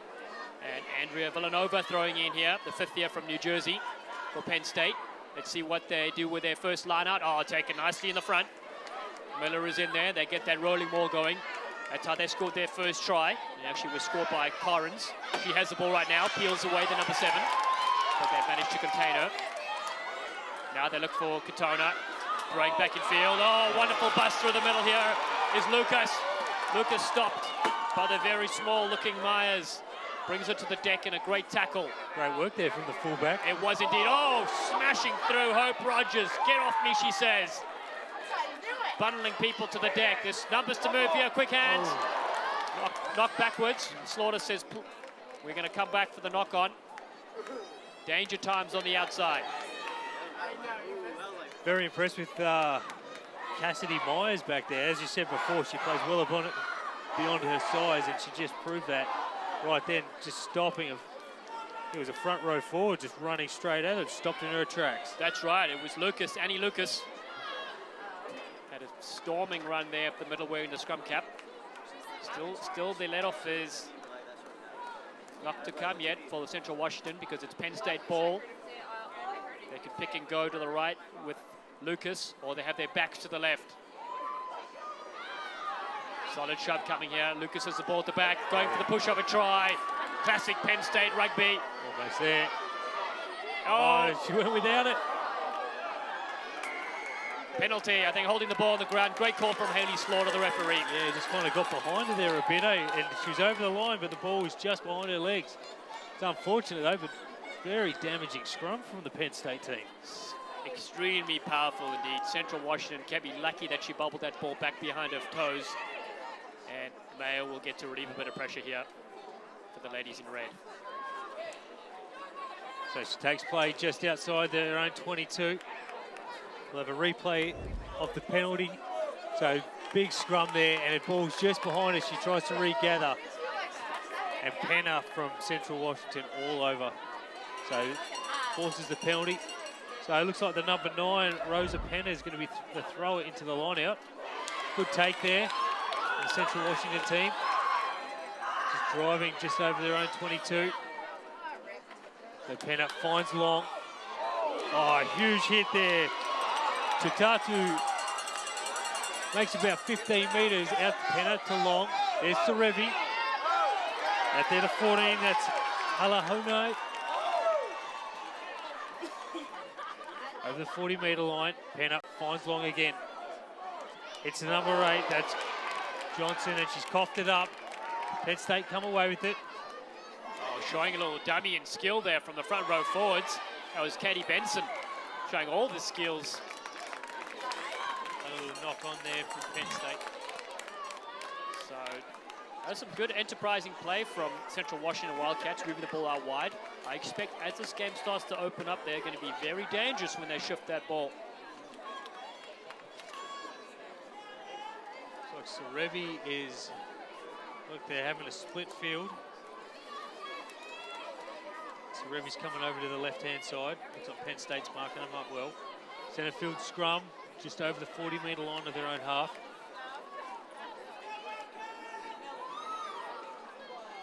So Penn State in this first 15 minutes of the match have just come out of the blocks racing.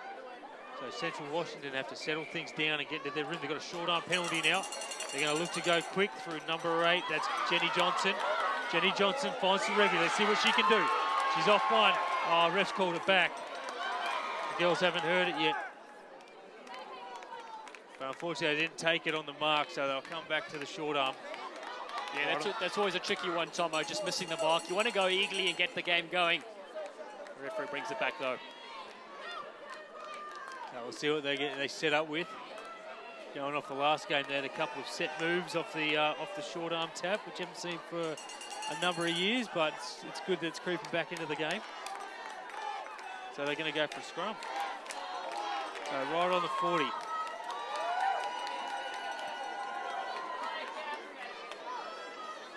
Central Washington, we mentioned they're coached by Mel Denham. She's got 20 caps for the Eagles. And assistant coach Katie Dowdy with 3 caps, also played for the women's sevens. And they're up against Katie Daly, their teammate from the Eagles 7 squad. So really it's a battle going back and forth. And this is the second time both head coaches going head to head. The last time they were in 2011, Harvard played Notre Dame in the D2 finals. And Denham was coaching at Harvard and Daly at Notre Dame. There's that massive scrum there from the Penn State team. Just shy of the 22-metre there from number 10. That's Katorna. They've got space to burn here on the outside. Barber looking, showing the ball. Could she go all the way to the outside centre? Oh, Mayer is right on her and may have held that ball up. That could be a great bit of burglary work. No. Try time. Try awarded. And that is number 13, Lauren Barber, the 5th-year student who's been to the Barbers recently, scores a classic try for her team. That was great work there from the number 13. She had the ball in hand. She was showing. Didn't know the defence, didn't know if she was going to pass or run, and it was great work. See, ball in 2 hands, kids at home. Run with it, and then defend 5 metres out from the line. Myers does exceptionally well, but unfortunately she just rolled over, puts the ball to the grass, and that's a 5-pointer for Penn State. That takes the score. Penn State 17, Central Washington yet to score. Yeah, Penn State looking very commanding in this early part of the game. You mentioned their 9 national championships, and they won the Big Ten Conference recently, and they reached the D1 Fall Championship where they beat Quinnipiac in the semi-finals, and then a tough Norwich team, 42-5 in the final. Penn State really have been one of the leading programs in women's rugby for the last couple decades. It's a tough kick. Unfortunately, just doesn't have the legs there. So score still will remain at Penn State 17, Central Washington zip. You can hear the crowd is definitely getting into it. The Penn State crowd, the fans, singing the songs. So Central Washington, you'd have to say, Dallin would definitely have to be the next to score. They don't want this score blowing up anymore. Yeah, they will indeed. Meanwhile, we might as well, while they take a quick water break, let you know that you need to come out to Sacramento, California this July to witness the Pacific Nations Cup doubleheader between Fiji and Samoa. And the USA Eagles taking on Japan in a World Cup preview at Bonnie Field. Tickets available at www.ticketmaster.com. And that doubleheader is going to be absolutely fantastic. 2 weekends of great rugby. And that one is July 24th. The US Eagles, obviously that's be a good preparation for their Rugby World Cup campaign. Yeah, definitely. Are any of those teams in the same pool? Okay. Do you know? Yes, Japan. I think Japan, USA going head to head. So it's a little preview. And Japan have actually shown some real form in recent years. Well, their domestic competition's just blowing up at the moment, isn't it? You know, they're getting all the ex-players, ex-professionals getting over there, earning the big bucks. That's right. Todd Clever actually was playing in Japan for 3 or 4 good seasons, the Eagles captain. Meanwhile, the oranges and water is brought on for both teams. It's very humid and hot out there, but the field is in perfect condition here at Kennesaw State University. If you just joined us, the Nittany Lions lead the women's D1A final 17-0. We've had about 20 minutes in this first half.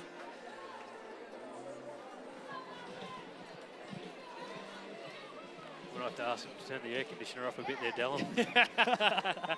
Yeah, we're lucky the commentary booth here has got some cold refreshments and nice and cool for us watching through this. It's the only way to watch rugby, isn't it? Oh, absolutely. VIP tickets. So it's a kickoff after that try. Taken cleanly. Oh, and smashing up here is Penn State all the way to the halfway line, and that's the 8th man, Lucas. And now Rogers, jumpers, keep the change. Rogers bumbling people to the deck, but don't argue fend as Cantona hits it downfield. Oh, it's great work there from Razama. There's Myers going in to help out. Penner out to Long. Long hitting the forwards. But Vivalu, she needs support there. They've got the penalty, not releasing from the tackler. The Penn State players a bit too eager. There were some big collisions there. I'd like to see some of those replays. I mean, I think we can get one of them right here. And here it is, Hope Rogers. Oh, Rogers, like the Great Wall of China, so solid, just knocking people out the way. Not the first time this game she has put people on their backs. So that is Myers taking play just over the 40-metre line for Central Washington. Push it, push it! So Penner is going to have the throw in. It looks like we have Heather Johnson, the hooker, standing at halfback. Penn State too good. Snaffle the ball, but Johnson comes away with it down the short side. I don't think the Central Washington forwards knew what was going on there, but they're finally getting into position. Penner trying to find it, finally gets it out to Long, goes to ground. Recovered there from Schaefer. It's Penner again, out to Long. Got to get into the danger. There's Serevi. Ball goes to ground again. Unfortunately, that's Alahuna taken up. Serevi double tackled, knock on there. Penn State comes away with it. And it's a great little pick up there from Lucas, the number 8. Now they work the short side, offsides advantage. It'll be a penalty here for Penn State. Lazy running, they call that. But was hoping to see a bit of Serevi magic there. The Queen of Sevens, they've nicknamed her. I'd like to see her get some space here in 15s. Sally Serevi, the magician. Got a chance to play against Serevi a few times during the World Series. And boy, can he make that ball Break disappear. a couple of ankles on people. Oh, absolutely. One time he stepped all of us, including the linesman. So Penn State now have a wonderful attacking opportunity. They're rolling ball. Scored that first try. Full line out. Thrown in by Villanova. They go to the front, taking cleanly from Miller, the try scorer. Now they rumble for the line. It's brought down 5 meters out. No, it's still in the air. And they may push this over. Could they stamp in their 4th try already? In just 25 minutes gone. Great defense there from Central Washington. And they've stopped that drive. Good work there from the Central Washington side. Like Penn State, once they get that rolling maul going, they're very hard to stop it. Now it looks like they've figured out a way to do it, so without any illegal play. So we'll have a scrum down. We've got to get Long is going to have to get that ball, hoof it as far downfield as she can. Central Washington just can't afford pretty much to be in their own half now at this point in the game. They need some points coming back. That's right. They're going to give their fans something to shout about. The Central Washington side. They went undefeated in league play, 8-0. And they pulled off the non-conference win over a very, very good Quinnipiac team. That's a lot faster. And the Wildcats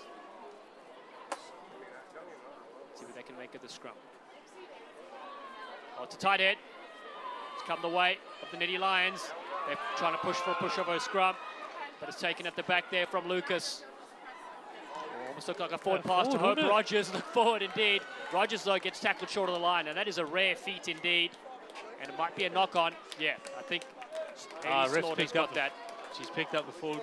Or is it knock-on? Looked like a forward pass to us, but she's singling and... Looked like a little quarterback handoff, didn't it? Yeah, it did indeed.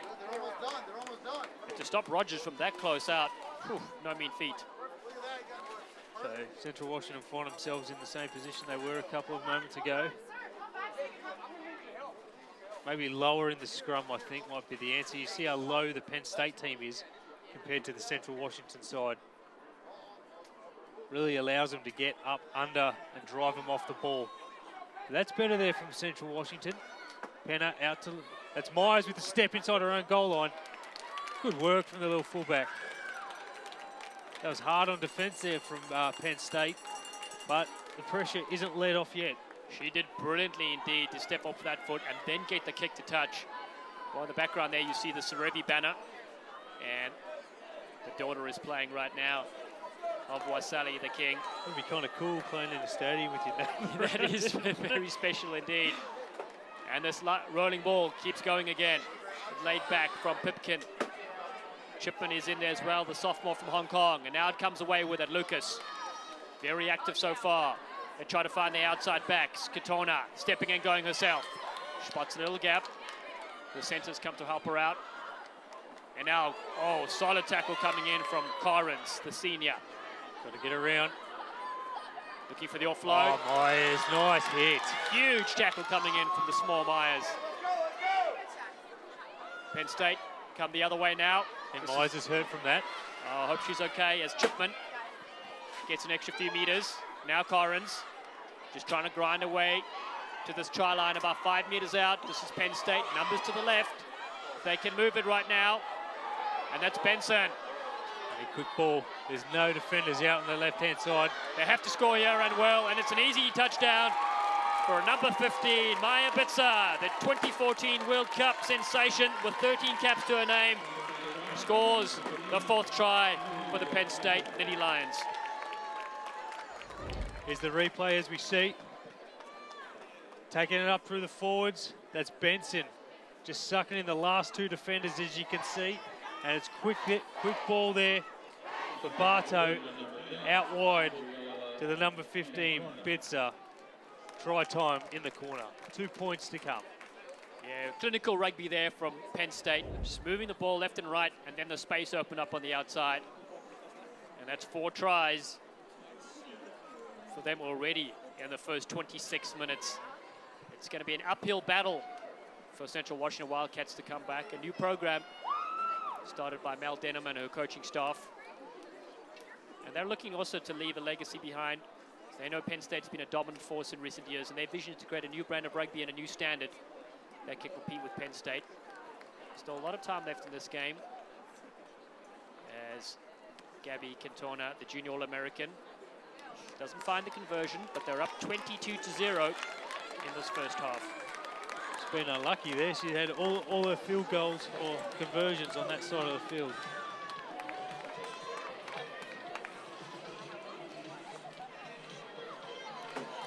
So So Central Washington coming back for the restart. I think Mize is up and about. She went down for a split moment there after that big hit.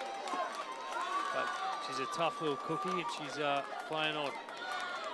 She is indeed. She banks this ball downfield. Oh, taken again nicely. Absolutely storming return there from Taylor Pipkin. Oh, but she's lost the ball in possession and the Wildcats now have a turnover. Penna with the ball. No, they're going to come back, no advantage.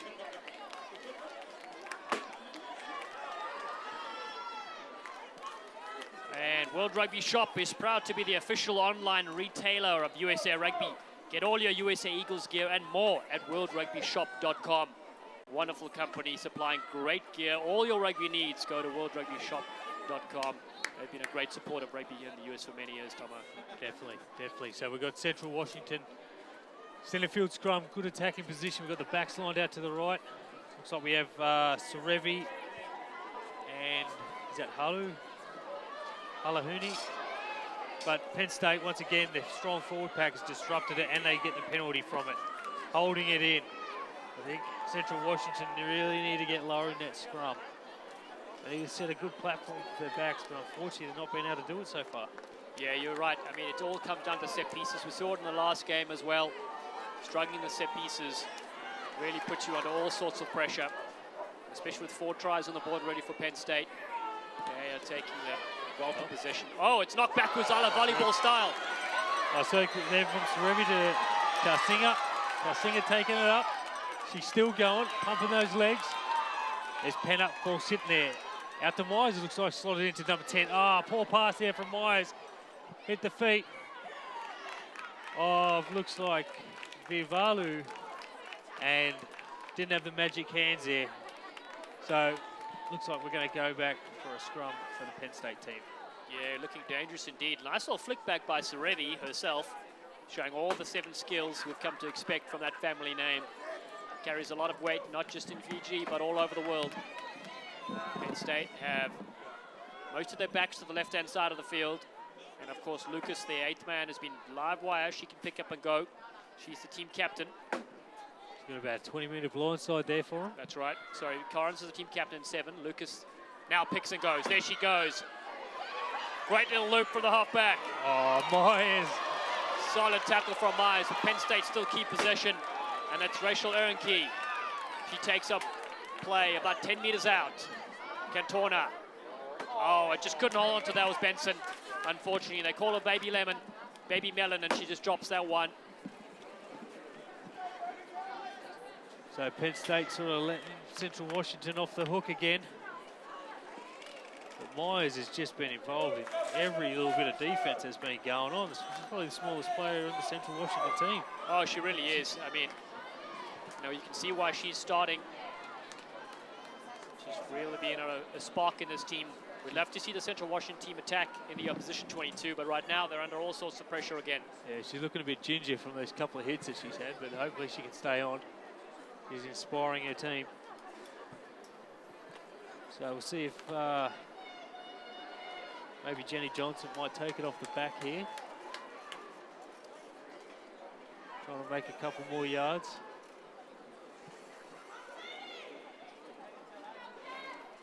The referee's just trying to get these scrums sorted. So Penna, ball in. Better scrum there from Central Washington. Ref says the ball's out to Myers. Myers probably makes about 10 metres, but Penn State still hard on attack. Great position for them.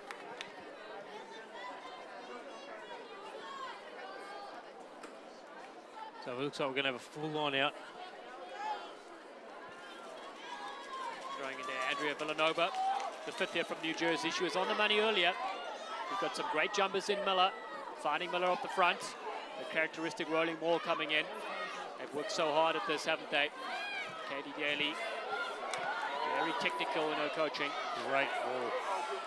Coming through the back there, looks like it's still a maul, so it's a tough call. I would say she was coming off sides and I'd give a penalty to Penn State there.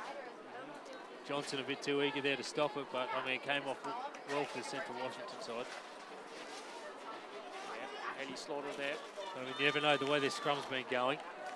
They might be able to blow them off, but there's a better scrum there from Central Washington, that last one. Just got to get lower, as we talked about before. They need a good kick there from Long just to get out of their own 22, which they're struggling to do at the moment. Yeah, well, the game so far has been played inside the half of Central Washington in the last at least 10 minutes inside the 22. See if they can get lower, as you pointed out, Tomo, in the scrum. See the body height of him.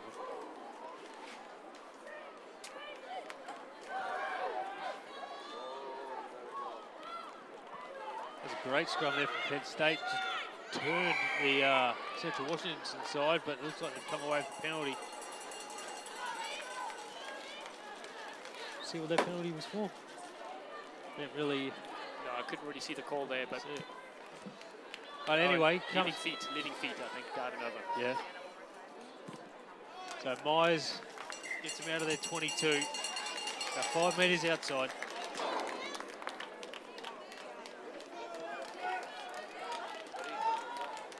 Okay, this summer come to Cary, North Carolina for the 2015 NACRA Sevens Championship to see which countries will represent the North American Caribbean region at the 2016 Rio Summer Olympic Games. Visit nacra7s.com, which is NACRA7s.com for more information. That, of course, is going to be so important for the US to qualify for the Olympic Games. Yeah, great thing that the rugby's finally getting inclusion, getting the respect it deserves on the world stage. Inclusion into the Olympics. So I've got a short arm penalty here for the Penn State team. Looking for a tap and go, the fullback, Maya Bitzer. She's one of the ladies who's represent the US national team, the 15s. I'd like to see her give it a go at sevens as well. And they opted for a scrum. This thing is a good call. Their scrum has been absolutely dominant. We know they've got dangerous backs out wide. Still with the 15-metre blindside here. Watch for Lucas, Annie Lucas. He's at the tail of that scrum. Slaughter trying to get things going. Hope Rogers is the closer side. Oh, an early push. So it's a tough penalty indeed. Rogers is just so strong, she leans in and the scrum moves. Oh, she's tapped it quick, Penner. That's a number 19, that's Sammy Pinson. Ball sits on the platter there for Pinner. Oh, no, a little knock on there from Schaefer. Not what they needed. I think it might be a mental thing now, Dallin.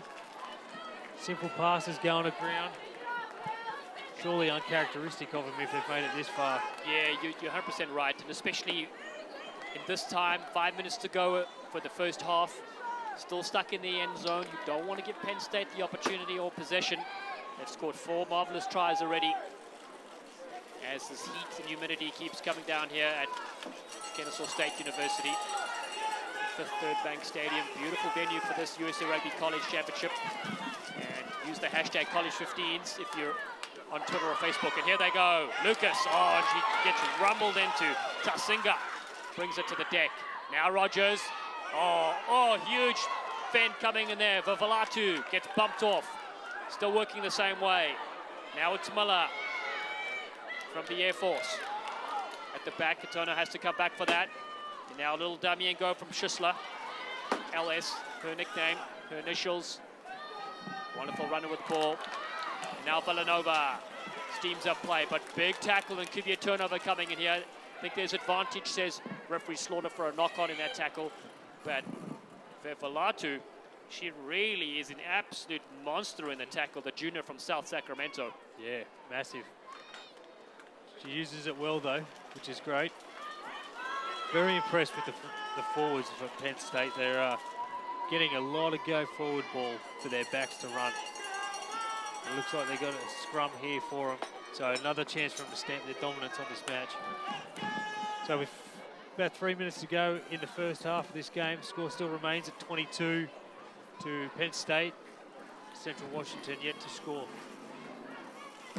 Now it looks like a little bit of an early shove there coming from Central Washington. Slaughter gave a penalty away for that. Spits out the back though. Lucas grabs it. He contends with nice pressure on. A beautiful no-look pass there from Bartow. And cutting straight through, and she'll score the 5th try. Magical stuff, like a sleek racing snake. But she may have knocked it on. I spoke too soon. Has she? She did. Gabby Cantona, the sophomore from State College. Early celebration. Oh, we got so excited in the commentary booth here, we didn't even watch her put the ball down, as it might have slipped out of her grasp. Can't wait to see this replay, Tomo. She's not happy about it.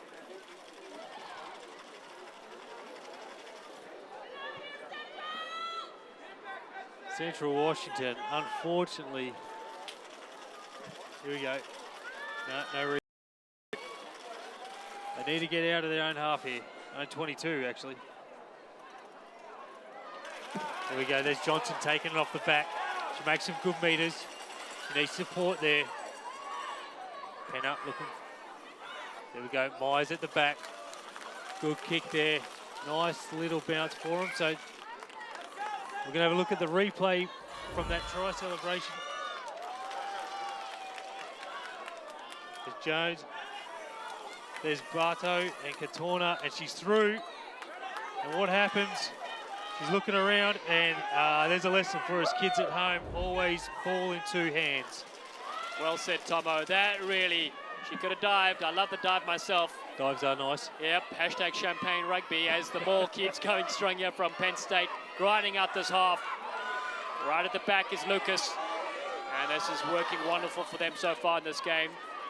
The Central Washington defenders now coming from the side. Heather Johnson is in there too, as Katona now tries to pick it up the bootstraps, but it's fall in the way of Shisla.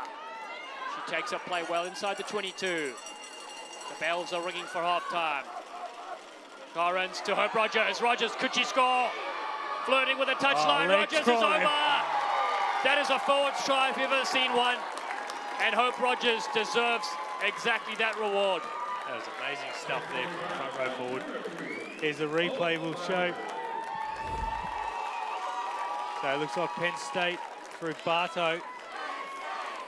Out to Cairns, and then hitting Rogers, and the leg drive with the fend, the strength of the woman, and over. So we'll have Katorna changing sides this time, going for the 2-point conversion. Wow, Hope Rogers' family watching must be absolutely delighted. Their former baton twirler has turned into an absolutely wonderful rugby player, representing the United States and Penn State with sheer class.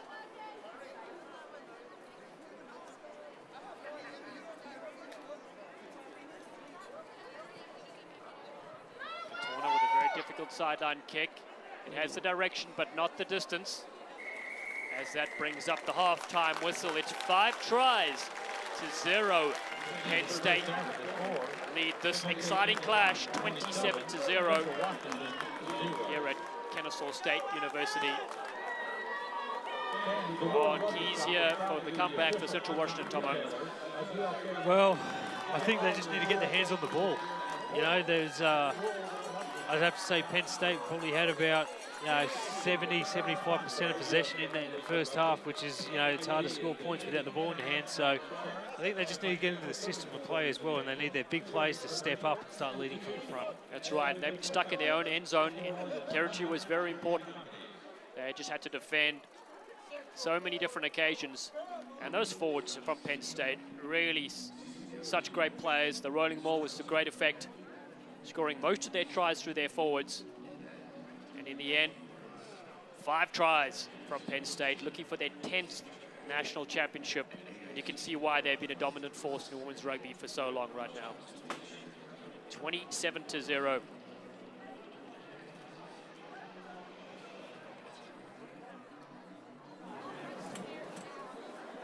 All girls and women, have you thought about trying on rugby? It is time to pick up the ball and run with it. Have you tried playing yet? Do you want to? Are you currently playing or have you hung the boots and looking to get back? Try on coaching or try on refereeing.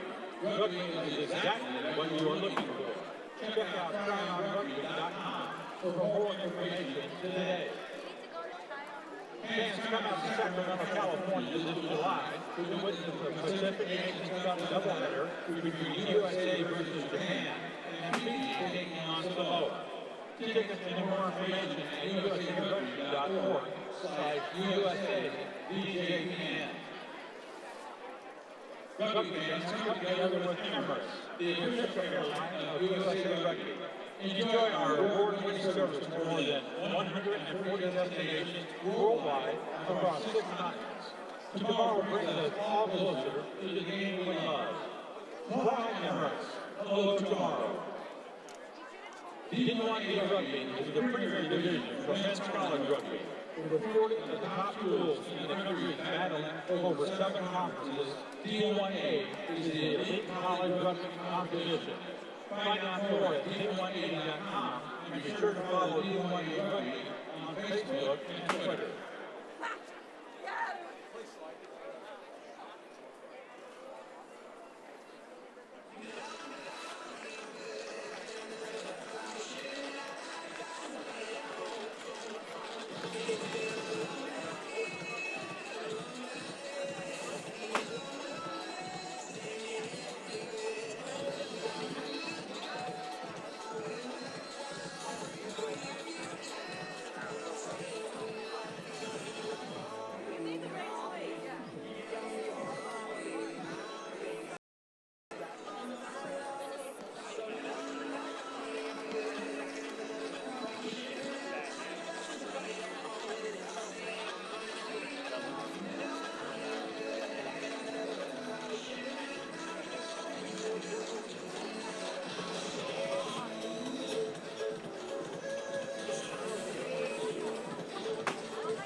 Welcome back, rugby fans. It's 27-0, leading Penn State are taking this game so far against Central Washington. I'm Dallin Stanford, and with me is Brendan Thompson.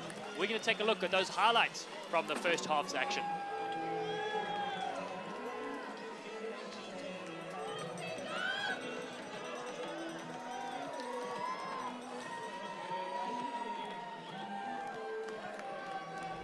And here they are here. Started off right in the front, great rolling ball.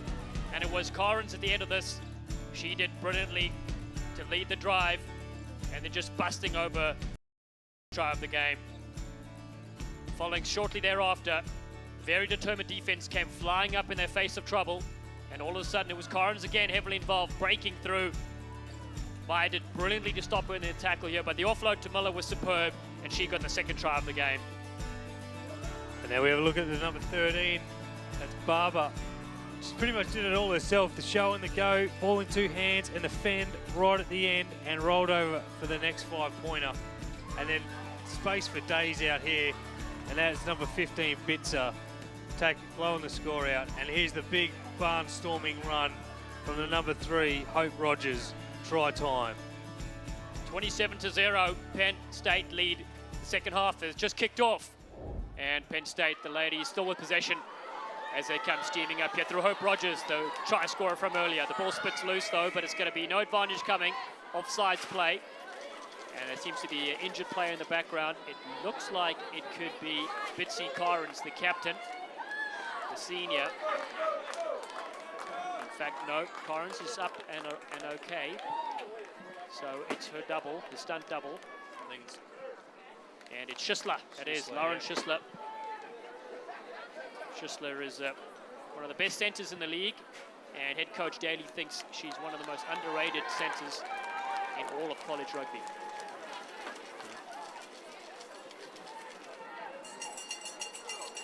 And if you're just tuning in as well, don't forget, following this is the Men's D1A National Championship, and that'll be on ESPN3. So you'll switch channels to ESPN3.com, and there you'll get to watch an absolutely pulsating final between Life University and the Gales from St. Mary's. And Tomo, you're a Life University man yourself. Yeah. Retired about a year and a half ago, but still loving watching the boys play, and they're seeing them play last weekend. Everyone was set up for a cracking match in the next game at 4 p.m. Yeah, indeed, as we see the rolling ball here from Penn State. Carnes has it at the back, the captain. Now she's come away with it, busting on the outside. Beats the first defender. Takes play inside the 22. The Nitty Lions on attack. Taken up from Katie Benson. Baby Lemon. Ball's on the deck and picked up here, and it's a turnover. Vivolo, there she goes. Ponytail and all. Still going. She's met with by Heather Johnson. Ball sieves out from Penner. She paddles it back, but the Penn State defense is right on top of her. Here we go, out to Long. Long there to Tatapu. Here we go, Sarevi, ball in hand, but unfortunately doesn't get her opportunity to shine, and the ball come back for the knock on. So Penn State scrum, 3 metres inside the Central Washington 22-metre line. We got a chance to chat to Sally during the break, good old Sarevi, and he was excited to see his daughter in action. The King of Sevens is here. Just keep an eye on things. Pulled a pretty good goose step on Tomo earlier as well. Didn't even see him, mate. Happened that quick. The rugby community, so special here. So Penn State looking for that powerful scrum of theirs. And up front, of course, they've got Benson and Rogers. Now they peel way to the right-hand side. Lucas, she's contended nicely with a double tackle. Good counter ruck as well coming in. Penn State still have possession though. Taken by Carnes. And now picked up another extra couple of meters. Pipkin is in there too. Driving it forward there, Chipman. There they go with Rogers. Oh, thunderous hit by 2 defenders. Now picking and going up through the middle. Just a few meters short. Lucas. They find their backs. Katona finds Barber. Schisler finds the offload. Oh! Just catch and score. It was all on there for Fury. Ball needed to be in front, didn't it? Yep, Tess Fury had to reach behind her. And that's 2 tries that have just scored. 2 or 3 that have just been fumbled over the line. much to the relief of the Wildcats.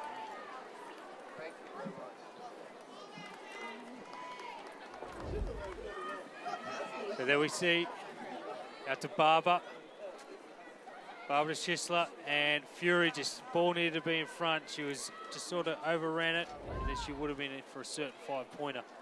But Central Washington led off the hook once again. 5 metres out from their own try line. And it all starts with the scrum. If they can get this scrum settled and solid and give the platform for their backs to be able to get the ball in hand on the front foot, it could be a completely different game. So we have 35 minutes to go in the game, and things can turn. They really can. It starts with that platform, as you said. See what the Wildcats can make of this. Stuck in the end zone again. Penner, ball in. Oh, it's a tight end though. It's picked up at the back from Lucas. Lucas dives just short of the line. Oh, it's so hard to stop. Near and they're over. Benson, Katie Benson, Baby Mellon scores as her sister, the track star, watches on from Penn State. And they've added their 6th try already. And that is exactly what their fans have come to watch. So we'll have a look at the replay of that 5-pointer. So there's the tight head. That's Lucas off the back, inches from the line. We'll get a number. It looks like number 3, Rogers again. It's Benson, actually. Benson. Yeah, Benson scores a try. So both props have scored a try each, showing the power and the dominance they have in the forward pack. And that's why they've been such a successful program over the years. 32-0 already. And the Wildcats, just when we said they needed to get their scrum sorted out, give away a tight head and another try. That's a better looking kick, but again, just short to the left from Katorna. So Central Washington need to be the next to score, you'd have to think, with 6 minutes into the 6 minutes into the second half. And at PNC San Jose, Aviva Stadium becomes home of the International Rugby July 18th with a doubleheader featuring Canada taking on Japan and the USA Eagles in the World Cup preview against Samoa. Tickets available at www.ticketmaster.com. Yeah, it's a great weekend of rugby there. Meanwhile, picked up nicely here from Pipkin. She is a great receiver of the ball at the kickoffs and makes 20 meters for her team. As Rogers, bumping people off like flies, still going strong. Wow. Oh, Hope Rogers, and cutting them loose is the loose forward, Chipman. Nice. It really is. Penn State showing all their skills. Wonderful offload, busting off the fullback there is Bitzer. Bitzer's inside the 22. Schisler picks it up at her bootstraps. A mismatch out wide, if she can get it out. Barber stepping and going. Barber's bundled and touched though. Great defense there in the end. Wow. That is a huge run. Fantastic stuff. Can't wait to see the replay if we can cue that up even when there's a little break in play. Rogers just punishing defenders, brushing them aside. Look at the replay here. Here she goes. There's the fend. Wow. And the second player to the ground she goes. A bit of hair. The third, and she gets the offload away. What can't she do? Good take there from Valena Court. Ball spits out the side. It's like number 7, Duncan cleans it up. Out to Myers. Nice little step there, but she's got to get out of her own in-goal line. And she does. Good work from the little fullback. She's been impressive all day with her defence. And she shows a bit of on her attack. To Serevi, and she's unfortunately tackled inside her in goal. Dangerous play. They've got to just kick it out and make sure they don't just paddle it around in their own in goal, because it just gives the ball straight back to the Penn State team. And that's the tricky part. Once you step 1 or 2 defenders and there's more rushing up, you're only going to make a meter or 2. Very tough. Lots of pressure coming in there from Penn State. That's the thing. They've done their homework on this team. They know if they can shut out the hot stepper herself, Myers, they've got all to play for. So, and that's the referee. We pointed out Haley Slaughter. is also an accomplished CrossFit athlete, and she's hoping to qualify for the 2016 CrossFit Games. You'll be there yourself, I heard. That's right, I'll be watching from the sidelines. Oh. Yeah, unfortunately, you haven't seen the gym. Yeah, I forgot what they look like as well, mate. Oh, big hit there. So, Penner out to Myers. That's what we need. That's what they, just outside the 22 or just on the 22. But more meters to be made. Looked like Slaughter had her hand up for a penalty advantage after that tackle, but then changed her mind at the last second. Slaughter, she toured with Ace of Base in 2008 as a backup singer. I heard the live album to that. It was one of my favorites. Definitely on the iPod, sorry. Villanova on the 22, an attack for Penn State. Finds Miller on the front. Oh, and they get to that drive. Miller can also play a flanker. Right at the back here to the captain, Carins, the All-American. Wonderful rolling ball they got going on. But they might have gone into each other. Truck and trailer is the call. Carins is not happy about that. We haven't really seen Central Washington able to fling that ball around. They haven't had much ball to speak of. No, they haven't, which is unfortunate because it looks like they've got some very exciting players out there. It seems like they only need a little bit of room to move to get this back line started, but it all starts up front. And if they can, half an hour to go in the match, nothing's impossible. But it really needs to start with the forwards. But we'll see what they can do here. We've got Penner putting the ball into the scrum. We've got Myers standing at the back, Long just to her left. So there's Penner. But you see that Penn State team just marching forward. Ball comes out. Myers finds touch. Looks like just inside the 22 now. So it's still going to be Penn State on attack. Been absolutely dominant in recent years. And we mentioned they went on an overseas tour earlier this year. Head coach Katie Daly is a former Women's Eagle. You can see her skill showing here as they attack with Katona. Looking for Barber. Barber drops it backwards, but picked up nicely by Carins. And now the forwards get in there. Driving it up into enemy territory. Pick and go. Oh, that's Rogers. Oh, Rogers stumbling for the line. You won't stop her at that range. Hope Rogers. And that's another great score. Shut the gates. She's over.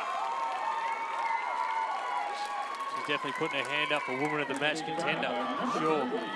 She's had a fantastic game. You can see it rumbling up through the captain, Karens. Couple of meters made there. And there's Rogers, hands on the ball, and the leg drive and power.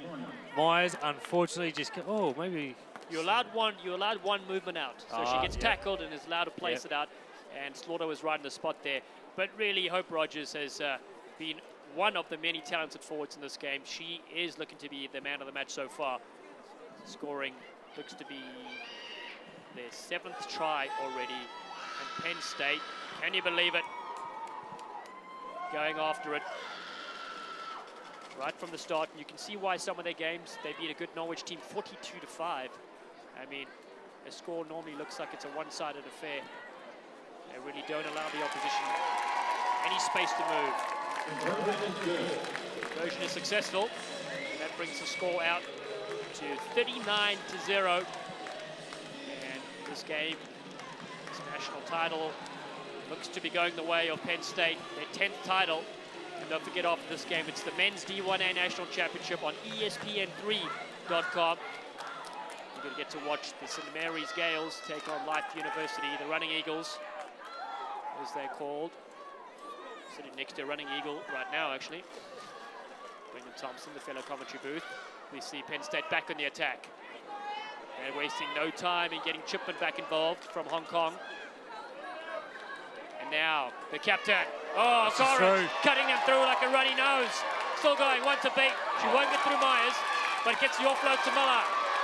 Miller has been absolutely superb in this game, supporting them at all different phases. Now the forwards arrive. Rogers is in there too. Pick and go. Penn State right back into the 22 where they've just left and bustling the other line. Again. That's Rogers. She's hungry for a third. A couple of super subs on the field as well. Looks like Carly Waters. Oh, slight little knock on. And thank goodness for the Central Washington fans. So the super sub Carly Waters come on, the freshman from Pennsylvania. Got a feel for this Wildcat team. They've done brilliantly to get to this far, Tomo. Yeah, they have. They have definitely done it. They've had a very great season, as we said before. They've had a 15-1 overall record. Its only loss came against a senior club side in the Seattle Saracens. So, you know, they can definitely put the runs on the board when needed to be, but they've come up against an extremely talented Penn State side today, which just came out of the blocks firing and haven't stopped. So, but still, 25 minutes to go in the game. Anything can happen. I've seen bigger scores get caught, so girls are just going to stay with it. See, penalty there. Looks like they're pulling the scrum around, so good chance here for Central Washington to get out of their 22. Take play up against up to maybe about halfway. Yeah, speaking of the Central Washington program, they were established in 1990. But because they've earned varsity status last fall, that's how they were able to attract a lot of quality players.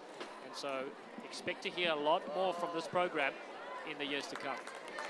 Good kick there from Myers. Takes play just still inside their own half. They really need to start generating something from here. So Penner to throw the ball in.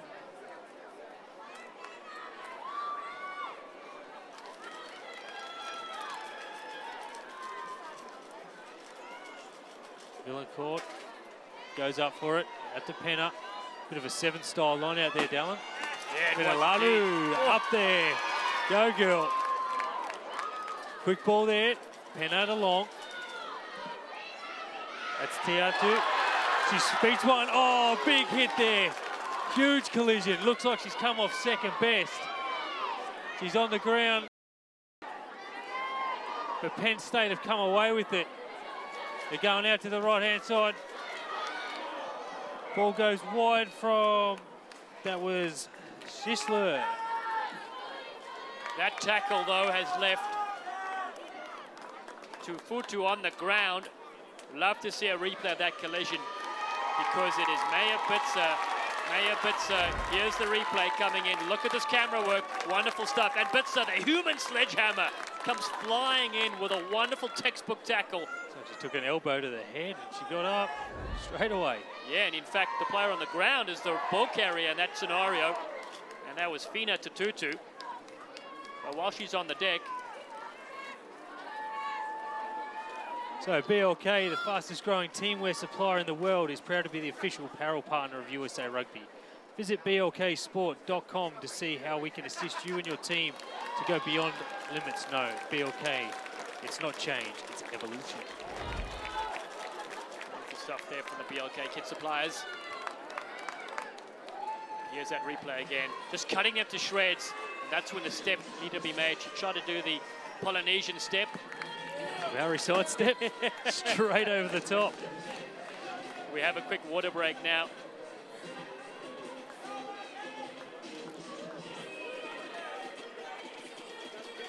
Meanwhile, while they grab water, AIG is a proud sponsor of USA Rugby. AIG is the leading international insurance and financial services organization, serving commercial, institutional and individual customers in more than 130 countries. AIG, wonderful supporters of USA Rugby. Got to thank them for that. Oh, it's pretty hot and humid down there on the field, Tomo. And it's not stopping Penn State putting on a masterful display of rugby as they lead 39-0 here at Kennesaw State University. Yeah, very dominant performance from the champion team that they are. Still with 23 minutes to go, and everyone's getting pumped up for the men's D1A National Championship game, which will be on ESPN3 right after this. It's a replay of last year's D1A National Championship game and the one before that. So this is the third one in a row. So USA versus Harlequins, but before they head off to the World Cup, USA Eagles return to PPL Park in Philadelphia to host the Harlequins Football Club. Get tickets for the August 30 match at www.ticketmaster.com. That's going to be another exciting clash as well.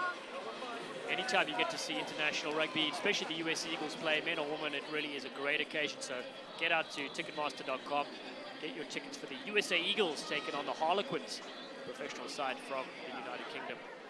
Meanwhile, back to the action here. Really like to see the Wildcats, if they can put some play together. We know they've got some dangerous backs. They've been struggled so far on the forwards. So right on the halfway and 15-metre line. All the backs lined out to the left-hand, right-hand side. So wait for Penner to put it in. Oh, penalty. Quickly taken there from Jenny Johnson. 5 metres from the sideline, it's just over the 40. Penner trying to find Long, finds Long. Long hitting the forwards up, centre field, but good defence there from Penn State. Central Washington need to get numbers to those rucks. Penner finally comes out, hits Long. Look at that line charging up there from Penn State, pushing them back. They've pushed them back about 20 metres and the ball's gone slightly forward. But Slaughter's coming back for an infringement all the way back over the halfway. Looks like we're going to have a, well, she's having a chat with Karens. You can't hear what that was about, but the defense, you're right, is pushing up in the face. The Wildcats need to send more players to the breakdown. Attacking defense, that you always get told it when you, in your playing days, always attack with the defense. Put the pressure on the ball carriers. So we're going to go back for a penalty. Ball's in Myers' hands. Oh, not the best kick off the, she's had a great game, unfortunately. That kick's not where she wanted to go, but the ball's back in her hands. And she finds Long out the back. They've got numbers if they can spin it. Tiatu. Oh, good little flick pass there from Serevi, hitting Long. Long cuts back inside over the 40 metre. This is promising stuff from Central Washington. Ball, that's out to Schaefer. Schaefer trying to get some forward momentum. Oh, and they've snaffled it again through Karen. She puts it on the boot. No one home, and it's a foot race. Halanu picks it up, but unfortunately, Penn State numbers are all there. There's the kicker again, Karens. Knock on. Slaughter's found a knock on there, but from the captain, great skill shown. That really was phenomenal. The kick and chase. Christina Perry there, the freshman from Maryland, just knocking on right at the end of play. But wow, what a turnaround indeed. It looked like Central Washington were putting some great phases together as we look at the replay here. It's Karens who kicks up, that's the end of it. She follows it up, puts the tackle in, gets to her feet, drives over the ball, and then the knock-on comes in here from Perry. Just couldn't keep the ball in her hands. It was pretty low at the bootstraps. And look where they are again. Oh, the Wildcats take their formidable position, scrum inside their 22. Yeah, it seems like that's been the story of the day. Because hopefully they've learned from their mistakes and they can just get the ball out, start making some forward momentum up the field. But look at the Penn State, once again, just small feet. Oh, they're going for it. Oh, she's found some space out wide. Oh, ball doesn't go to hand. Oh, they're just trying what they can now. That looked pretty exciting, though. Yeah. Good hands on the outside, Tomo. That ball was caught. Looked like Mayers was making a bit of meters there. Wasn't to be, though, unfortunately. We got the super sub coming in as well. We said Carly Waters. She's the replacement scrum half for Penn State, the Nittany Lions. Last about 20 minutes to go. 39 points the difference. And the Penn State crowd are really been enjoying this game. Their team has scored 7 excellent tries, looking to add their 8th. All started up front with Katie Benson and Hope Rogers providing a powerful base to attack. Now the scrum still goes nicely forward. They look to rumble it up. Right at the back is Lucas. Now they go to Katana, going straight to the line. Right near the line, will she go all the way? She rolls. So close, Katona Picking and going, though. They won't stop her that close. And that's Bitsy Carins. Held up. Oh, they've called for not even a replay. Is it Myers? Tell me it was Myers. Oh, it probably was. Hopefully. It probably was. Wow, she has saved 3 or 4 tries already today. Without her, it'll be 50-0. We're going to have a look back at that little passage of play. It's Katorna taking players with her. Long can't bring her down. There's Cairns over the line, but held up through. Looks like that was Taylor Duncan. Great stuff from the number 7, but Penn State back into it. Picking and going, and this time it's Becky Henn. Right near the line, the replacement player. This time diving over, won't be stopped. Oh no, will be stopped again, twice in a row. Oh my goodness, it's all happening here. There's a bit of verification. Carly Waters, it looked like she'd hit the line with a ball. But no. We're going to look at the replay here. Tomo, you tell me. Well, the touchy was on the other side of the ruck. I don't know how she would have seen it, but X-ray vision, I think. So inches away from the line. Here it comes. Oh, that's a tough one. Oh, the ref was right there. But actually, maybe it hit someone's ankle. That's why there's a player on the ground. Could well be. So, looks like they're setting up for a scrum, which will be Penn State ball. So we'll look to see if the Penn State maybe go for the pushover try here. Yeah, they've been just so dominant up front. Really is hard to contend with that pack. And now they've got some of the replacement players in. And we spoke about Becky Henn, the sophomore. She's packing down at the number 8 position, wearing 18 on her back. Here they go again. Oh, this time the ball comes out. Henn picks up, looking for Barber. Barber cutting through. She's on the line and puts it down. I'm not going to say anything because it might be held up. Third time's a charm, try time. Try awarded. Oh, it is indeed. Barber scores a double, and that caps off a great performance for the centre. Here's the replay. Seeing that centre, Barber just cruising through, hitting the ball at pace. There's Henn looking for her. She finds her, step off the right, through a couple of defenders, and all she's got to do is fall over the line, and that's right time. That takes the score. Penn State 39.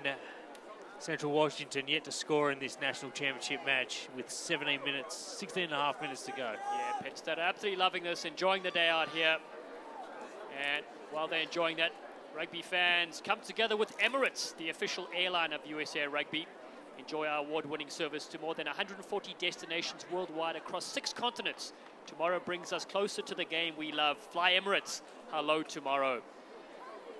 Wonderful stuff there from Emirates as we see the conversion coming through here. A little chip kick and goes underneath. It'll be a goal in soccer, but in rugby it won't add to the score, thankfully for Central Washington, because it already is 44-0. And the Penn State Nittany Lions look to claim their 10th national title and extend their home soil run to 2011. That's the last time they lost, and that was at the national championship game.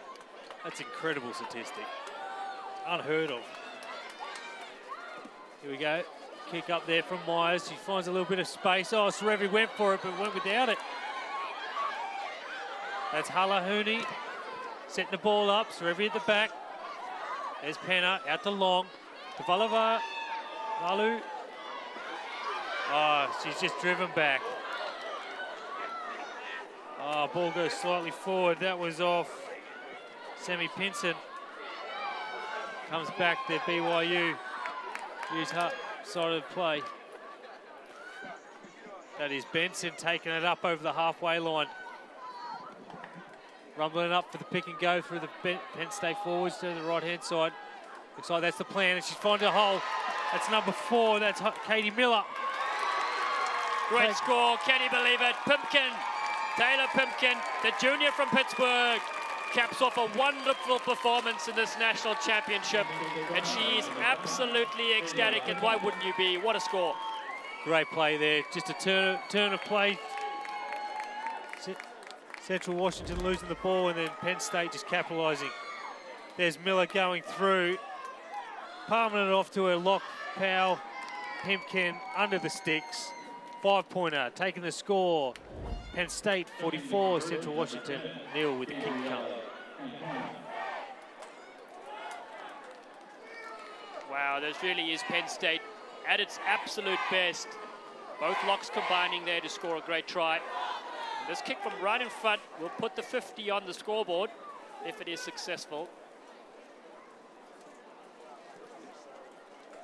And it is 51-0. From Gatorade knows every victory starts from within. It's a determination to come up big when it matters most, but no athlete does it alone. They need training and fuel to perform. That's how greatness comes from within. Win from within. Gatorade. It sounds like the Penn State ladies have been drinking Gatorade because they're definitely winning within and on the scoreboard. Oh, nice looking kick. That'll take a line out though. It'll still be Penn State ball. They've reached the 50 mark. What an accomplishment in the national championship final. Yeah, massive. Just shows the quality of the depth of the players that they have and the season that they have. It's been quite a display, to be honest. It really has. Hats off to Katie Daly and her coaching staff standing in for Pete Steinberg, the women's national coach. And they're just eager. You can see with the defense just coming up in the Central Washington's face that they want more points. They want that ball back and they want some more 5-pointers. So that's Penner. Out to Pinson. Pinson going nowhere. Needs some support. Who is that trying to go through the ruck? That looks like Schisler. Schisler? No, sorry. Katie Benson. But here's some promising stuff for Central Washington. This is the first time they've been in the 22 all half. 5 minutes out from the line. Let's hopefully they can get some points on the board. So we have Penner throwing it in. We've got a full line out. Couple of substitutions here for Penn State. Yeah, it looks like 3 players are coming into the field, and that's a great chance for them. About 12 minutes to go. 3 fresh legs coming in. Looks like Chipman and Fury are off. And we have Schaefer coming in. So back to the line out.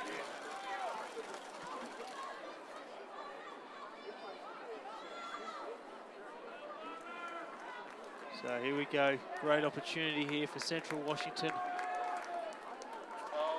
Bit of a hold up in play here. Looks like Barber's coming back on.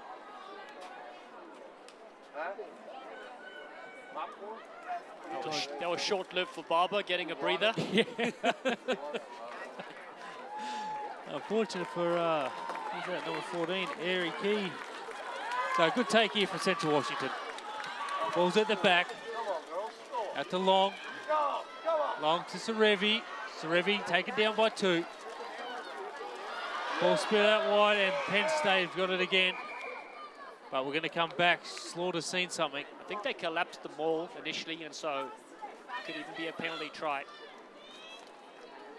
you want to be technical. Slaughter having a good chat. I wasn't paying attention. I wasn't paying attention when you were busy. Oh my God, that's all like. But it's all sort of in vain, really, with the score being what it is at 51-0. But let's hope Central Washington gets some credibility back. Looks like they're going to go for Penner's ball in hand. Quick tap's taken. Avalu. They wrap her. Rogers trying to wrap her up. But she's still going, the girl. She's over the line. Ah, knocked on. Maybe that extra effort just wasn't needed. Oh, it was so close. You really were hoping she put that ball down. Vavalu has had such a good game as well. She went up against Rogers and just knocks the ball out, unfortunately. So that opportunity for them to score their only points of this game won't happen right now. There's still about 10 minutes to go. And Penn State will be able to kick this downfield, relieving pressure.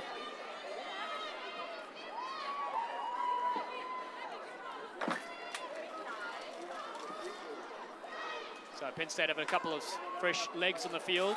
That's always nice when you get your whole squad to run, especially in the championship game. Very unlikely that it come back. Oh, it's a tight head. Great steal. Oh, very good. That's Johnson taken off the back. Try time! Good stuff there from the number 8. Well-deserved try there. She's been putting in the work all day, and that finally puts Central Washington on the board with a 5-pointer. Jenny Johnson, the basketball crossover athlete from Kent. Look at her go as you watch the replay. You call it, Tomo. Well earned indeed with the short sleeves. Just fending players off. Barbara's on her back, and she still carries them over at the try line. On the line is a try. Well awarded. They get 5 points. Kick to come.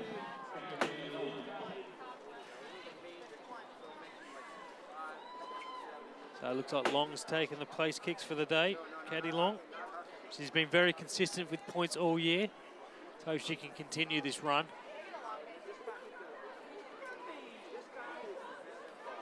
Really good to see the Wildcats on the scoreboard. They've worked hard, been under a lot of pressure in this game. It's a very aggressive Penn State team.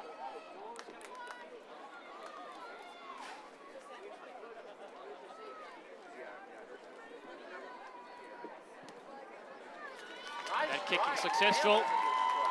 Good stuff. Meanwhile, come out to Sacramento, California this July to witness the Pacific Nations Cup doubleheader between Fiji and Samoa, and the USA Eagles taking on Japan in the World Cup preview at Bonnie Field. Tickets available at www.ticketmaster.com. Better be there, July 24th. That'll probably be a sold-out event, doubleheader. International rugby comes back to the USA at World Rugby Pacific Nations Cup. Meanwhile, back to the action here. Bitzer will kick off. Nice high kick there from Bitzer. Good take there from Central Washington. Oh, she's met hard by the defense. So it looks like they got their tails up. Wrong end of the match, but nevertheless, they're coming to play.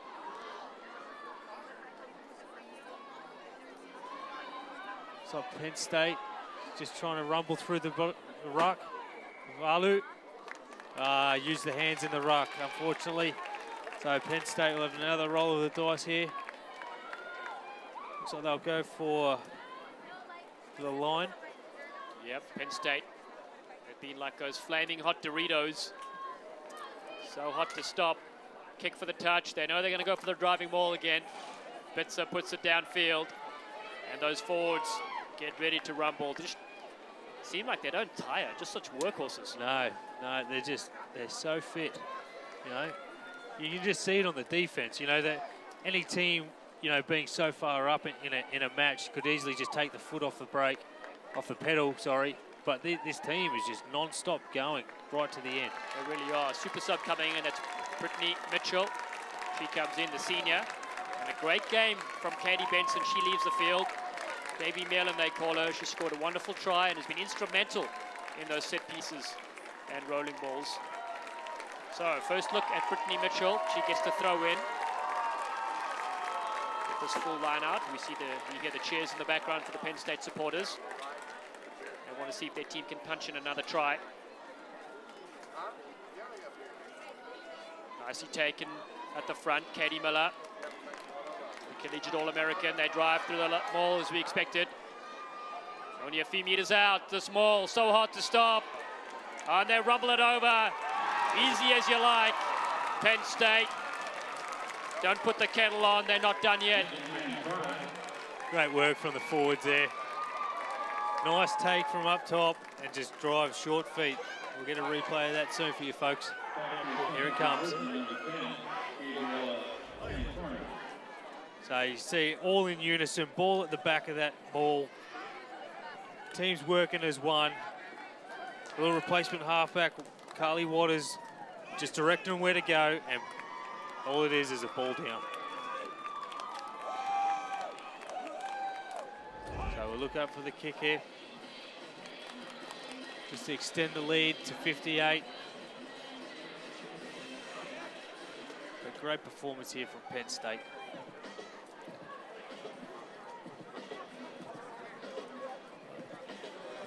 Retake that kick there. Also, the nice thing about Penn State, they tested themselves against some senior clubs as well, Nova, and they played against the Philadelphia Women's RFC. And so also getting that competition, it really makes you play at a higher level.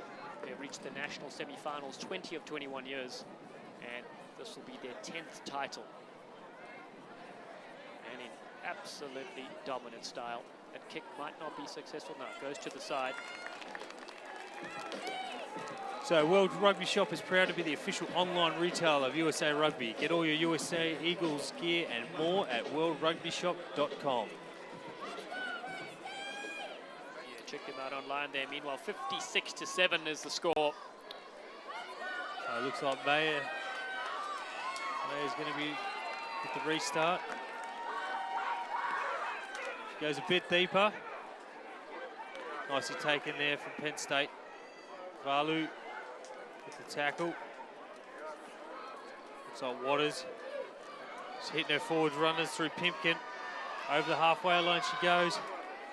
Waters again. It's back to, that's Bitzer. Bitzer finding the space out the back.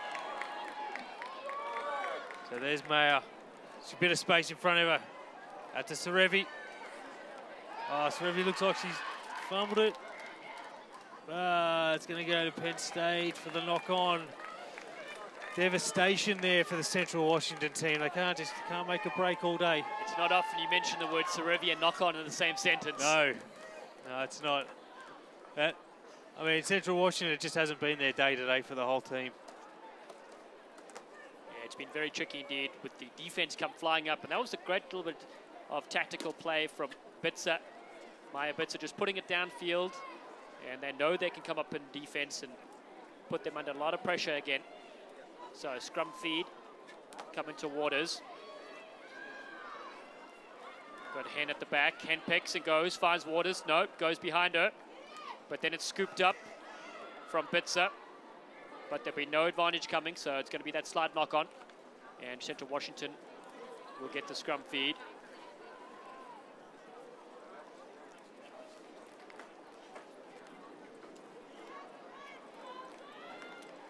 So a lot of tired bodies out there. 3 minutes to go, almost 2 minutes to go in the national championship game for these women. They've both had a great season, but unfortunately there can only be one winner. And today it looks like it's going to be Penn State. And then the next game coming up, of course, on ESPN3.com is a crunching D1A final for the men's. Life University against the St. Mary's Gales. And that game is going to be absolutely sensational. Well, while they reset the scrum, though, it's San Jose's Aya Stadium becomes the home of international rugby on July 18th with a doubleheader featuring Canada taking on Japan and the USA Eagles in a World Cup preview match against Samoa. Tickets are available at www.ticketmaster.com. And that USA Eagles game against Samoa will be an absolute rip snorter. We know there's no love lost between those two countries when it comes to 15s or 7s. There we go, Maya with the little wrap around. Oh, ball just goes above her head. Picked up by Serevi, but once again, no, we're going to have another scrum down to Penn State. Yeah, that will be a cracking match, USA versus Samoa. Yeah, Taku Nguyen scored a great try in the 2007 World Cup when they were in the same pool as Samoa. Yeah. But Samoa have really been playing some quality rugby in the last few years. It'll be hard to stop, and the Eagles, of course, had that great test match opportunity against the All Blacks. Yep. 60,000 people watching the US play. Rugby is really booming in the United States. In the Olympics next year, obviously you have to qualify in July 1st. Last few moments of this game ticks away, and then stay with us. We have the next match on ESPN3. The scrum goes through the 90, so they're going to get the penalty. It was wheeled on purpose by Central Washington, and so a full-on penalty. And they may want to go for a scrum again. Actually, go kick for touch, actually, with that rolling maul they've got going. But she'll knock it downfield. The Eagle, who has 13 caps in the 15s game and also been capped in the 7s team. As this clock ticks away. Huge congratulations to Katie Daly and her Penn State women's team. This is their 10th national title, and you can see why. They have been absolutely on fire. And this game scoring too many tries to count. Yeah, they've all had a share of it, haven't they? They have indeed, as they look to cap off another one to get to the 60 mark. It's the rolling maul that we've come to see. Very hard to stop as the bodies and legs keep driving through. And they're on the line, the ball's down. It's a try. We can see it from here. Slaughter knows it. The iTunes single album is available online, and so is that try. Glorious finish from Penn State. You see though, the girls on the sideline just want to run on the field, but they get told not to. The game ain't over yet. So we'll have the kick, and then the celebration surely will begin. And then the big one next, ladies and gentlemen, on ESPN3, Life University versus St. Mary's in the D1A Men's National Championship game. Don't go anywhere. It is going to be a cracker, Dallin. Oh, it really is. Both these two games, we knew they were going to be absolutely massive, but did not expect Penn State to be this dominant in a 60-point win against their rival Central Washington. And the game will be probably a lot closer, St. Mary's against Life after this. Kick from the sideline. The college 15s. It doesn't matter though. It's the Penn State Nittany Lions that have scored a wonderful 10th title in the USA Rugby College National Championship. And they're absolutely delighted. Each one means so much for these ladies and their coaching staff. Congratulations to their family and friends tuning in from all over the world. What a great final they were involved in. Yeah, awesome to watch. Awesome experience to watch that, actually. Like, I haven't seen a team that dominant in the States for a while. So, and their record of being unbeaten on American soil since 2011 is amazing and well deserved. Well deserved. As you see the celebrations, bit of dugging, I think, is that, Dallin? Oh, that's pretty sleek. Look at the moves from Pimkin. No wonder she has had some great steps in the game. Wow, that is special to see.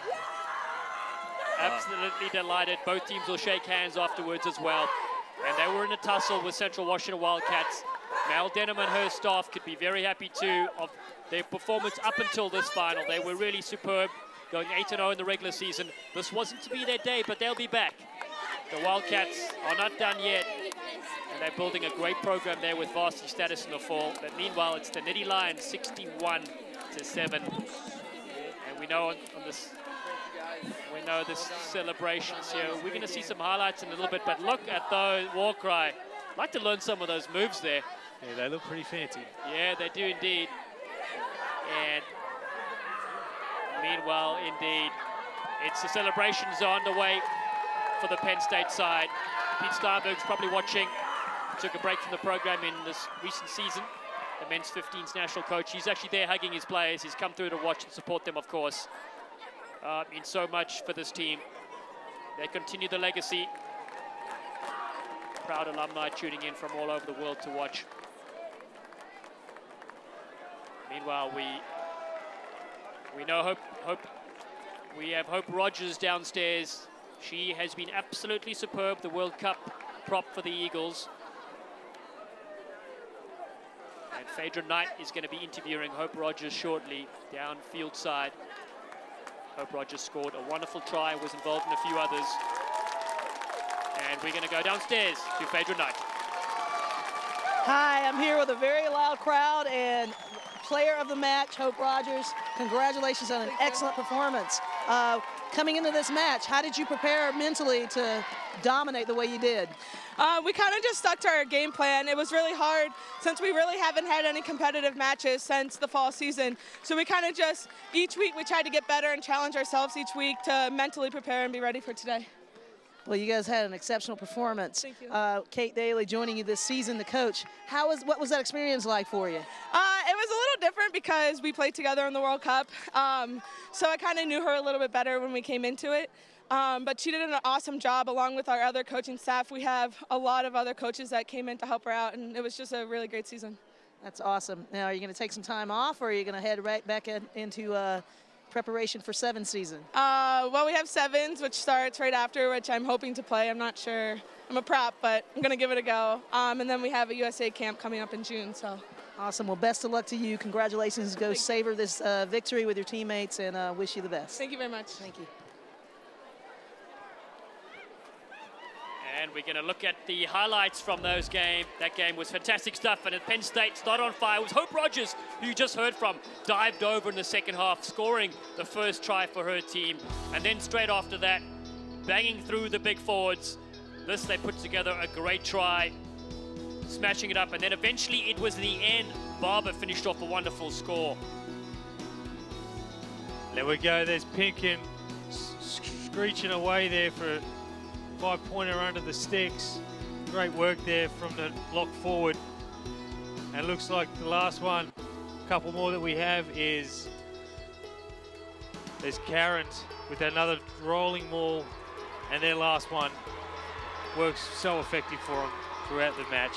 And there's the celebration. Oh, they deserve that. 61-7 victory did Penn State over the Central Washington Wildcats, and they were enjoying that moment. Stay with us. We're going to go to ESPN3.com. So switch over to ESPN3.com for the men's D1A National Championship. And that's Life University, the Running Eagles, taking on St. Mary's the Gales. And that match is brought to you by ESPN3. So tune over now. That game is coming up very soon at 4 o'clock. In about 10 or 12 minutes, it is going to be an absolute barn burner. It's going to go off like a cut snake. The National Championship on ESPN3. For Dallin Stanford, Brendan Thompson, and our entire crew, thanks for tuning in to this National Championship broadcast.